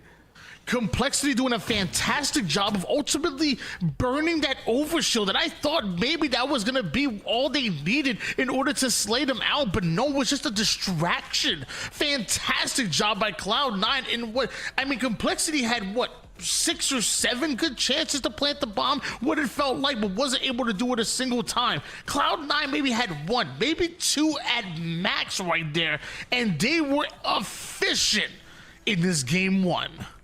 But you really saw the different philosophy between the two teams on how they were going to attack. Complexity, it felt like they were trying to strong arm and muscle their way into armory over and over and over and over and over again. And well, it didn't work the first time. It didn't work the 5th time. It didn't work the 12th time. You would have felt like at some point they would have tried to mix it up and potentially go for an elbow side trap and or try to put their numbers towards elbow instead of that armory side. It just complete resiliency from Cloud9, never to give up on any of those plays. There's multiple times where it was half a second, 1 second too long for Complexity to get those arms. If Cloud9 had given up at any point and just said, hey, we'll go get the next one, I think this game is completely different. Fantastic game by Cloud9, showing us tough defense and again an extremely efficient offense to take the game up 1-0 in that overtime. We're going into a game 2, which is going to be a Slayer, and if Complexity keep that same amount of pressure that they had throughout most of that game, you would have to imagine there's a very good chance that we send this into a game 3 when tied up. Yeah, it's crazy to think about the ramifications that could have come from that game, to swinging different ways. Man, Tony, I'm just so happy. It's like, that was such a fun game to watch, even despite like how aggressive Complexity was. I mean, look, did any of them go negative? The one player went -1. It's just, what a game from Cloud9 to be able to stay in there and punch back. And you got to give the flowers to Sab, right? Sab, 32 kills, 21 deaths, going plus 11 for the squad when they needed him most. It really felt like he was that last Avenger so often in those spots, and you can tell his teammates were definitely feeding him. Everyone else in double-digit assists that game. Well, with the way Complexity were slaying, we are going to this game 2 Slayer, so maybe they have a bit of momentum on their side, and I guess in that field, as Slayer Solitude is coming up next. Shock, Camouflage, and a dream to send us into a game number 3. Meanwhile, Cloud9, just so impressive on how many times they dodged Complexity planting a bomb. Like, the defense was so strong, it was so stout, looking like the 08 Ravens back in the day, man. Like, it was like, I don't know who's Ray Lewis on the squad, but my God, was he hitting. I guess it had to be Sab. I guess that would have to be the Ray Lewis of the crew. Meanwhile, Solitude Slayer coming up next. Complexity, they showed that they could slay out. Who do you give that slight advantage to when it comes to the Slayer on Solitude? Well, I feel like you have to be giving it to Cloud9 with the momentum that they have, right? Being able to steal away that game, having one of the best Slayer teams in the HCS and one of the best Slayer players in HCS's history. When you look at the stats that Septify is able to put up in Slayers and how consistent he is in Slayer, you can see why Cloud9 has been very effective in their Slayer gameplay thus far. And Complexity's got a lot of recovery to do. I mean, they C9'd that game away, Tony. How do you C9 a game against C9? It doesn't make any sense. I was told by the higher ups we weren't allowed to make that joke. Yeah. Get code Cloud9 at Zenny.com. The secret chair, the secret lab chair is the best in the business. Dude, I got the desk. It's sturdy, man. I'm telling you, you gotta. What about the jersey? The jersey's fire. The jersey's fire. I gotta let you know, bro. Hey, I might have to double up on the Cloud9 swag. Okay. 1 second, Tony. Put the baseball jersey on. Yeah, I'll get the baseball jersey on. I'm so sorry, Cloud9. I didn't mean to. We're gonna ice this one up. Ladies and gentlemen, Cloud9 going up against Complexity here in game number 2. It could be a sweep if they played their cards right, and it looks like as of right now they are, but Mental grabbing a hold of that shock, not able to find the camouflage Lethal. He's the final player alive, the only one that could take down Camo, and it's not gonna happen. Ooh, nice shot from Lethal. Keeps it easy for his team. That Camo, though, it's tough to get away sometimes. Up high, trying to get those shots down range was cherished, but spotted out. And despite Cloud9 all being in that middle of the map, they're working so well together to find these kills and to give themselves a small lead early on that could blossom to much more. Shock rifle for Lethal now. 8-5 lead here for Cloud9, and Lethal gonna actually just back down and collect a bit of a new angle. I say that, but Sab is actually on a direct route right behind enemy lines, goes after one. Lethal almost finds a way over toward the back tram side, but 3 down go Complexity courtesy of Sab's double kill. Able to thrust into that fight, but not able to get that kill. Spartan will be able to get an equalizing number, but with that, Cloud9 has pretty dominant control of the spawns. Those players stuck over the nest. Did chairs spawn there? Not sure, but I know he just got sent back to spawn there. 14-8 by Cloud9 here. Septify and Sab. Looked like they wanted to go through the driveway side, but I love this reposition here by Sab. Attack the perimeter, work from the outside in. Does Sab and Septify, and now they've doubled the score line of the opposition until Advocacy and Menzo answer back. 8-kill differential now, and Septify off to a hot start alongside Sab, the main slayers for Cloud9, making their impact known. I like this double up push, right? You're going to see a lot of players from Complexity start to filter towards this yard side, but they're just not able to muscle out that first player before one goes down. And Septify trading it out, making it mixy inside. But this might be the reprieve Complexity's been waiting for. Cherish with the camouflage. They need something big out of him. Complexity not only breaking out of that blue side spawn, but allowing Cherish to get the camo is going to be huge. Now Cherished behind enemy lines. Boo Boo Doo and Septify having no idea, but the spawners do go down over towards Tram. Cherish and Complexity better be careful here. They want to attack, but they don't want to give up their lives in order to do so. 3 end up going down for Complexity, but Cherish somehow gets his pick on Lethal. Oh, that camouflage accounted for a +3 change for Complexity. The lead was 8, now just 5. And with that, Complexity lowers it down to 3. A big swing in their favor as they keep finding important kills. Snipers coming up, and Cloud9 did spawn close to that sniper, but it doesn't necessarily mean they're safe to get out. Those players are going to be stuck at nest. If Complexity can organize themselves, they could find a big slay here. Well, we're seeing Complexity sending bodies from the poster side all the way through the snipe, overwhelming Boo Boo Dooble and Cloud9, but somehow Boo Boo Dooble gets a double kill. The rest of Cloud9 over on the blue trying to break out. Looks like they want to make a play over towards yard, but Advocacy and Complexity flying at him. Still Cloud9 holding on to a 5-kill advantage. Look at the stats from Cloud9. Everyone getting involved. 7-8, 7-8. Everyone doing their part to get this lead. 6 kills now in the favor of Cloud9.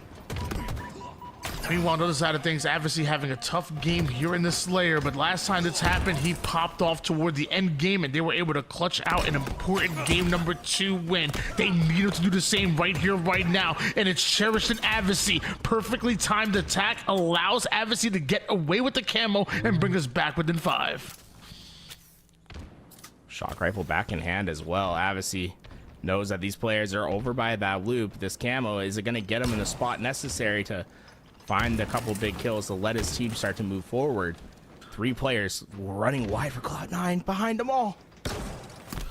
Adversary catches multiple members over toward the yard side. Good damage out of him allows Complexity to put Cloud9 3 down. Sab tries to get a cleanup kill, but runs right into a couple grenades from Complexity.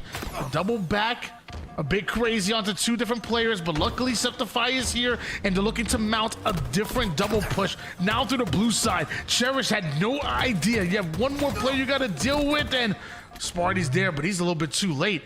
Cloud9, what a great collapse. 3 players from Complexity ready for that challenge. Sab maybe a bit overzealous. Septify will follow, and that's what you don't want from Cloud9, right? That's player after player, one by one, marching into a meat grinder that Complexity had set up. They only get 1 trade for the 3 lives that it costs. All 4 players seemingly stuck from Cloud9 on the Snipe side. Cherish takes advantage of that.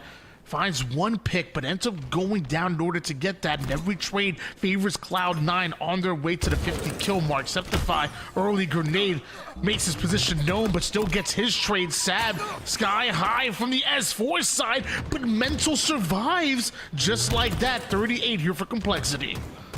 Septify did a great job of being aware of that player inside blue, not giving up a free death there. Instead, they go trade for trade, and now that lead at 6, but with them only needing 5 more kills, and Complexity spawns being very trapped over at blue, this is a tough spot for them to fight out of, especially a shock rifle and camo that heavily favor Cloud9's position.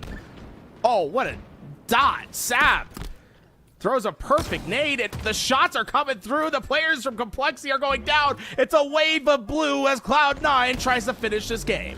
Just looking for the final 3 kills, making 2 now. Septify with this camouflage knows that a win here propels them into a top 4 placing guaranteed. Septify still with the camouflage. Lethal and Sab attacking from the other end. That's the 49th kill, and this could be the 50th.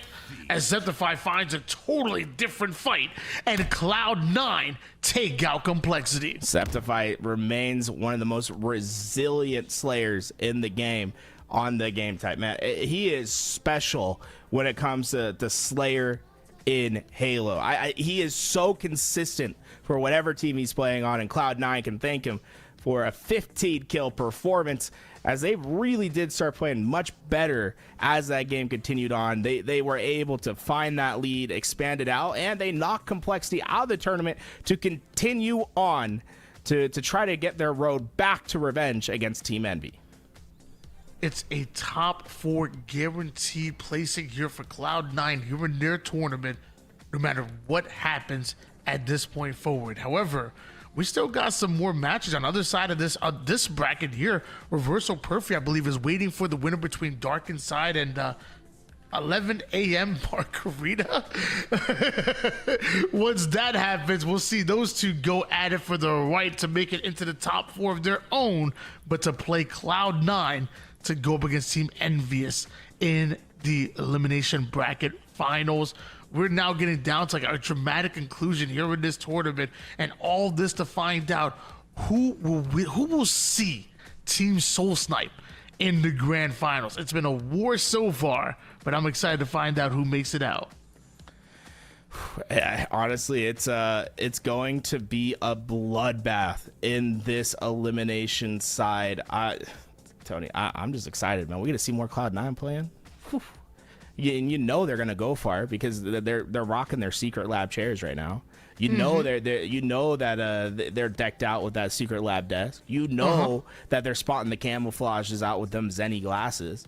It's like these guys, they just come prepared because Cloud9 keeps them prepared with their fantastic partners in esports. I mean, if you want to rank up in your sessions, you got to make sure you have the right gear. You talked about the Zenny glasses. Right now, I'm sitting down in Cloud9 Secret Lab, and let me tell you, man, my back has been hurting because I'm carrying my matchmaking teammates every single day. It's been hurt. Luckily, I got the ergonomic support that every Secret Labs chair is known for. And then on top of that, you already know I'm sleeping good because this memory foam pillow, it ain't just for the chair. It comes out, bro, if I told you right. You ever take that to bed with you? You're like, let me. Every night. Every single night. I make sure I get a good night's sleep. And so do Secret Labs. They always got my back. Yeah, that memory foam, man, it imprints how you like to sit, how you like to lay that head back. And I'll tell you, when you win at 5, do you ever just you're like, this game's a little bit easy. Let me recline that thing back a little bit, put the hands up, get yourself comfortable. That Secret Lab chair, man, it's a do-it-all asset, baby. It's a do-it-all asset when you're in those matchmaking grinds, when you're trying to go far in those brackets. It's a must-have for any Halo player.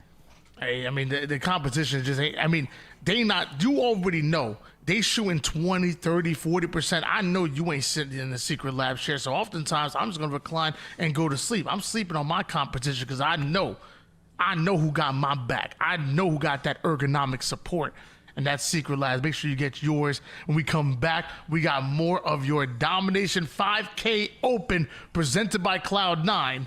Don't go anywhere.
your food.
Push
Welcome back, gamers, to your Domination 5K Open presented by Cloud9. Why not be reckless, aka why not be casting? I got my man Tools with me. We're in the top 4, so that means we are literally 1 series away, I guess 2 series away, excuse me, from being in your grand finals. Reversal Perfy going up against Cloud9 with their home field advantage for the right to play Team Envious in the elimination finals, and then eventually Team Soul Snipe is waiting in the grand finals to play for this lion's share of $5,000. Strongholds Recharge going to be game number 1. How are you feeling, Garrett?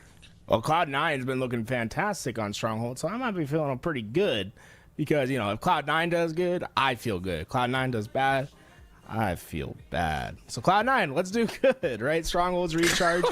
I like the rotations. Hey, bro, we're Cloud9 out of our mind today. You know what? So we got the jerseys on. We are repping Cloud9 till the day we die. But hey, we'll keep it we'll keep it impartial here on the cast as we go into our Strongholds game. Well, while Garrett figures, I guess, deals with him being B-U-Y-E-S-T. Okay, we're going to find out if Reversal Perfy's breaking shot can buy back into the common system, because we have breaking shot rejoining Common and Haynes. This was a squad back in the day. I want to say it was Proton Gaming they played under a while ago, and now you have Huss coming in. Reversal Perfy are back. And right now they have a lead, but also 3 down. Oh, let's make it 4 down as Cloud9 has been able to find those kills on the perimeter. They're not going to push for the trip cap, but rather an A-B hold to start. Now they're looking for these next couple kills. If they're able to find something early, then maybe expect some aggressive play towards that C hill. And Lethal being real sneaky over toward the back battery side. Meanwhile, Sab getting right into the mix, and Lethal waits for the right time to strike.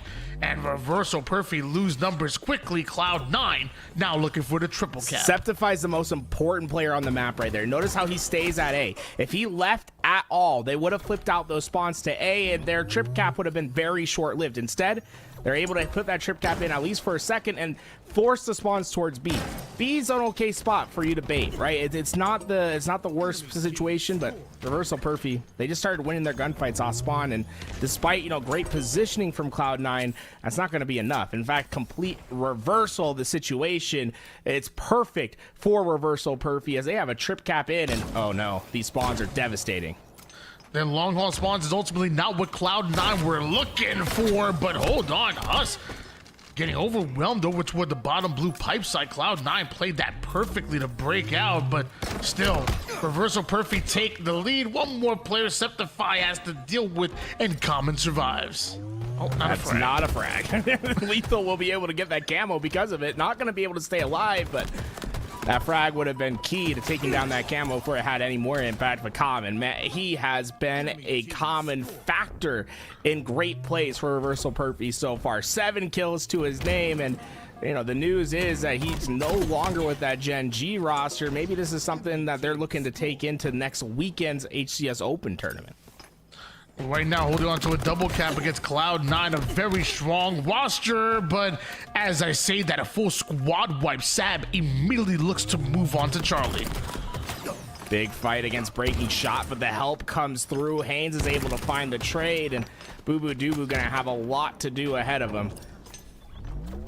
Oh man, he's being nerdy with that Shroud screen. He knows that there's players to his left and right, and is able to get back with his teammate and now have some extra shields to work with to take on these fights. Boo Boo Doo played that masterfully.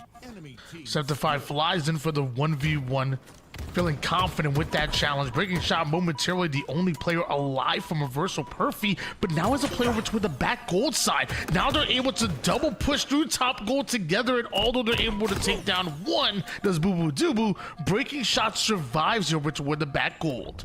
Trip cap still in effect. Breaking shot not going to be able to get towards B anytime soon, as they need to find those kills on the perimeters. And who does just that? Haynes coming in big for the roster. Can he get the second? Septify goes down. They have the space needed, and it might just be another trip cap attempt. Haynes is early to see, but Sab, Boo Boo work together to cut down that first player.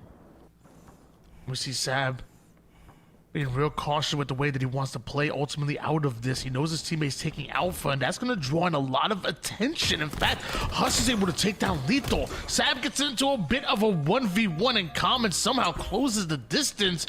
Breaking Shot and Reversal Perfy are able to take over Charlie and Bravo, but mind you, Boo Boo Doo is the one who gets away with the camo. Yeah, it just might be a temporary scoring because of this camo that we see from Boo Boo. In fact, they immediately get 3 down. BA control for now. Cloud9 in a pretty dominant position to hold them down. Whoa, Lethal tries to whip back and hit the shot. He gets the damage in, but was that enough for Boo Boo Doo to make his play? If things continue to go this way, Cloud9 could take right back the lead here. Reversal Perfy had a ton of control, but can't say the same anymore. And Boo Boo Doo wasting no time whatsoever, even using the grapple to attack C. The problem is they lost that A spawn control, so Huss is able to get in and transfer that hill. So despite getting some kills there, Cloud9 is going to lose their control and have a little bit more work ahead of them. And Boo Boo Doo wasting no time to cut players out of the fight. Says there's no one on this A side. I'm going to try to get this before anyone can respond. Great movement and anticipation on Boo Boo Doo, but somehow Breaking Shot throws a curveball right through the A-side catwalk, and like that, Reversal Perfy holding onto the double cap, and oh my gosh, Breaking Shot flying at Lethal, throws a decent grenade at Sab as well. The damage continues to rain down, chipping away at the shields and the defenses of Cloud9, but Sab survives here, and this could be Cloud9 taking 2 bases. Breaking Shot has been all gas, no brakes thus far. It is impressive how quick he's been to some of these fights, and they've had crucial kills because of it. 4 down for Cloud9. Reversal Perfy are going to get themselves right back into scoring position, and with Camouflage coming up, this might be their chance to put some big distance between these two teams. 144 to 111 here. Reversal Perfy still holding on to control on Stronghold to Septify with a perfect 5-shot onto Haynes. Allows Boo Boo Doo to grab a hold of the camouflage. Also activates Sab on the map to attack A. This could be a triple cap if Cloud9 play their cards right. It will be a triple cap. That is dominant control of the map. Aggressive plays to try to combat this camouflage from Boo Boo Doo, but it's not going to work. And Reversal Perfy, they don't want to stand in that B hill. It's just so exposed. They're trying to work out their perimeters instead, but with that first push failing, now you've given up a trip cap for a prolonged period of time. What was a 50-point lead is suddenly just gone. It's going to be changing into the hands of Cloud9. Those important kills on the perimeter being won by Boo Boo Doo and Septify.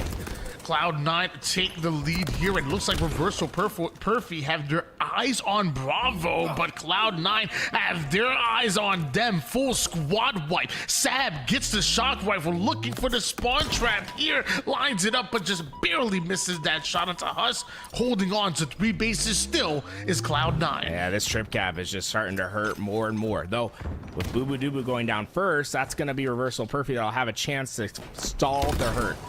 Oh, Sab, don't hit the next. Oh my, the pre-fire almost was perfect, but BC control will flip for Reversal Perfy, but still a shock rifle and plenty of action.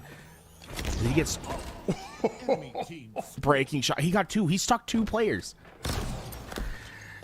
Despite the incredible shock plays, we did see a huge stick, but oh my gosh, now this time it's gonna be Lethal that gets to show what he could do, and just like that, the A side is cleared out. Cloud9 still hold on to Bravo. The double cap is locked in, and Cloud9 are completely in their setup.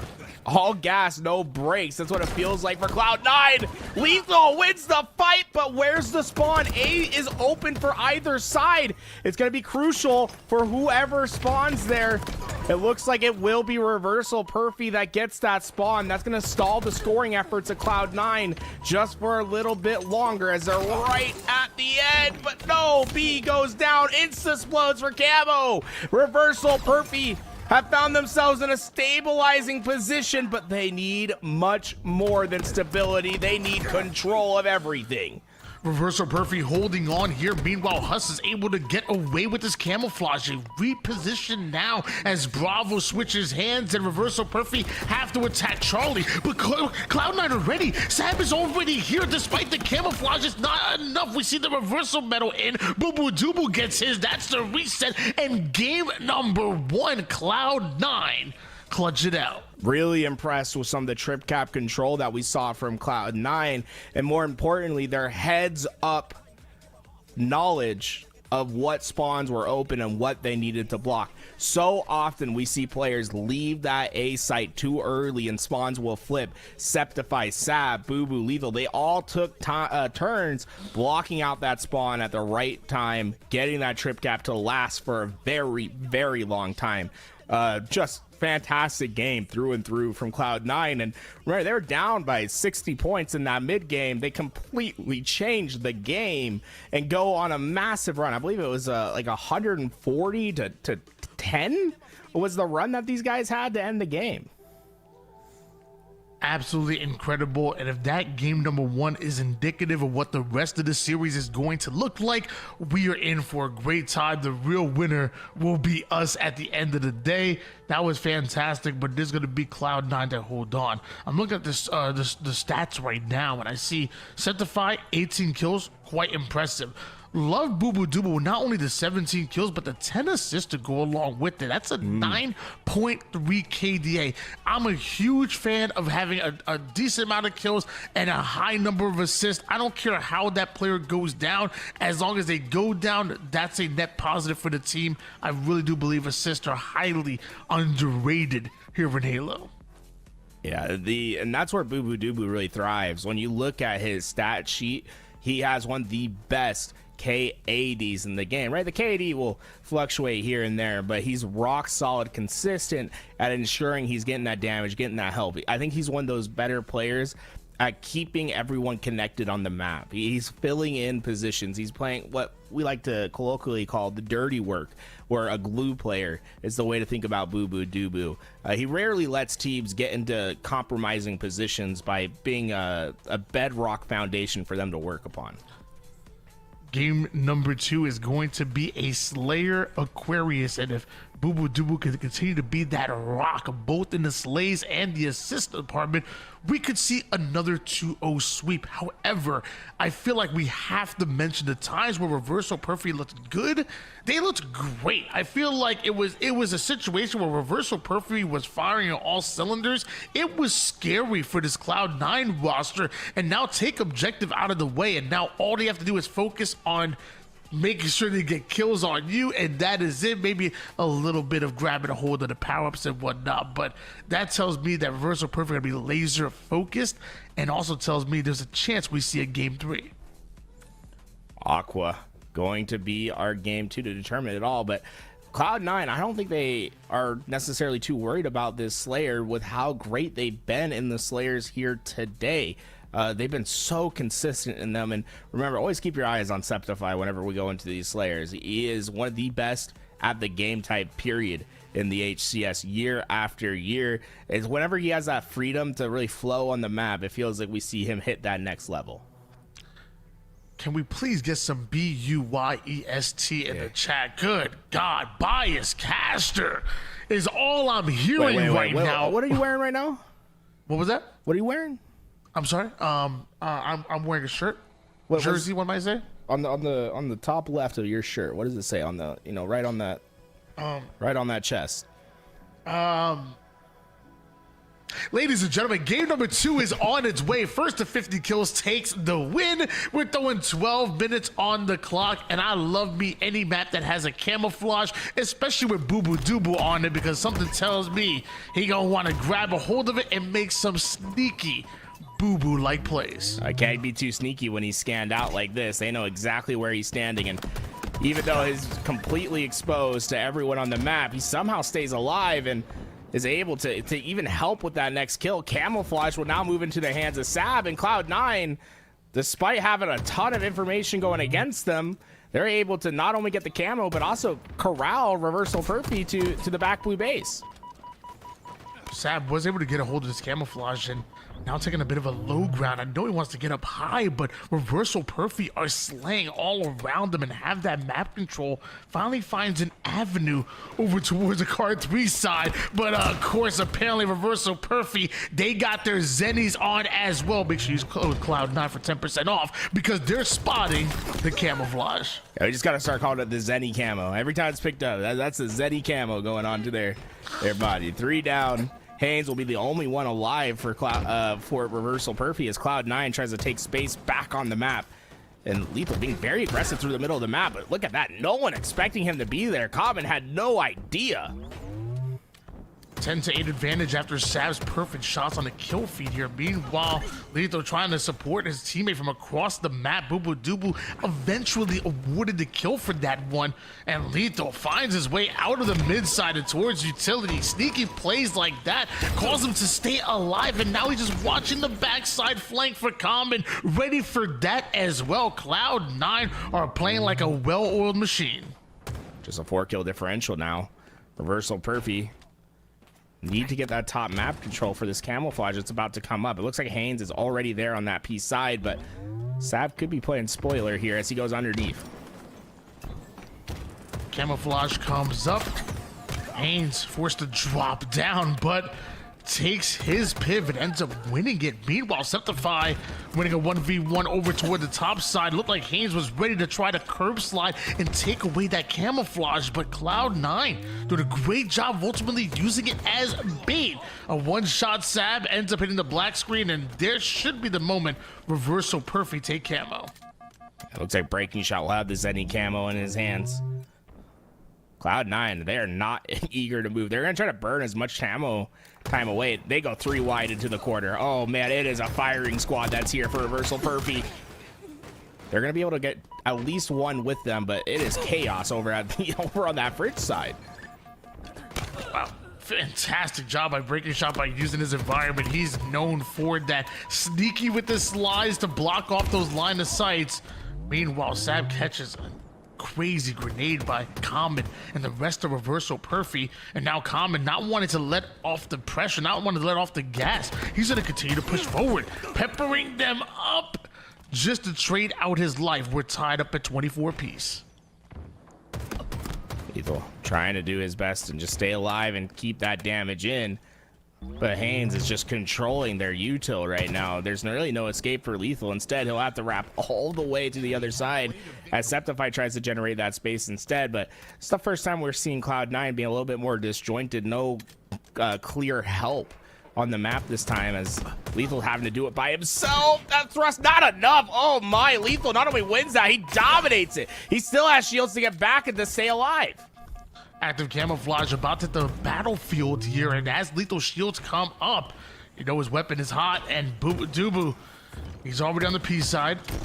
Beautiful grenade. I thought he was gonna try to insta-explode it off, timing off, but still ends up connecting, and not quite the double kill, but Septify comes in quick for the cleanup. Camouflage snatched up, and this is the advantage that Cloud9 won. Yeah, Sav able to put that Zenny camo right into his chest, and we call it that because the only way you're going to spot him is if you have your Zennies on. Right now, Sav has a lot of freedom to move on this map. Breaking Shot distracted over on the Car 2 side of things. Meanwhile, Sab doing a great job of using his camouflage to just gather information, but shots onto Common. He ends up getting shot in the back as well. And just like that, camouflage ends up being burnt. But Common, he's still alive, and now he might be able to get out of the situation or get into an entirely new one. That's a kill on Boo Boo Doo. Reversal Perfy have the lead. And Septify, the first one to spawn, will have to wait for all his teammates to come up. This is going to be tough for Cloud9 to battle out of. The first kill is going to be the most important. Septify able to generate one, but looks like we did have a lag out. Sab not going to be able to stay in the lobby. 37 to 34 going to be the score when that lag out occurred. So we'll get ourselves situated, and I imagine we'll be starting this back up as soon as possible. Highly unfortunate there, but a great job for everybody to just be on the ball. The moment that went out of hand, the end of the game, we'll be able to at least recreate the scoreboard with the most recent, or one of the more recent updates, but not be able to recreate the scenario. So when we come into this matchup, there's no pause and resume feature. It's going to be as if the match just started, you know, camouflage over toward the mid, all equipment's going to be up, and we're gonna get right back in it, despite the fact that we'll adjust the scoreboard. Yeah, you know, we'll get it all solved. We did see it. I think it was Sab that had camo. It was pretty obvious that his connection was struggling there for a second. I think it just got one too many packets that went down, and we'll get him. He'll get himself reset, resolved and back right into this game. You know, I tend to lag a lot as well when I play this game. In fact, anytime I go negative in the game, it's usually not like a skill issue. It's just me lagging. Yeah. That makes sense. Anytime I go negative, which by the way I lag a lot. Wait, I mean the entire gaming sessions. Does Secret Lab make a router? I wish they did. Damn! If only they did. There's not a Zenny glass in the world that can help me see my opponent and shoot them, brother. It's actually insane. But again, it's the lag. I want a feature on Halo Infinite where if I'm shooting a guy, you know how like you can see the name above them. I want to see their name, and then I want to see their ping above their name. You know what I'm saying? It's like I want to. What? How cool would that be? It's like, okay, this guy's on 10 ping. I cannot challenge him. This guy's on 80 ping, bro. I'm going. I'm running at him. It's literally the worst idea in the world. I love it. What? Well, it's like you have it in other games where like you hit the scoreboard and you can see everyone's ping. It's like, why not? I mean, but you want it like in. I mean, I guess you know what? That would definitely favor me because I'm right outside of Atlanta. Let me tell you, You're bro, like- you're on, like, I 5 live ping. in 18 ping, bro. Yeah. Everybody be talking about, yo, I'm in a high ping game. I'm like, oh yeah, me too. I'm on like 24, bro. I said it would be a disadvantage to me, bro. Every time I'm playing, it's like 80 ping. They'll be like, yo, I could challenge this guy, no problem. Well, ladies and gentlemen, we'll make sure we come up with some even worse ideas than that while we wait for this matchup to be ready for you guys. Again, Slayer Aquarius. I think the scoring line was about 37-34 at one point, with Reversal Perfy actually having a slight advantage. It was neck and neck the whole game long, and we do know that Reversal Perfy are really in must-win mode right now.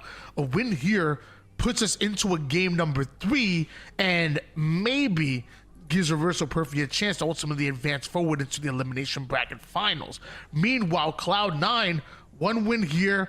That's going to be a little mini sweep right out, and they're going into the top 3. An exciting matchup is what we're waiting for right now. Meanwhile, we're waiting for Sab to get his butt in the lobby, just like yours should be in a Secret Labs chair. But if you wanna look real good while you wait, Tony, you gotta Can we get the cams on real fast? Let's take a look at these wonderful C9 jerseys that we're wearing. I mean, dude, I got the baseball jersey on. You know what I'm saying? It's got the patch over there, and then boom, we repping Cloud9 in the back. Now, Tony, let's go over to you, bro, because not only do you have the Cloud9 swagger on, but you got something even better right behind you too. Oh, you already know, because, again, if you want to be professional, you got to get yourself some pro gear. I'm tired of y'all missing shots, shooting at a 40% accuracy. Make sure that you get yourself one of these amazing, and I mean amazing, Secret Labs chair. Again, let me tell you, this big old self right here, I've broken many chairs in my day. This has been the ultimate challenge, bro. I don't know what, I'm guessing vibranium or something. I don't know what this chair is made of, but somehow it's been able to hold my big self all this time here. Again, that's what we talk about here with Cloud9. We talk about quality products. You know, there's a bunch of fakes out there. There's a bunch of pretenders out there, but it ain't gonna last you a couple months. Shoot at this. In this day and age, a couple weeks. The Secret Lab share has been good to me for a couple of years, and it's still going strong. It ain't going anywhere. Dude, Tony, you got a little trophy. Look, they got the Boston C9 trophy on your jersey right there. You see it? It's on your shoulder. Wait, no, your microphone's blocking it. Dude, for anyone that doesn't know, come on, Tony, you gotta work with me here. You're making it harder to see. It's like it's right on that fold, baby. Come on, it's on your chest, not your shoulder. My bad. Your fingers are like right next to it. Well, you're saying shoulder. I know. That's my bad. I'm being uncooperative here. Do you see it? Come on, look at your screen. It's like put your finger. Yeah, look at that Boston. The C9 Boston major trophies on the dude. This jersey is full of all. Dude, sorry, I'm a little CS fanboy, dude. I like Tarek. I'm sorry, bro. I'm sorry. I'm sorry. Dude, my life changed a few years ago when I saw Tarek gun down the competition and hoist the first NA trophy in Counter-Strike history, bro. It's like Cloud9. We got some special history there, bro. The Boston major was special. I'm not mad at you for that. I'm mad at you for not knowing the difference between a chest and a shoulder. That's what I'm mad at. Hey, go get yourself another Cloud9 jersey to put on and get your freaking head in the game. Okay, I'm gonna go find an anatomy. I'm gonna go find my anatomy textbook from college. I'll go read it, and then we'll get right back into the Slayer game and get ourselves ready. I'm sorry, Tony. I didn't mean to mix you up like that. Ladies and gentlemen, there's one thing I'm not mixed up about, and that's we have a banger of a matchup for you coming up next. Reversal Perfy going up against Cloud9. Reversal Perfy should have a bit of an advantage here in the game 2 Slayer, and if they take it, we're going into a round number 3. Otherwise, they're going home, and Cloud9 could be advancing forward. Slayer on Aquarius, it will be right off the rip. So you're going to see that camouflage up. You're going to see thrust and tracker. Every weapon and power-up is going to be up at the start of this reset. It always is a big difference maker, right? That original start, we saw Cloud9 dominate on it, and it looks like they're going to do a 3-kill differential instead of a full restart. So a 3-0 lead for Reversal Perfy instead of 37-34. So we got plenty of Slayer to watch here and see if Cloud9 can make up this differential. What a start. Oh my goodness. 6-0 run here by Reversal Perfy. Camouflage immediately grabbed Inceptify. He's by himself over toward the fridge side, and he's taken out. Just not a lot Inceptify could do in that situation. Sab's finding himself in a similar spot, but Sab not only stays alive, he's able to get the help from Lethal. They're both down low, but they're getting the kills necessary to at least give Cloud9 a bit more space to work with. Common about to run out of this camouflage, but not before he gets one more kill with it. Reversal Perfy already having about a 2 to 3 kill advantage here, and now 6 kills between them here in the reset. Reversal Perfy, looking dominant right now.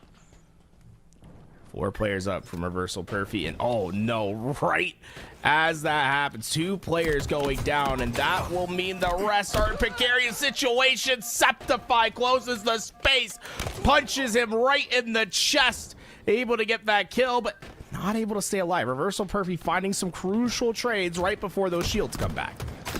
Looks like Huss and Common want to work together here from the opposite sides, but by the time Huss gets involved, it's just too little too late. Common and Haynes have already hit the black screen here, and his P side control could favor Cloud9. The nades, though, absolutely shredding the shields of the opposition. That might have actually been a double kill out of them, and with camouflage coming up, these kills seem so important. Boo Boo stuck inside that utility. Sab's gonna be able to get that kill. Boo Boo managed to stay alive for a bit longer. Worked back with Sab. Now needs to get the kill on the P side. He tries to hit the right stick strafe. That sprint strafe not gonna be enough to stay alive, but the damage is in, and Cloud9 have top control as camouflage is coming. Important fights here to try to get away with this. Septify being attacked from all sides there, but somehow it was Sab to get away with that camouflage and at least burn it, but Cloud9 find themselves 3 down. Reversal Perfy really picking up exactly where they left off. In fact, they look even better than before the reset. Yeah, 6 kill differential still in this game. It's going to be tough for Cloud9 to find their opportunities here as Reversal Perfy seems to just getting more and more momentum. Dude, this is the ego chow of all ego chows, and he's gonna stay alive. Wow, what a play from Cobb. It's 7-3 to start it, and you can see why. 28-17 lead here for Reversal Perfy as we switch on board now with Breaking Shot, and it looks like Breaking Shot and Reversal Perfy able to zone out the Car2 side. That's until Sab and Cloud9 shut him down just a bit, but nades coming in left and right. Bodies are hitting the floor. Cloud9 down by double digits. Yeah, biggest differential we've seen in this game yet. Cloud9 essentially need to go 2 for 1 for these next few engagements just to claw back into this game, but as we say it, it seems as if it's happening. Sab tried his best to live. He will. Septify with the help just in time. there's a chance, an opportunity where Cloud9 can ultimately come back in this game. They haven't run out of space just yet here, but they need to start valuing their lives and ultimately disrespecting the opposition. That's exactly what's happening here. Sab with the kill, but catches a well-placed grenade by Breaking Shot. He's just a distraction, though, for Lethal to come in for the back smack. Double out of Lethal, and the final two players in front of him dodging nades left and right, but can't dodge that one. Reversal Perfy reverse things in their favor.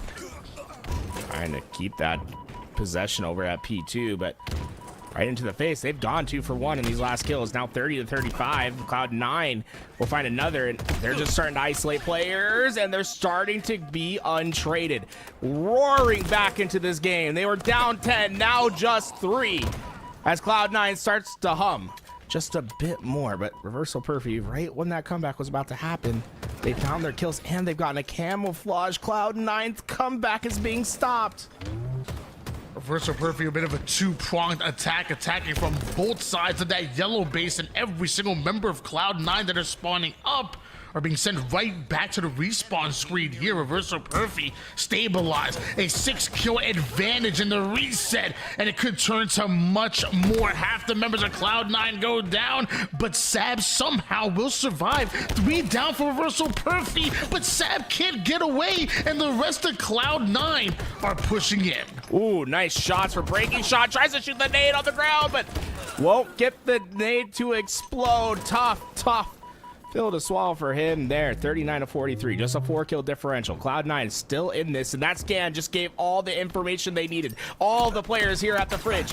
Boo Boo Doo Boo just a bit too aggressive. There was 2 that they did not know about, and they give up the early death, but still just a 4-kill differential, and Huss is the only player alive for Reversal Perfy. And mind you, Reversal Perfy did have the lead ultimately before the reset, so it could be coming down to just a final kill or 2 here. But Cloud9, perfect shots out of Lethal, have to throw the denial grenades. They can't give up any more lives, and as Haynes goes down, so do multiple members here. Cloud9 at 45 kills. Can they make a run? Oh, they are making it. Double for Lethal. What? Perfect timing. They've taken the lead at the last moment. Camouflage is in the hands of Boo Boo Doo Boo. This is how he made a name for himself when he entered the HCS in 2016. Now, with the game on the line, he can win it all with this shroud of invisibility around him.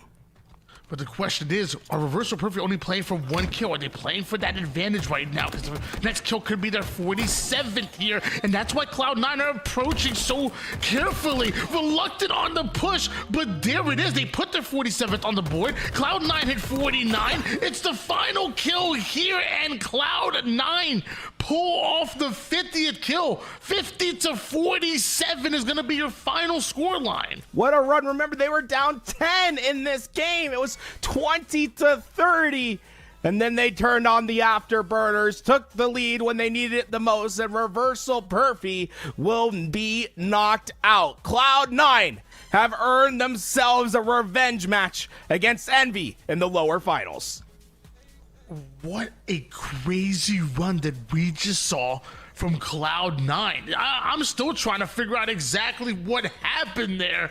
Dude, that was Reversal Perfy's game.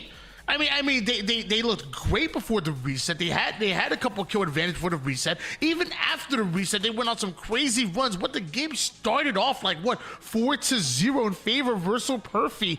Somehow, though, Cloud9 knew deep inside that all they needed was for a few things to go their way, to stabilize, stay alive, don't get cycled, don't get snowballed on. And eventually, once they took control, they were able to hold on to it to a 50-47 win on their way to the Elimination Bracket Finals. Oh, remember that flank from Lethal, man. That was so pretty. Able to get right into the spot he needed. Double kill. He ends the game 15-11 for his squad. A fantastic performance from one of the greatest to ever touch the game, and they will earn themselves that rematch once again in our Elimination Finals. Team Envy going up against Cloud9, man. That was a special game I feel like we just saw. That it was, and we still have more ahead of us. Ladies and gentlemen, your Elimination Bracket Finals. Team Envious going up against Cloud9 once again. This is a rematch of your winners semifinals before Team Envious were able to make it into the top 3 guaranteed in the winners finals. It was Team Envious that sent Cloud9 down to the Elimination Bracket. Can Cloud9 get their revenge? Or will Team Envious go back to back on them? Meanwhile, I'm gonna tell you right now that I'm gonna make sure that I got my zennies on. Okay, I want to see this loud and clear. You know what I'm saying? I want to make sure I see every last bit of the rest of this tournament because we're down to our final 2 series, Elimination Bracket Finals and your Grand Finals, and I gotta make sure that I have me some eyewear that is high in quality, also affordable but fashionable as well. I'm making sure that I'm set up here. And I'm gonna make sure I use those zennies. Code Cloud9 for 10% off of your order. We come back. We have more Domination. Your 5K Open presented by Cloud9.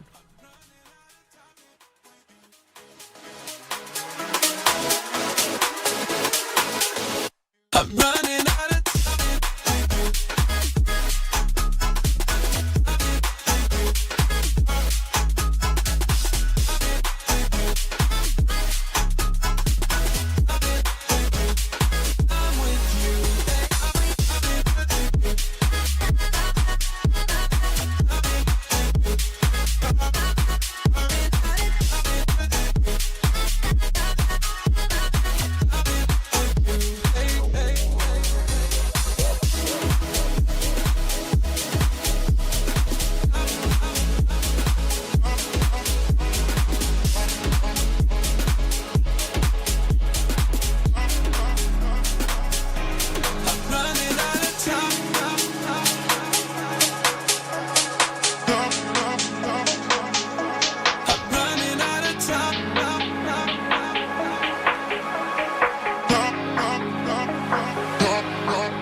Terrified to see hiding in the darkness, colder when it's twilight. I've been feeling restless. Terrified to see hiding in the darkness, colder when it's twilight. I've been feeling restless.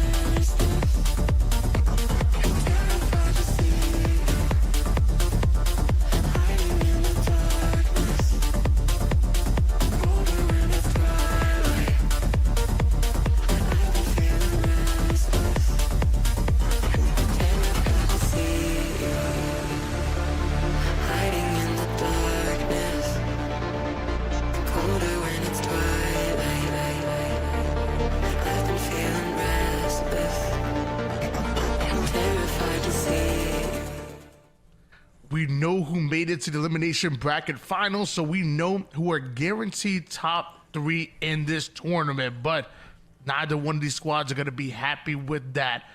One best of 3 series can propel you into the grand finals to play for the lion's share of this $5,000 prize pool, and Cloud9, again with the home field advantage, going up against Team Envious, and this is going to be an exciting one here in Domination, your 5K Open.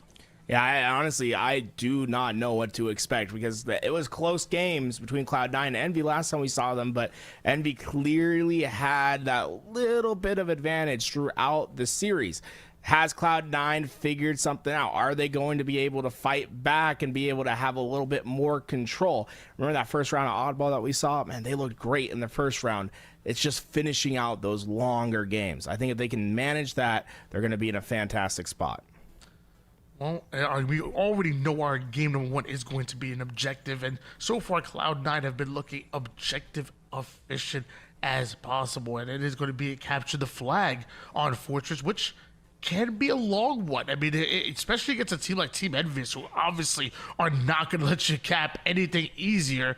Or easily, excuse me. You did talk about, can Cloud9 win the battle of attrition against a team like Team Envious?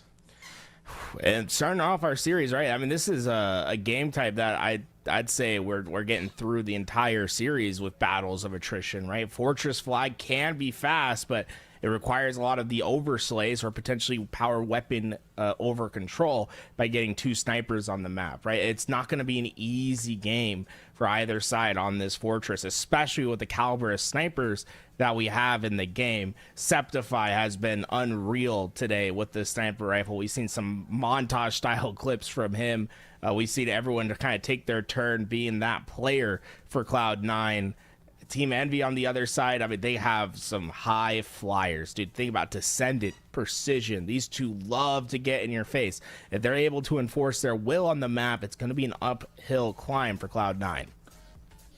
Well, we got some plenty of snipers, and like you said, some high flyers on both of these squads.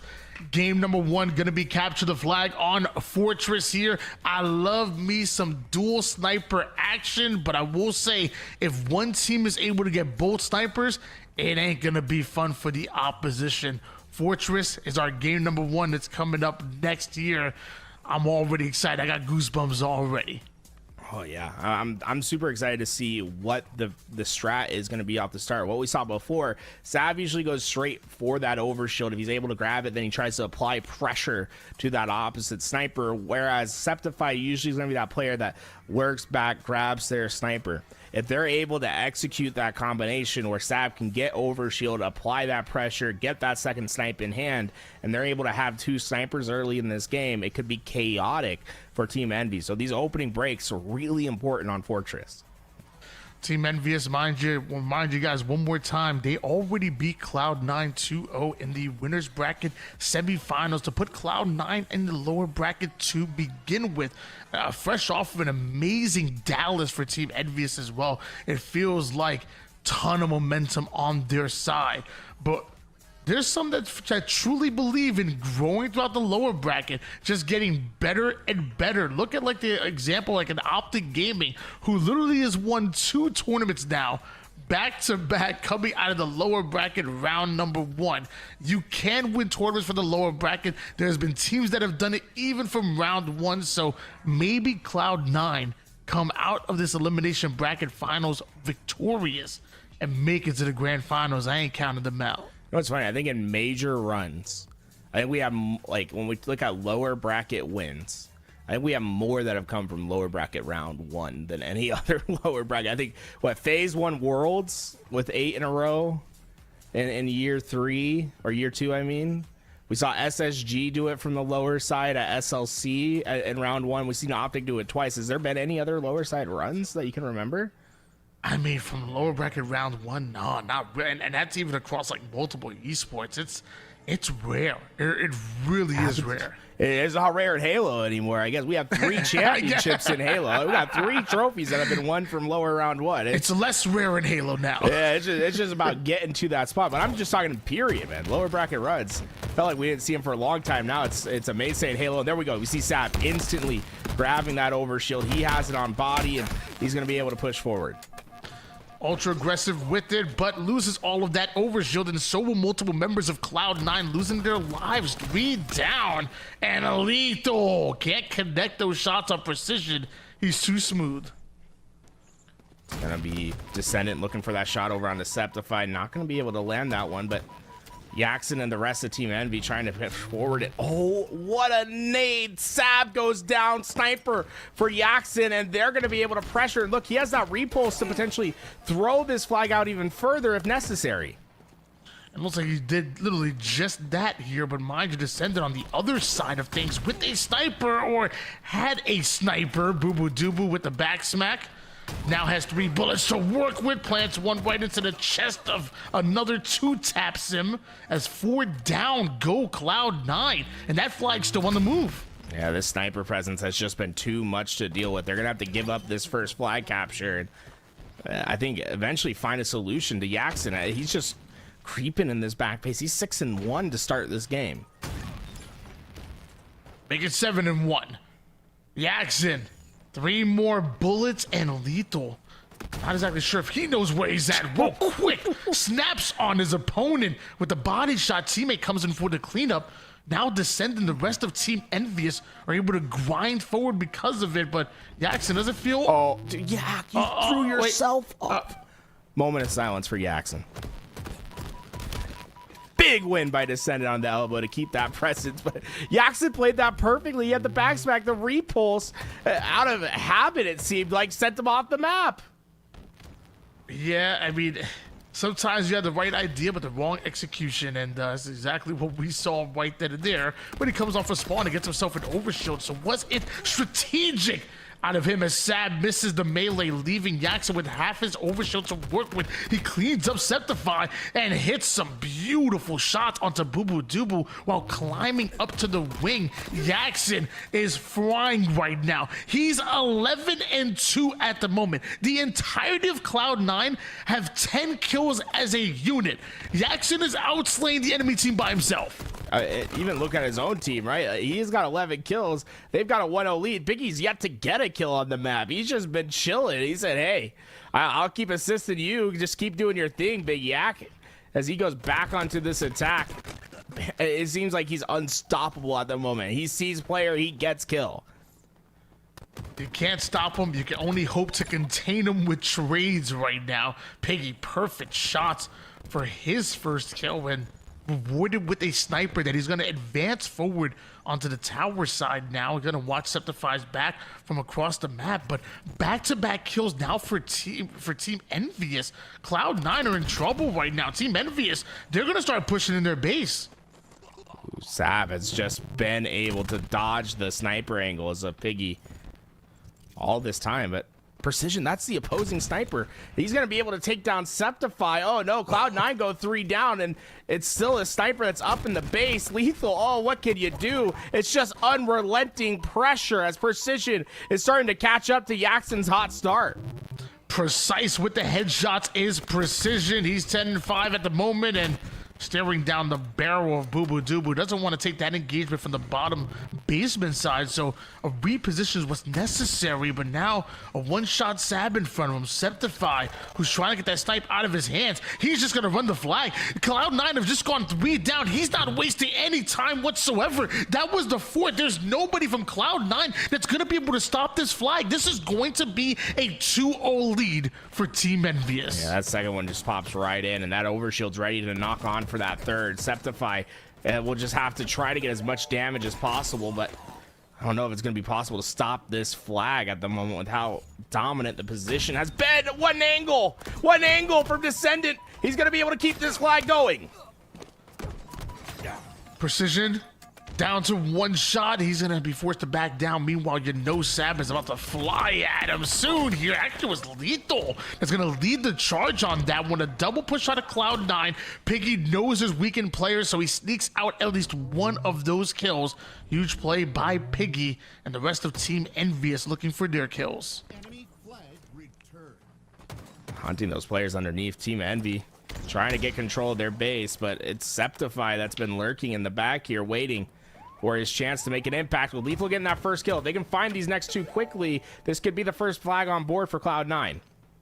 Flag being tossed out of the base, being used as bait right now, drawing in the attention of the opposition while he flanks behind him. Leads to a 3 down for Team Envious. A double kill takes down the 4th. There is one player that's going to sneak on by, which is going to be Piggy, but Lethal should punch their first flag cap for Cloud9. And they never dealt with Septify. He's still back there, potentially creating chaos. As you see the cross-map shots start to come through. Septify flag out. 1v1 on the wing. Oh, big aggressive play. I love the curb slide for the commit, but not able to get the headshot to land. And Sab with his double kill is going to give him that tower side control, at least momentarily, as he has to trade out his life. A killing spree before going down there. Lethal with this BR wants to steal the snipe of Team Envious. There it is, but oh, it's bait, and so is Piggy's head. Lethal clears it right off. Somehow Precision ends up finding the angle to take him down. And even overshield is not effective enough. 3 down go Cloud9. Precision attacking the perimeter. There we go. Sniper back into the hands of Precision, and there's so much ammo in this thing to work with.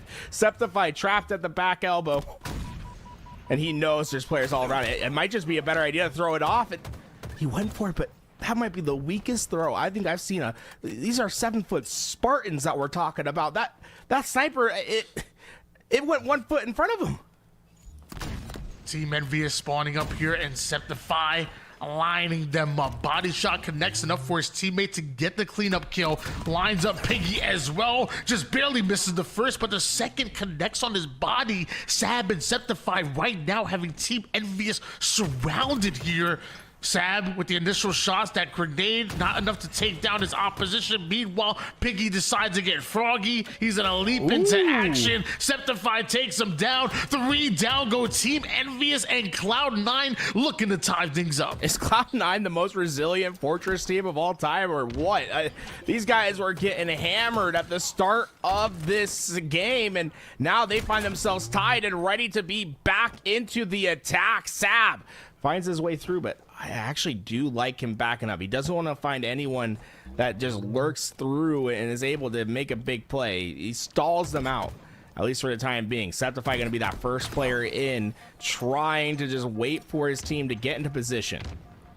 Cloud9 have been known to get some crazy comeback wins on this very map before it was bombed earlier in the winner's side, and now looking to do the same thing here and capture the flag on Fortress. But Septify having no idea that player was flying right in front of him. Jackson's able to get away with an overshield. Lethal, the only player alive over towards the tower, although gets a 5 shot, he ends up going down. Jackson's already made it towards his base. He has the overshield even to work with. There's no way that Sab's gonna be able to stop this. Sab goes down, and so do their dreams of stopping this one. Team Envious taking game 1. The margins are just so thin at this level, right? We saw a great play from that player bottom base on Cloud9 to try to stop that overshield, but there was just too much to deal with. When he went down, it was a clean 3 down as Cloud9 were all hitting that respawn screen. Overshield went to Envy. They're able to use that advantage to pull the flag and basically force a flag run with those extra shields.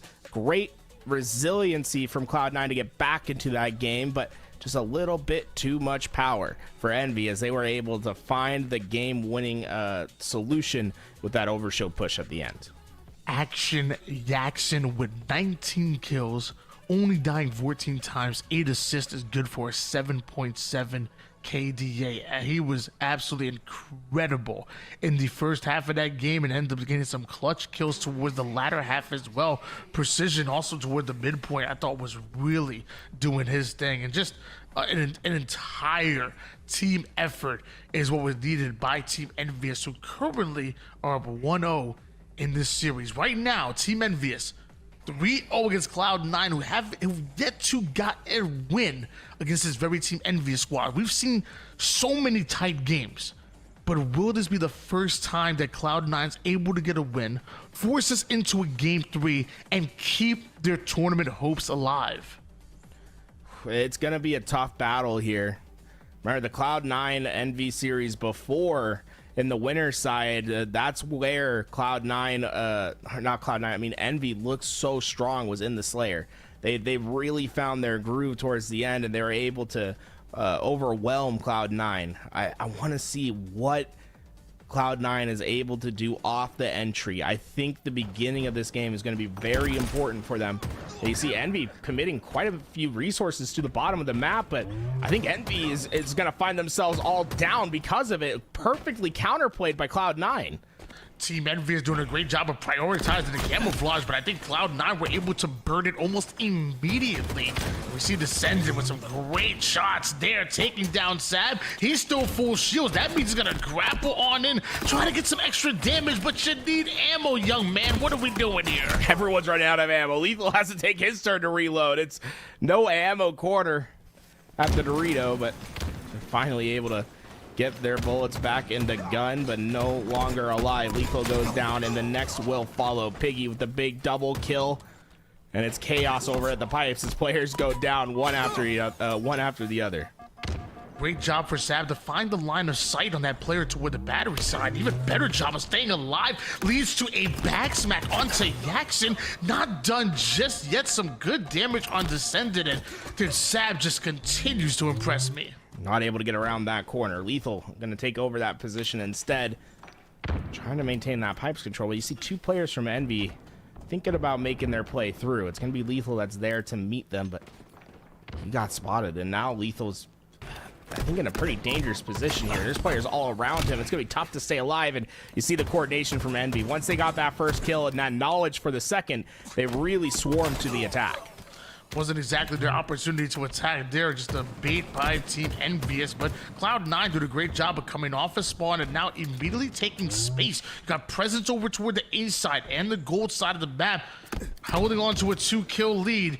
Jackson, he feels the pressure. He's on his back all the way down towards his teammates. Camo's coming up in just a couple seconds, and it's Jackson with that grapple. Perfect positioning to get that one away, and he'll have instant access. But he's the only player alive, and they know where he's at. He's camoed, but do they have the Zenny glasses on? Oh, Jackson got away for now. Easy shots onto Boo Boo Dubu. Piggy was able to take down Lethal, so that's the first kill that allows Jackson to just hold forward on the rest of the Cloud9 players. Everybody dropping as Team Envious tie things up. Still lurking, trying to find that player that was left behind, but they're able to, look at that. Boo Boo Dubu not only got out, but was able to get right back to his team. So that's going to be Cloud9 that are going to be able to be 4 strong over on the A side.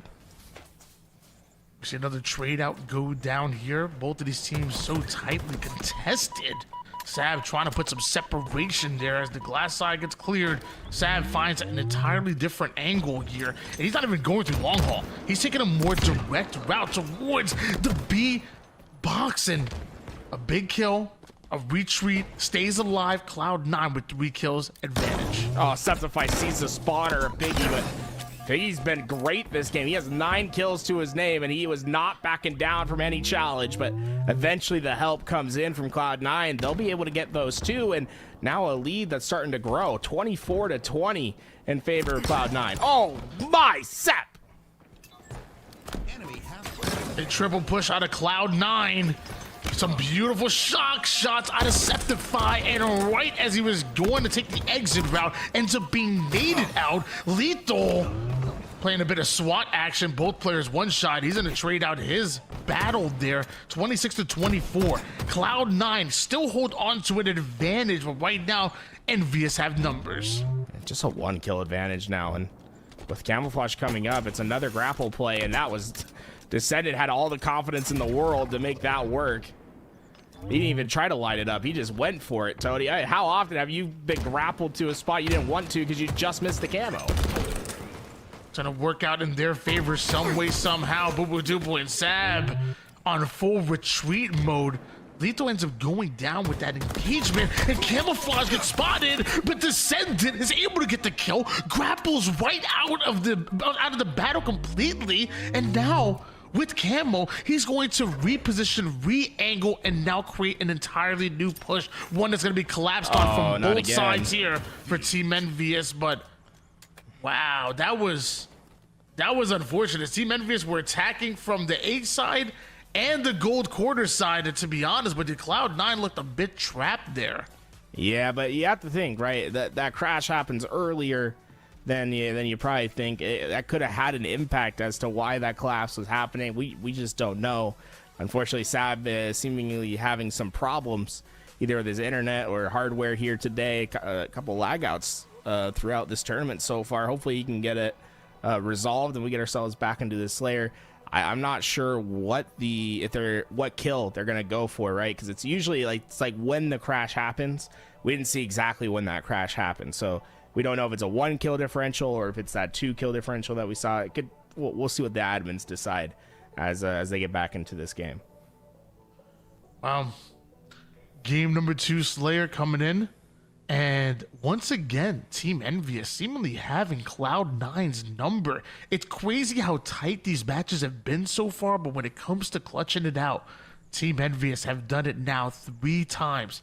Cloud9 desperately looking for a win here to force a game 3 scenario. The last thing they want to do is get swept out of their own tournament. Elimination bracket finals is nice. Top 3 is nice, but what sounds even better is grand finals and champion.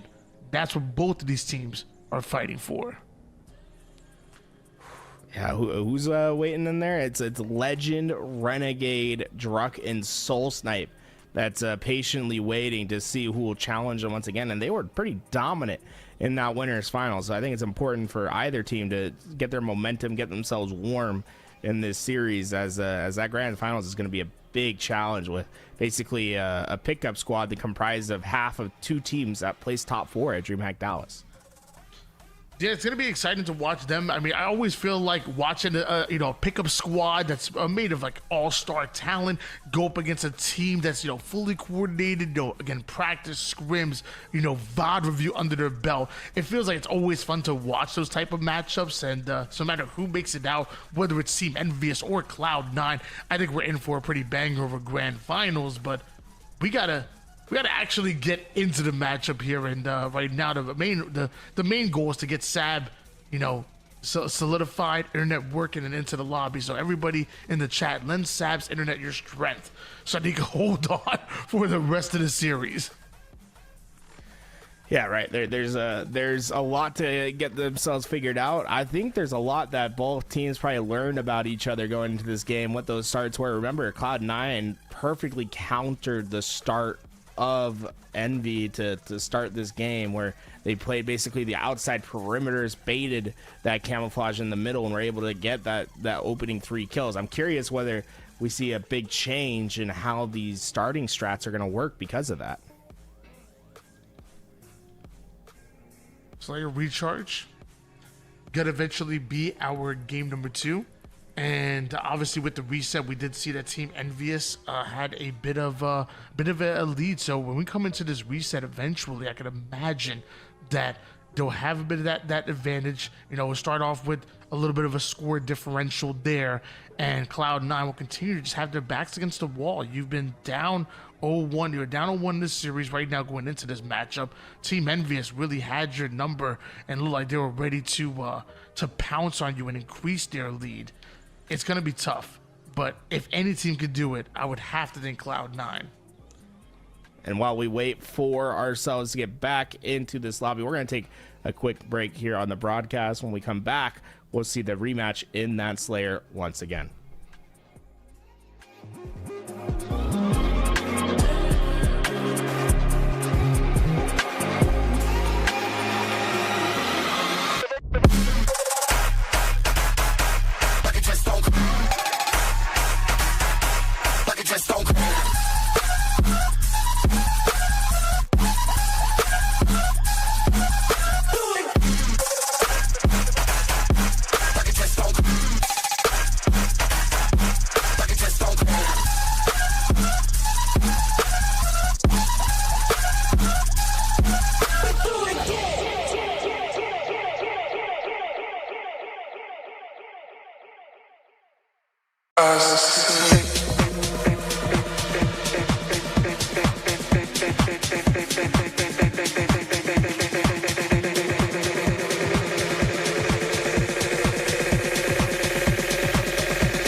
It's time to get going with our game number 2 here in your elimination bracket finals.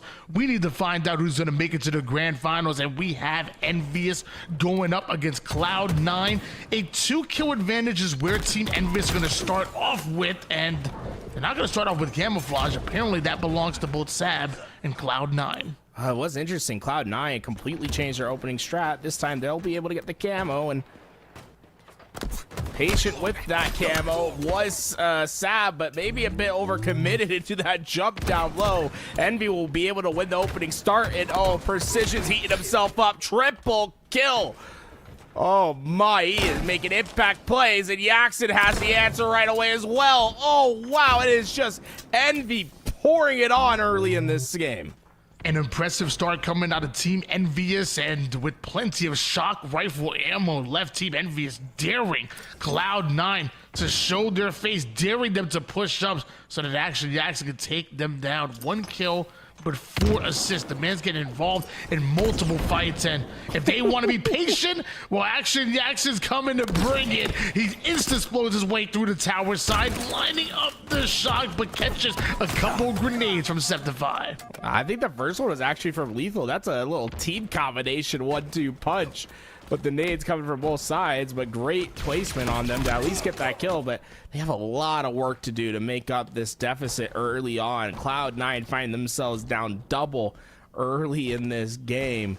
It's going to be a tough road, but camouflage is coming up in the next 30 seconds. So Cloud9 can find some sort of early pick, get away with this camouflage. There's certainly a path forward. shot to the back of Booba leads him right into the hands of Yaxin.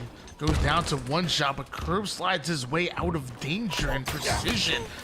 Over on the mid side, gets caught out by Lethal. A little bit early for that camouflage, but Jax and the rest of Team Envious are still able to force Sab and Cloud9 back. Sab can't even hold an angle anymore. He's down to one shot. Does that mean that Envious get camo? Sab right back in that corner. They see the shroud screen go down. That means Envy's going to make a play for it, and it will be Yaxin that gets away with the camo. There is no pressure from Cloud9 to be able to take him out. Lethal did spot him with his Zennies, but not going to be enough for the kill. Instead, Yaxin still can torment Cloud9 with this invisibility. Scante able to hit perfect shots onto Yaxin's teammate, but they get the revenge on their way to a double-digit lead. Sab holding forward to try to at least get a trade out there. Somehow hit the stick, but every trade works in favor of Envious. And down the range, Piggy.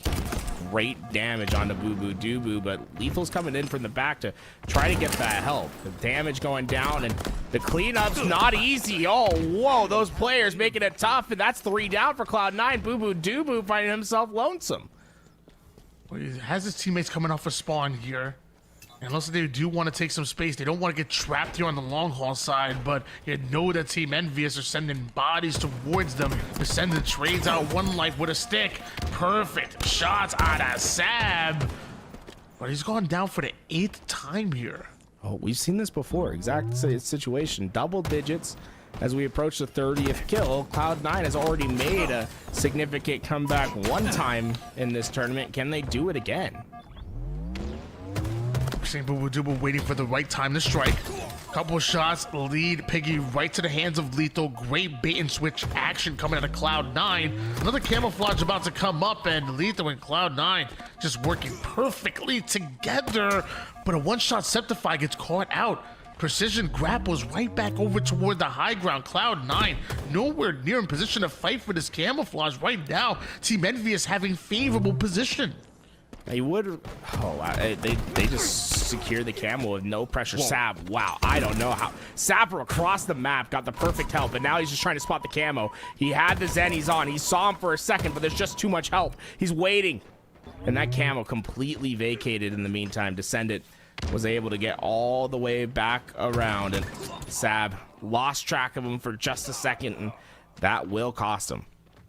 It really did feel like Cloud9 needed that camouflage to claw their way back into it, down by just about double-digit kills. There it is, the 10th, but clean up onto the camouflage player, and Lethal still has a bit of shock ammo to work with. Little chain reaction onto both of those players, and even that's not enough right now. Right now, Team Envious have complete control. A double kill out of Precision is good for the 38th kill. Yeah, he's triple positive as well. 15 and 5 in this game. Precision enforcing whatever he wants on this map. It feels like he can do no wrong. As of right now, Team Envious really letting loose at the moment here. I mean, everywhere you go, you see a Team Envious member just occupying space. Now it's going to be a double push towards Long Haul. Piggy not waiting for his teammate. He's going to grapple in. That's because he knows everybody in Long Haul is weakened, and he just takes advantage of that. 44-30. They're looking for the final 6 kills to knock Cloud9 ultimately out of their own tournament. Yeah, just 6 kills. This just seems too much of a path. Too treacherous for Cloud9 to travel, and their tournament is slipping away from them. Lethal takes the one-on-one, and Yaxin wins it. Wow, it just, everything seems to be going right for Envy. There it is. Precision puts his 48th. Leads to 3 down for Cloud9. Camouflage is up, and you know Yaxin wants it. Don't want to count a team out just yet, but I just saw the 49th hit, and you're just looking for the final kill right now. Although Boo gets 1 kill, Lethal cannot escape destiny. It is Team Envious that are going to the grand finals, and Cloud9 knocked out in 3rd place. Wow, just fantastic play by Envy to get themselves to that situation. Remember, saying resilient, they were collapsing in on Cloud9. They were about to have a massive advantage before that crash happened. They put it out of their mind. They just came back and did the same work, got the job done, played fantastic in their Slayers today. You see the GGs being put across the board, and Precision, I feel like we're seeing the birth of a superstar, Tony. It feels like Precision's about to elevate to that next level. I'm so excited to see him in more tournaments to come. And the funny thing is, I feel like we were talking about him, in previous seasons as well. Especially when the Bandit came out, he was one of the masters of the jiggle peak. He was just nasty with it, but for some reason, maybe just didn't gel right with that complexity roster, which is crazy to me because I was like, Precision and Sparty on the same team. I was scared of what that might look like, but he's really found his own here on Envious. Shooting 70% accuracy, shooting almost 4,500 damage while taking less than 3,000 in return. Precision obviously feels a lot more comfortable on this Envious roster, and they've been fantastic so far in the short amount of time that they've ultimately been together, and it really does feel like the world is their oyster. Now, having to match up once again with Team Soul Snipe, which is half a TSM, Drunken Soul Snipe, and half of Optic Gaming with Renegade and Legend, it didn't go well for them in the winners finals. It was a pretty dominant display from that other side. So a lot of work that needs to be done in this grand finals to potentially get themselves back in. Now, the thing about this grand finals, though, the thing that might benefit Team Envy is that we're going into best of 5s instead of best of 3s. And one thing I also say is that Team Soul Snipe, you've been waiting in the grand finals to the winner's side for God knows how long. When we started this tournament at probably about 12 p.m. Eastern, and it's about 8 p.m. now. So 8 hours. You had 8 hours to think of a team name. I'm not calling them Team Soul Snipe anymore. 8 hours is long enough to think of a daggone team name. I got it, Tony. Team Mr. Soul Snipe.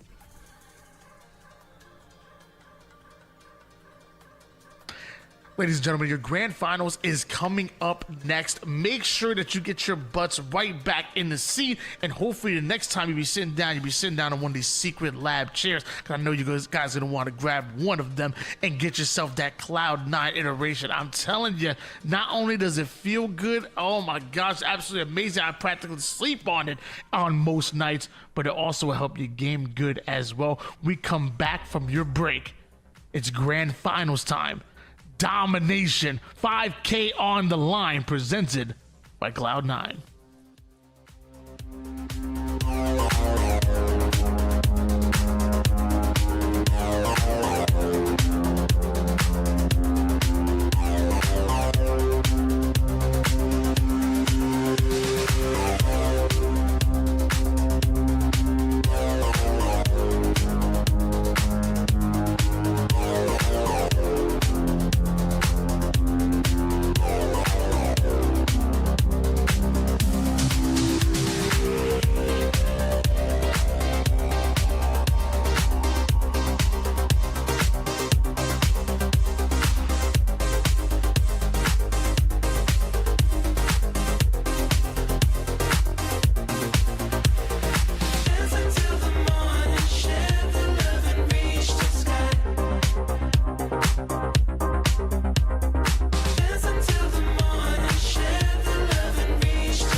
sleepless night.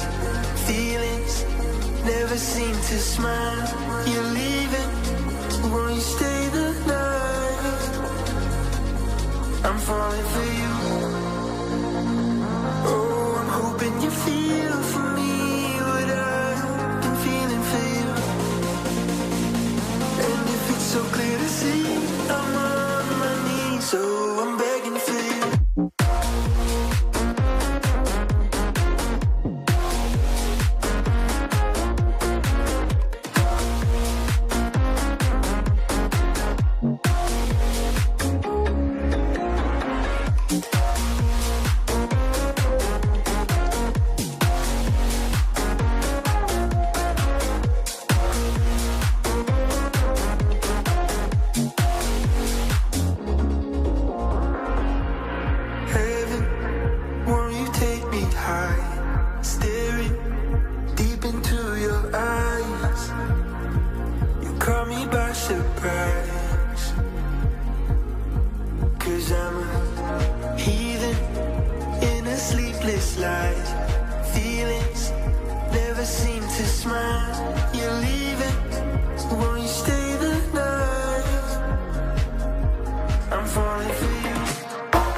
Always wanna.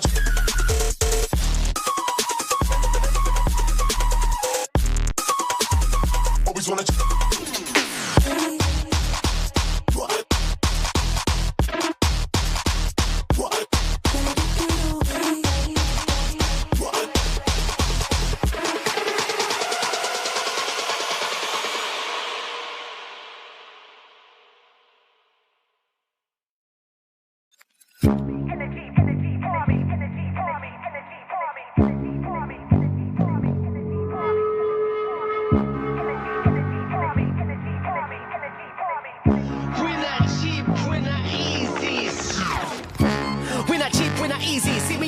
Two clip on the TV, steezy. Never want preemie. We're not giving them a freebie.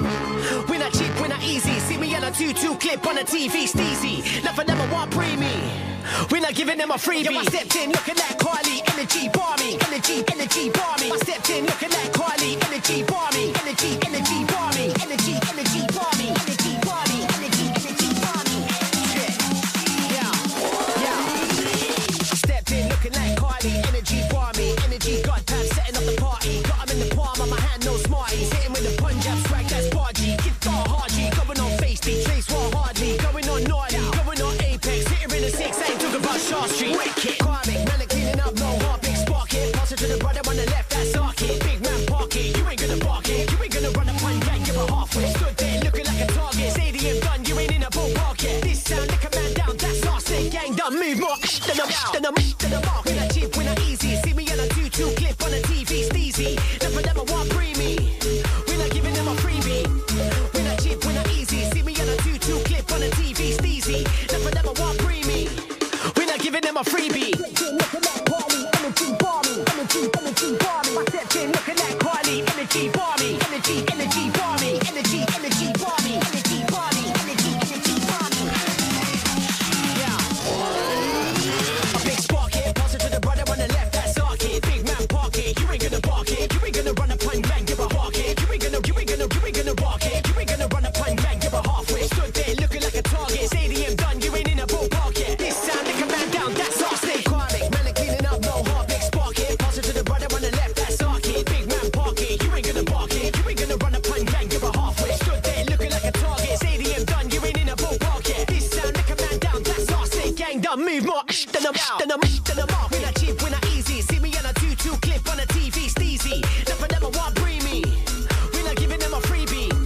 We're not cheap, we're not easy. See me on a 2-2 clip on the TV, steezy. Never want preemie.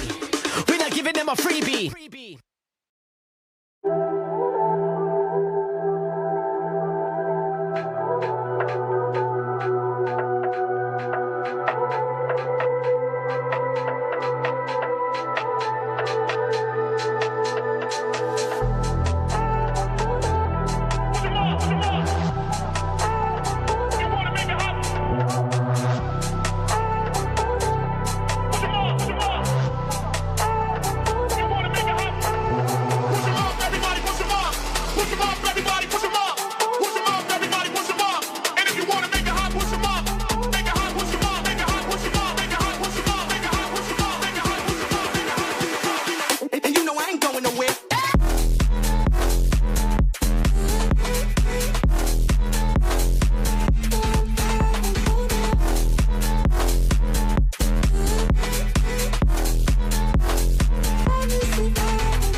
Ladies and gentlemen, it's the moment you've been waiting for, your grand finals of your Domination 5K Open by Cloud9. Why not be reckless? aka why not be casting?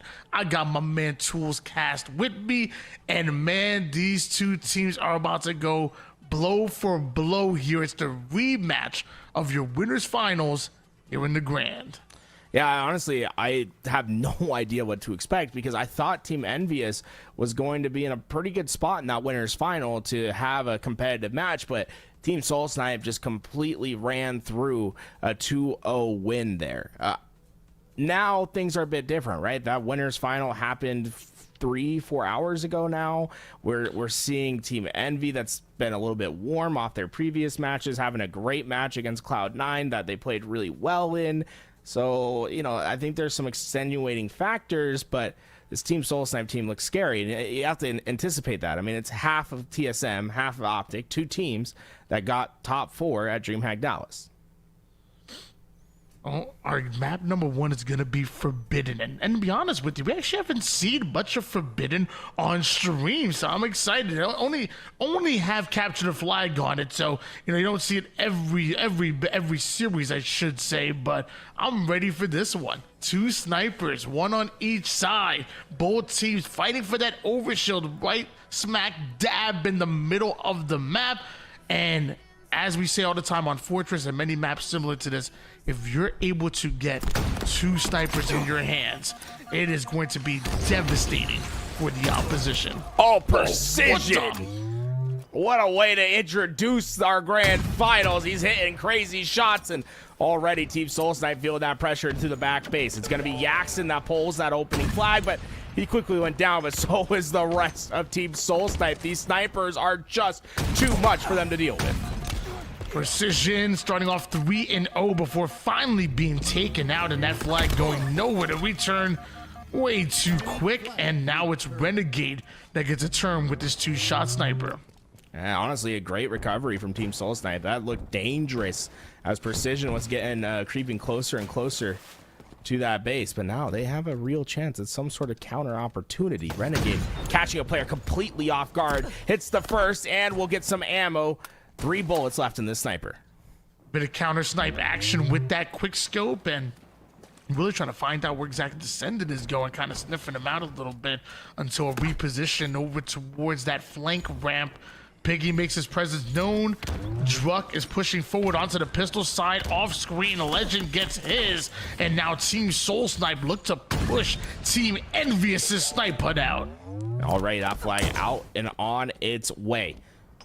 Renegade turning around and looking for anyone that's trying to get into that back base. It's just been Precision that's laying there waiting as he's just anticipating having to do more work back there. But look at that. I mean, Soul Snipe and the crew sent everyone back to deal with them, and they eventually found that kill, but maybe that stall was enough for that return that Envy eventually got. I know that Overshield was up, but I'm not sure exactly who was able to get away with it while Renegade, I'm not sure if that thrust was supposed to go off the map, but Sniper played. Yeah, right. It's things a little bit different. 2 players, Team Soul Snipe stuck in this hut, and the Precision is just running forward. 1 player just says, I have enough. They'll drop off the map, and that flag looks more and more likely to come home. Renegade wins the big fight, but is that going to be enough? It's Druck that's here to counter, but still more work to be done. Curb slides that flag as far away from the base as possible, while Legend does a great job of just holding the line, watching his flag runners back. Both snipers about to hit the battlefield, and Legend currently has positioning on at least one of them, but both Druck and Renegade end up hitting the black screen, and Legend will fall as well. A momentary 3 down allows Descendant to not only get the sniper, but also the return as well. Team Envious putting the first flag cap in. Renegade had a feeling that someone was just watching the cross, hit a curbside to get through, but still more work that needs to be done for Team Soul Snipe, and a sniper that can completely take their heads off. Stuck into this hut, and eventually the pressure is just going to be too great. Right stick straight. Piggy not able to win that, but maybe bought enough time. That flag well on its way home. Plenty of ammo in that sniper. A second flag cap for Team Envious, who have to go 3 down in order to do it. With an overshield about to hit the battlefield, Team Soul Snipe not only having their eyes on this flag, but also overshield as well. Legend holding the snipe put of the opposition. I believe he was able to connect with a body shot, but not quite the head. The action goes at Druck. Meanwhile, Piggy forcing another Team Soul Snipe member out and grabbing Overshield as Team Envious. Yeah, that should be enough to at least stall Soul Snipe as he's going to drop down the vent. Nade is great. That's a ton of damage, but only able to get 2. Druck can keep this one alive. Piggy versus Druck in the base. He'll take the opportunity when Piggy drops to punch it in. Team Soul Snipe have responded. The moment Piggy drops down, Druck uses that opportunity to curb slide their first flag cap in. That was a heads-up play by Druck and heads-up kills by Legend. Through the bottom of the map, Legend's going to try to take a unique route as Soul Snipe works to take advantage of high. The help is starting to come through. Legend is there, but that thrust, not going to be enough. Legend, big double, and he might be able to get more. The punch didn't go. Oh, he had perfect timing, but all during that chaos, Precision pulls flag, and Precision's well on his way back home.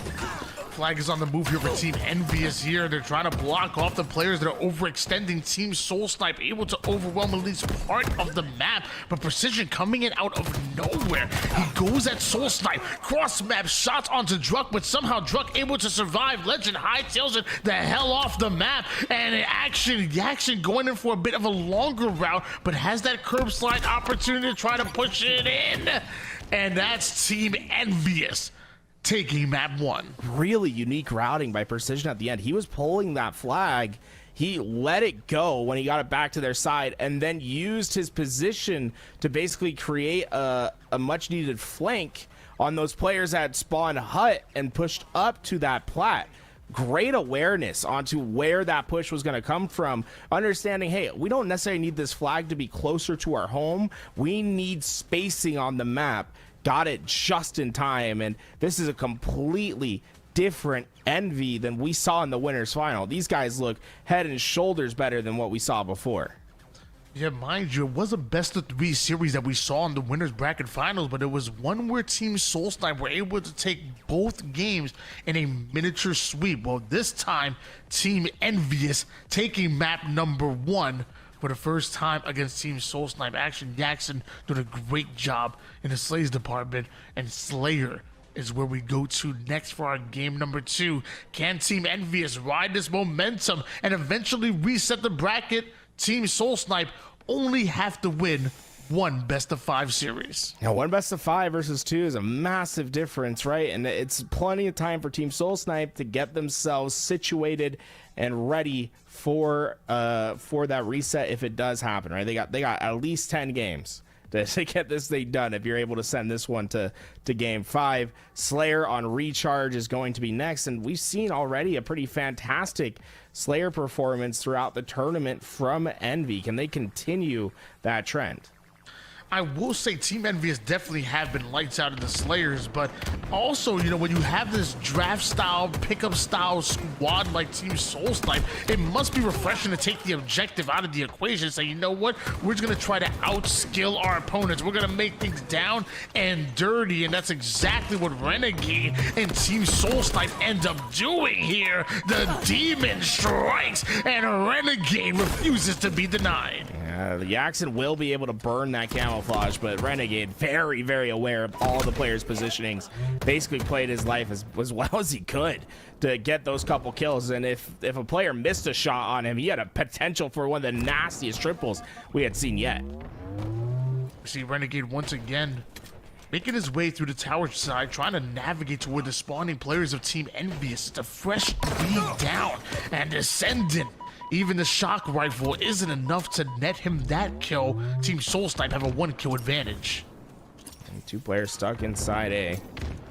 Ooh, shock rifle just laying on the ground. Renegade's gonna be able to pick that up, and it seems like Renegade is just gonna be able to push through. Oh, that's a big trade. If Renegade stays alive at A with shock rifle and is able to get with his team here, that could have been disastrous for Envy. Instead, things gonna be a little bit up in the air about who gets control of that shock rifle.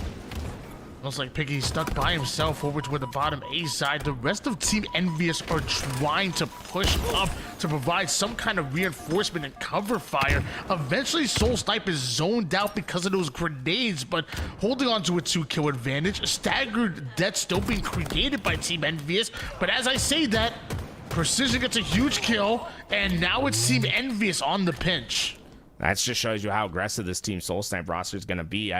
Envy just waited there and expected that push. They're able to get 3 kills because of it, and only 1 player that traded out.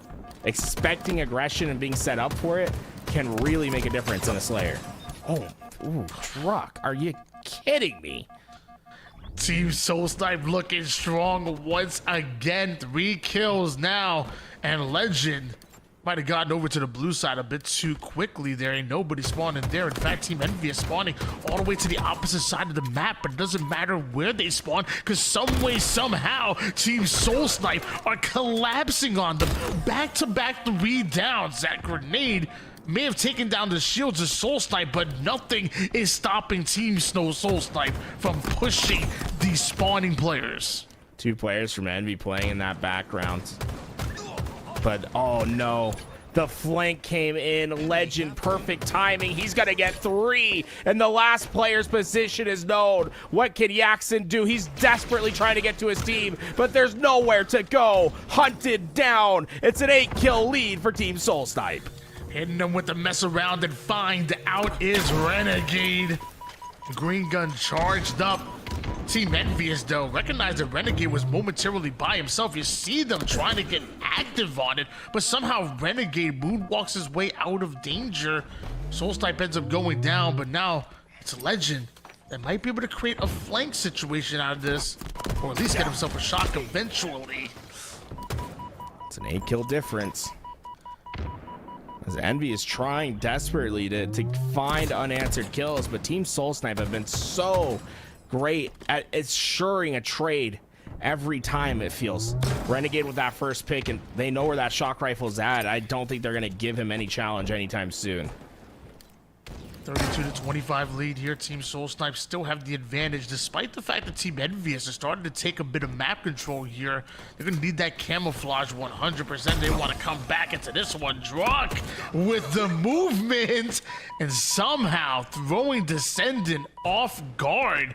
Big kill by him. Precision still able to get away with the camouflage, but can he get away with his life?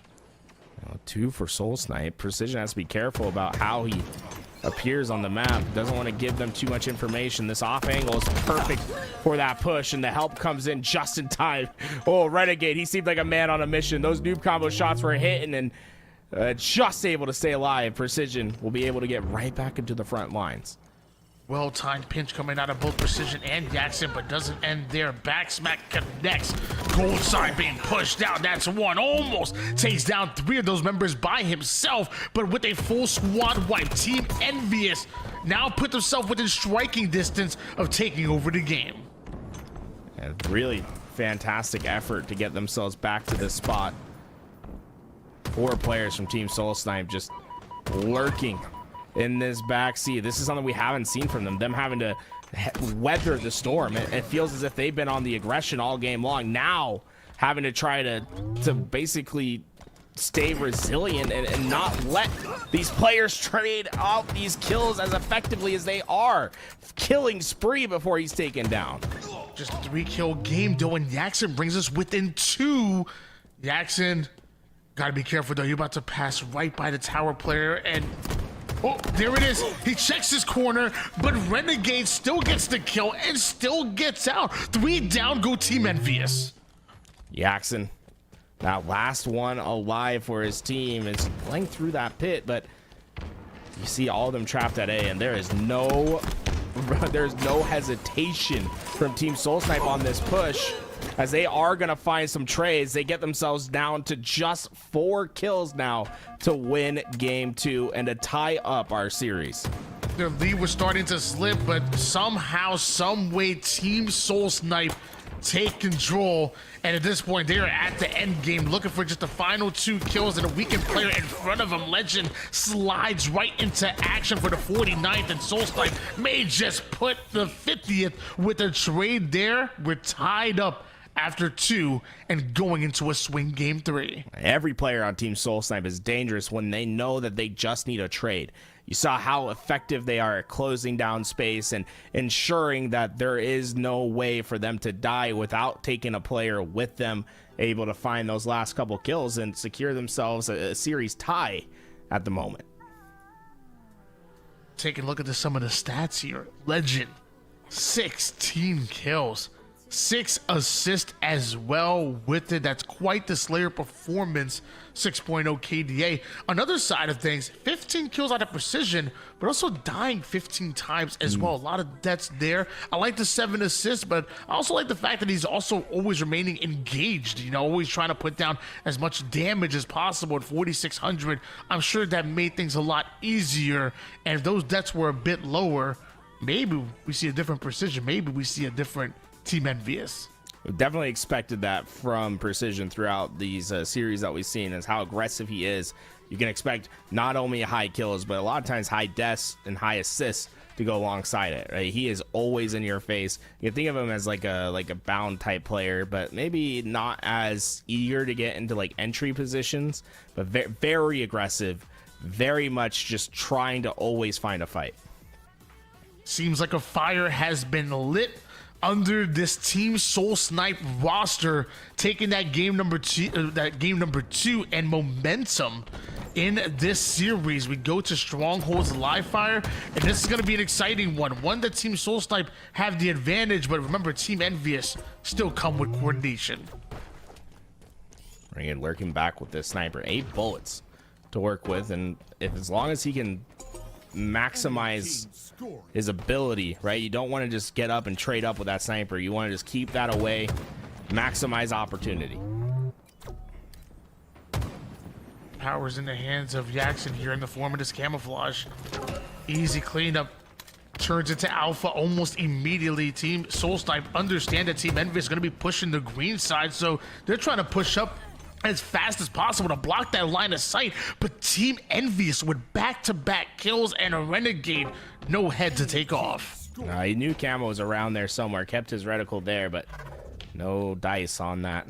Camo dissipates right at the wrong time. Jackson worried that he was heard, but it doesn't seem like anyone's looking for him. Instead, he's going to be able to creep up into that C position. And Renegade, I think almost a blessing that he missed that jump. I think he would have gotten melted if he did hit it.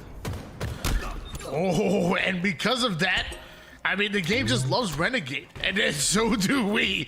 Ends up missing the skill jump, comes right back at him with a smooth double kill. Charlie and Bravo currently belong to Team Soul Snipe, but Envious have bodies, and they're sending them towards Bravo. Did he hit a collat there on 2 bodies?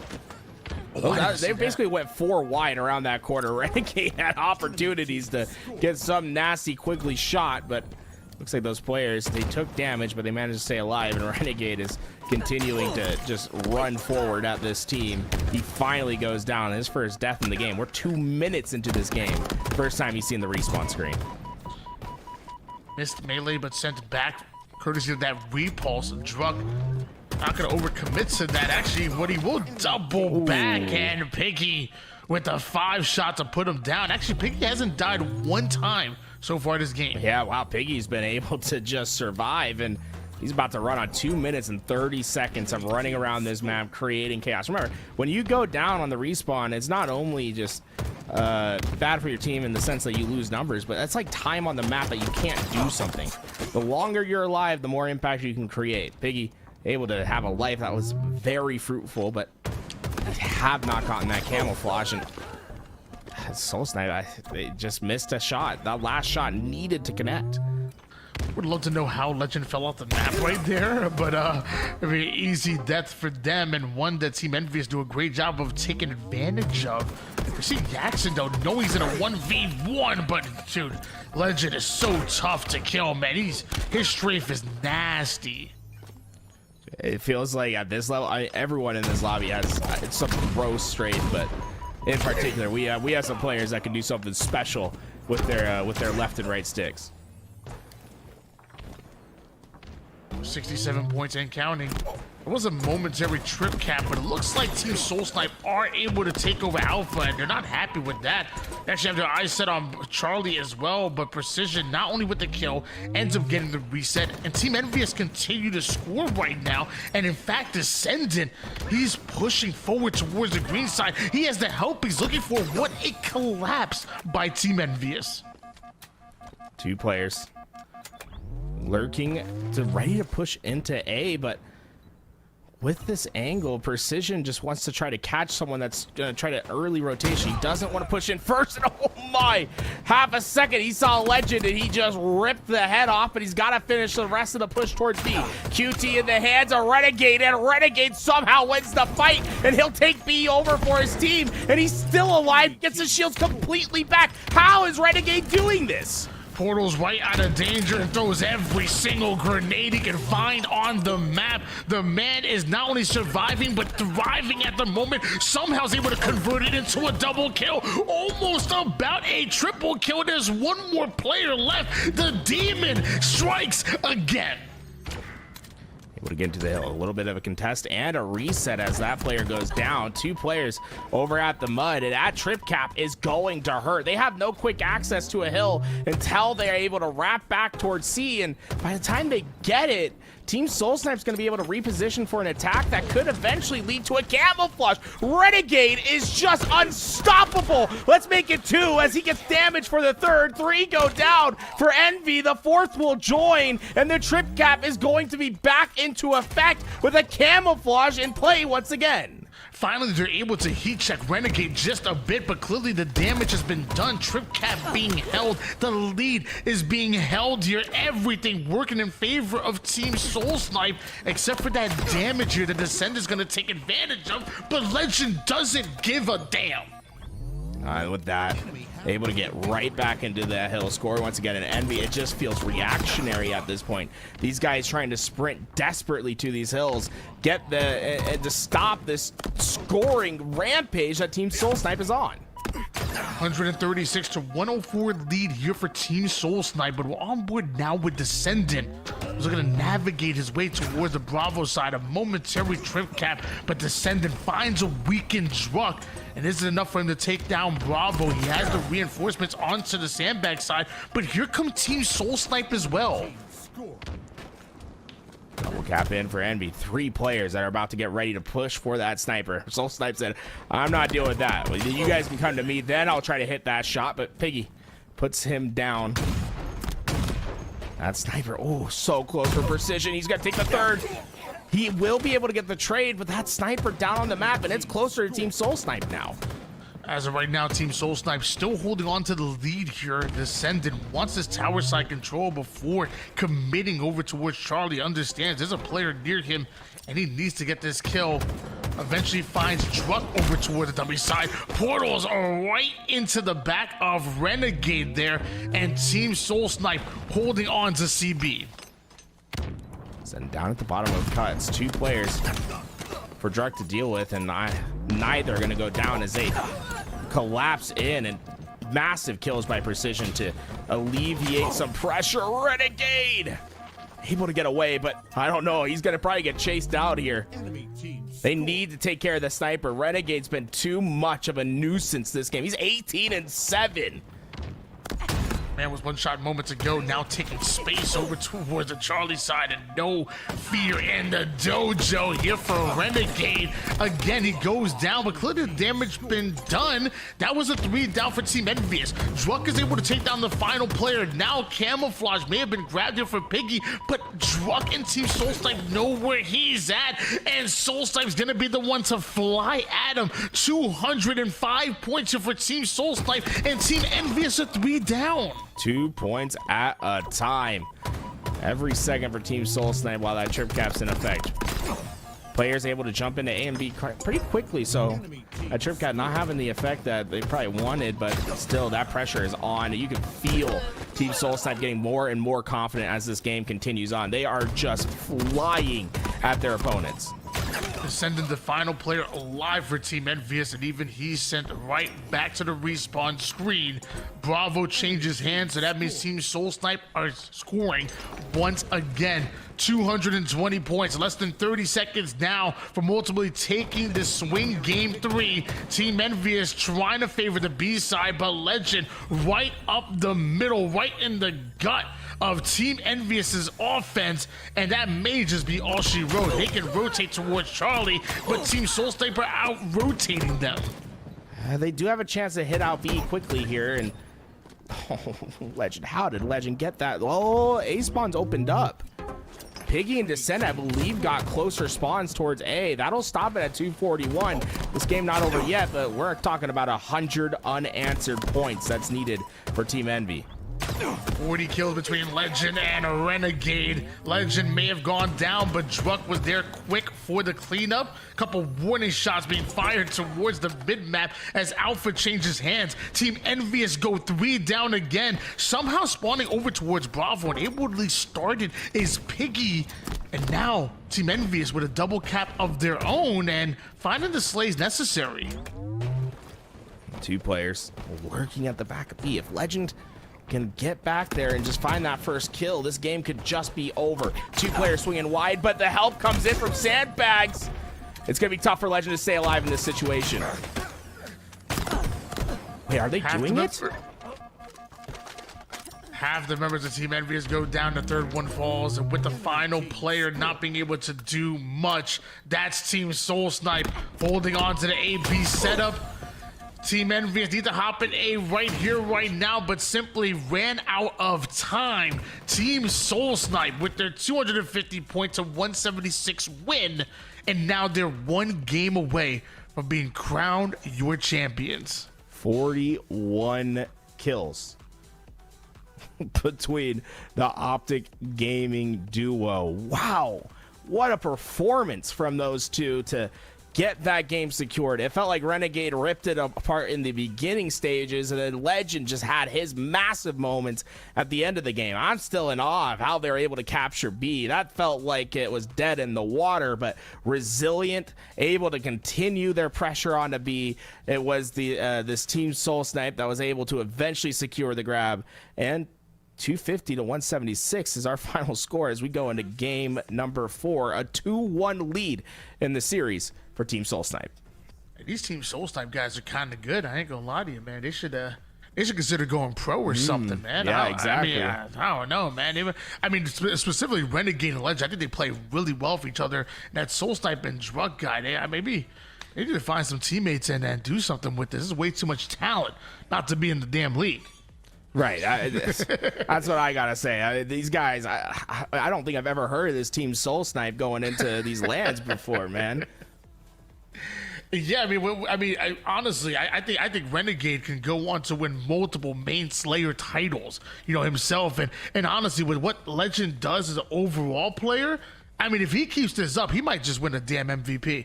But that's neither here nor there. We'll see what happens in the future. Right now, I'm worried about the present, and we have a present for you guys.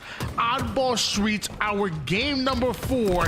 If Team Envious don't take this game, we are ending this tournament. However, there's still a potential for game 5. Right through the middle of the map, man. You see all of Team Soul Snipe playing very aggressively through the map. They are not letting Team Envy breathe, and because of that, the damage that gives them the spacing will give them a couple kills and potentially a free camouflage as the rest of Envy are scattered to the winds. Precision. He baited out the rest of the ammo. Can he live? That's the longest kill. But stop the stopwatch. That might be the longest kill, longest gunfight in Halo history. How long that would take? 3 down, go Team Soul Snipe though. So Team Envious with a small lead here in ball. Obviously not much, but looking to turn it to a whole lot more. They're rotating this ball over toward that PD and B side of the map, and Precision with a double kill that will slow down the push from Team Soul Snipe. Just one more player you have to deal with, and Druck gets slammed against the wall, and Soul Snipe off his spawn. Just 2 players from Team Envy trying to do their best to get that ball into a baitable spot, as they know Team Soul Snipe is running forward to deal with the rest. But Jackson perfectly positioned to deal with that pressure. They're dissecting the players at Team Soul Snipe as Renegade is isolated. But Renegade got a kill, and he's still alive. Renegade, how is Renegade still alive? Might not be able to say the same thing for Piggy here, because he was the final player, and with that, Team Soul Snipe finally starting to score. They're checking all the corners here. Renegade making sure no one is lurking behind. They've got themselves a decent setup here as that player going down to one shot. It is trade after trade. Renegade, the only player alive, and fortunately for Team Soul Snipe, they weren't able to get that ball into a real playable spot, and they lost camouflage in that engagement. A big turnaround for Team Envy. Jackson with the camo.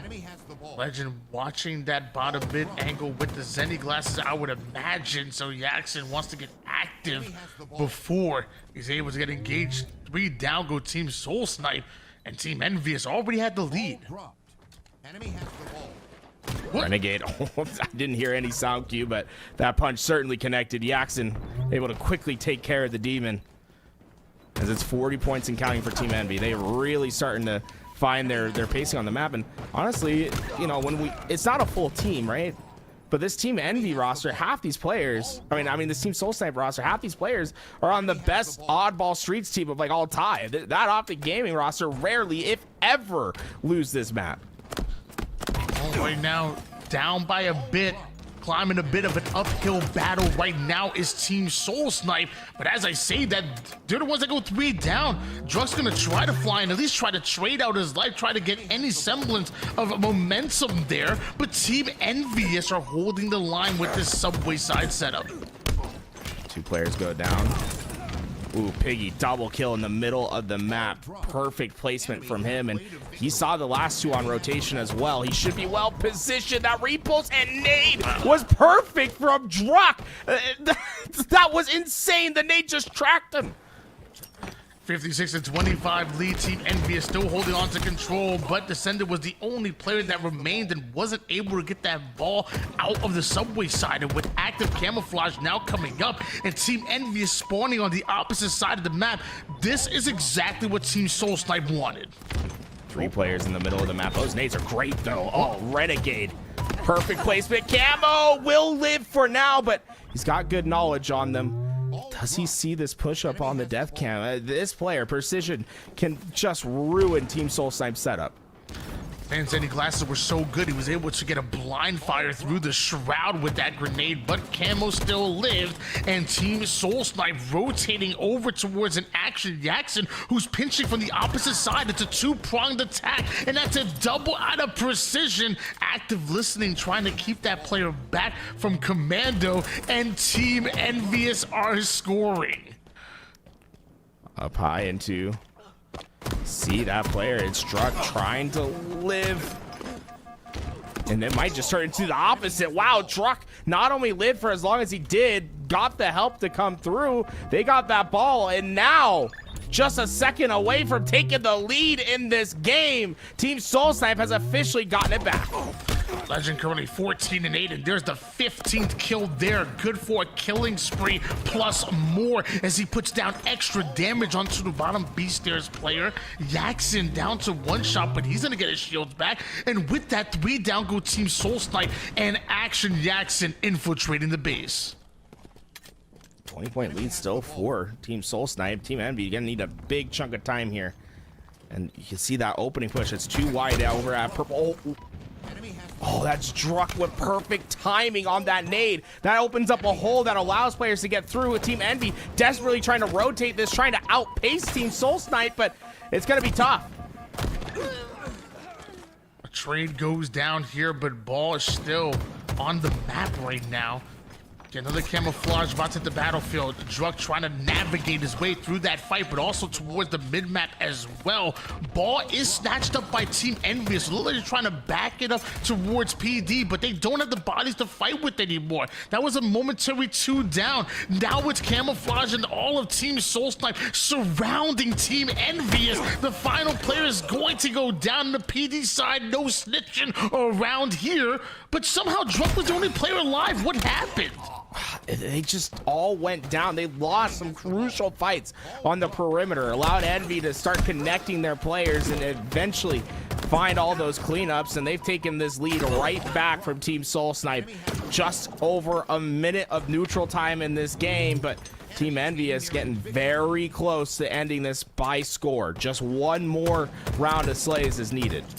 really does feel like the final push right now for Team Soul Snipe, and they're doing it while weakened, because right now Team Envious are blocking every lane on the map. So right through the front door, Soul Snipe, and so does Team Go. Beautiful nades, absolutely obliterate the defenses of Team Envious, and just like that, Team Soul Snipe have the ball. Now it's Team Envious that backs her against the wall. Renegade's listening. He's listening for those players to cross up top. Once he knows, he's going to jump up behind him. He's going to start his play. The damage on the right side. Druck trying his best to stay alive. Renegade's working on his flank. He let all these players pass him. He must get these kills to keep the ball alive.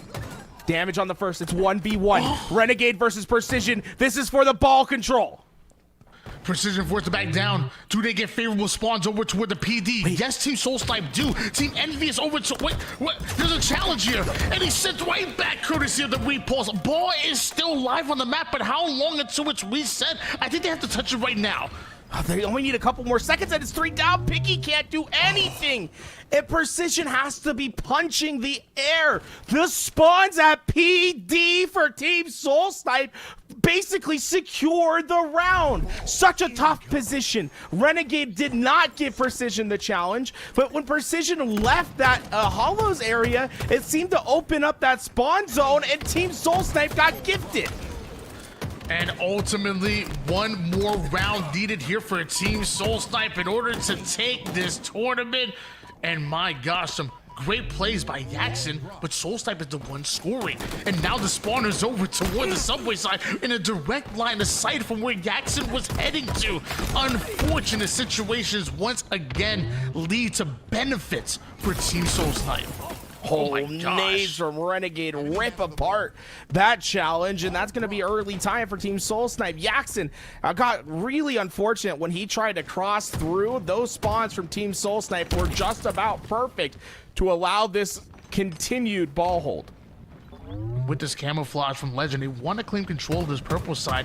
A player tries to sneak through, but Legend ends up moonwalking his way right into a back smack. 26-0 run by Team Soul Snipe, but they're being overwhelmed and descended. Heads up play, picking up that ball before it rolled out. 2 players from Team Envy are going to be able to solidify that position. Now it's about expansion onto that perimeter. But with Legend getting that first kill, it'll force some players forward. And these are trades that should favor Team Soul Snipe unless they just continue to rip apart in their one-on-ones. It's Soul Snipe versus Piggy and Jackson for ball control. They just got another great spawn. Piggy with a huge win there. Camouflage, less than 20 seconds, and Team Envious are able to advance that ball back towards Subway. Well-placed grenade onto Druck, but now you see Legend and Soul Snipe starting to take the same angle. Piggy doing max damage, but how long can he survive here? Ball thrown, played out of the Subway side as they know Team Soul Snipe is coming. Druck able to grab that ball and bring it right back to safety. Legend has camo, and Legend and Soul Snipe combining for 42 kills right now. These two have been ripping apart Team Envy. It's a 2-2 split. Envy need to win on one of these perimeters. Enemy has the ball.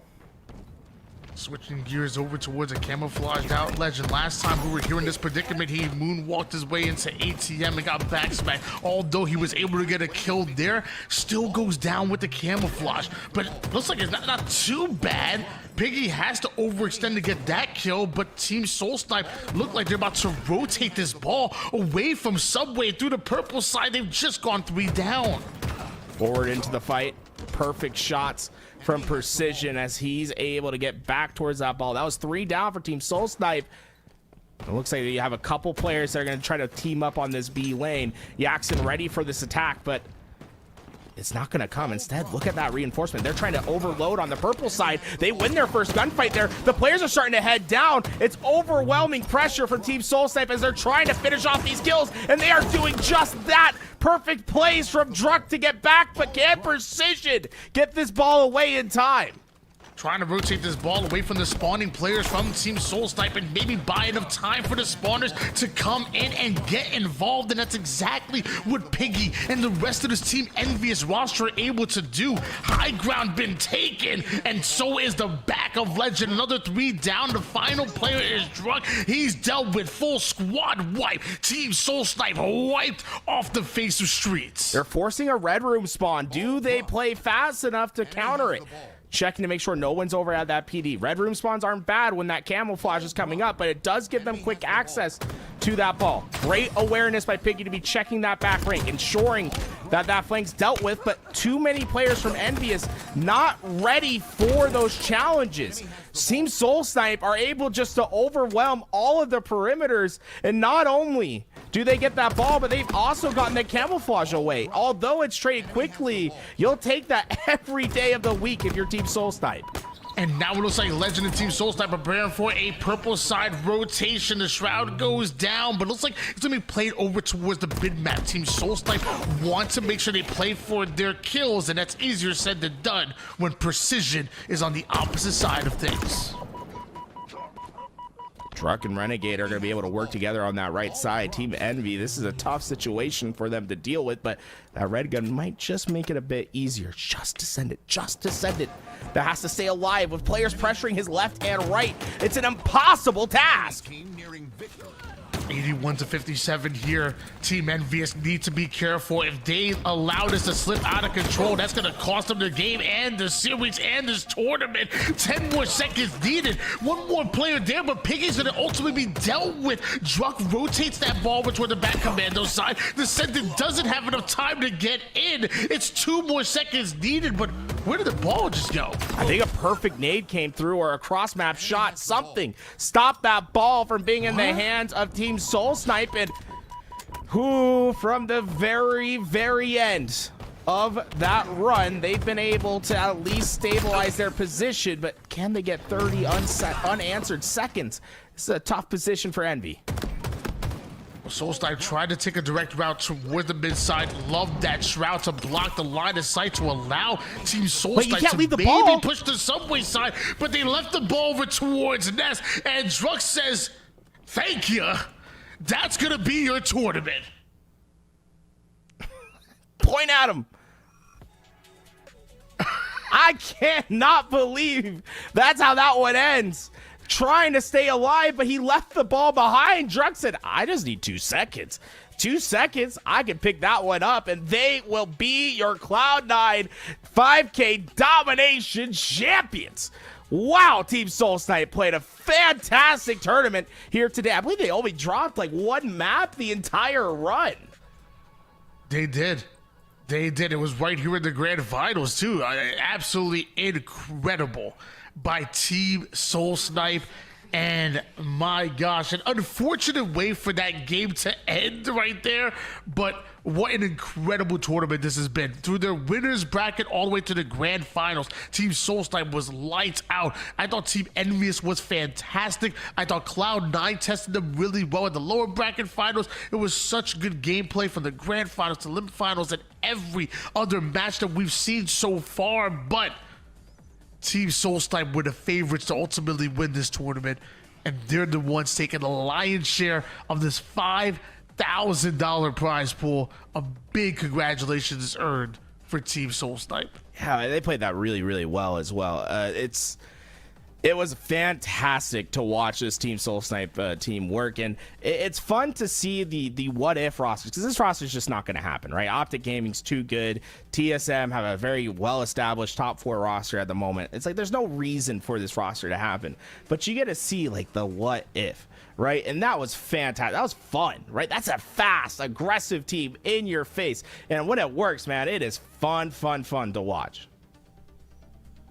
Well, ladies and gentlemen, again, we're looking at that final, I guess, graph here. I guess the final bracket here. You see the road that Team Soul Snipe win from the winners semifinals, and even before that, they didn't drop a single game up until they got into the grand finals, where Team Envious again tested them, just like they did in the winners finals, and it looked like there was a chance that maybe we could see a reset of the bracket, but ultimately Team Soul Snipe are your champions. In the elimination bracket finals was Cloud9 that did get a mini swept by Team Envious in another very close best of 3 series. They're going to be taking home your 3rd place, and meanwhile in that semifinals is where Reversal Perfy weren't able to get a win on Cloud9, but did make things super exciting.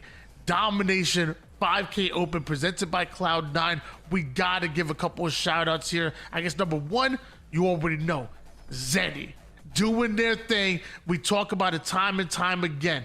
It's quality, it's affordable, it's fashionable, it's everything you want in any type of accessory, but especially glasses, which we know are so important. A lot of you guys might be thinking of maybe prescription glasses. Well, guess what? You can get them non-prescription. You get blue light glasses for those of us who game hours upon hours upon hours upon hours like we do. And on top of that, even some sunglasses and even prescription sunglasses, whatever it is ultimately you are looking for, Zenny has a product and a solution for you. Use code Cloud9 for 10% off of your order. Look fashionable, and on top of that, see camouflage just like the pros. Want to also give a shout out to Secret Labs as well. I'm sitting my big old butt in this beautiful Secret Labs chair. Memory foam pillow, by the way, included. So not only do you get yourself a fantastic product so you can game in, but also on top of that, get a good night's sleep with this memory foam pillow. And and also shout outs to everybody who was involved in the production side of things. We have fantastic observers, fantastic point men running things. You guys in the chat, you competitors, tools. If there's any final words you want to give to the people at home, speak now. Hey, we're dripped out, right? You know what I'm saying? We got the Cloud9 merch on. That jersey looks fantastic on you, Tony. I even got the jersey on, and then I got the baseball jersey over it. This thing, I'm telling you, man, Cloud9's got some great stuff. Check it out and support the organizations that are putting on tournaments in the scene. They're important, right? Cloud9, the 5K tournament here today. Fantastic day, Halo Alert. We've been live for 10 hours? Closing on 11 hours of Halo competition or something like that. So, we can't ask for more for Cloud9 here. These guys came in, they're helping the scene out. We super appreciate it. And go check out their sponsors, their partnerships that make this happen. The Zenny glasses, the Secret Lab chairs. Honestly, my Secret Lab desk is like one of the favorite things I own, to be honest. It's all metal. I get to put the magnets on it. I keep my cable management super clean because of it. I had that rollout mat with the Cloud9 stuff on it. It's like I cannot ask for a better desk. It's literally the best desk I think I've ever seen or owned. It's fantastic. And that being said, congratulations to Team Soul Snipe once again. And like Tools alluded to earlier, if you support Halo, we support you. So if you're out here putting in time and effort, I promise you, I'm going to be there and show my love and support. Ladies and gentlemen, that was Domination, your $5,000 open presented by Cloud9. I'm Why Not Be Reckless, aka Why Not Be Casting. My man Tools next to me with the double jerseys on. Love that. And until next time, peace out. Wrong side.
Acid.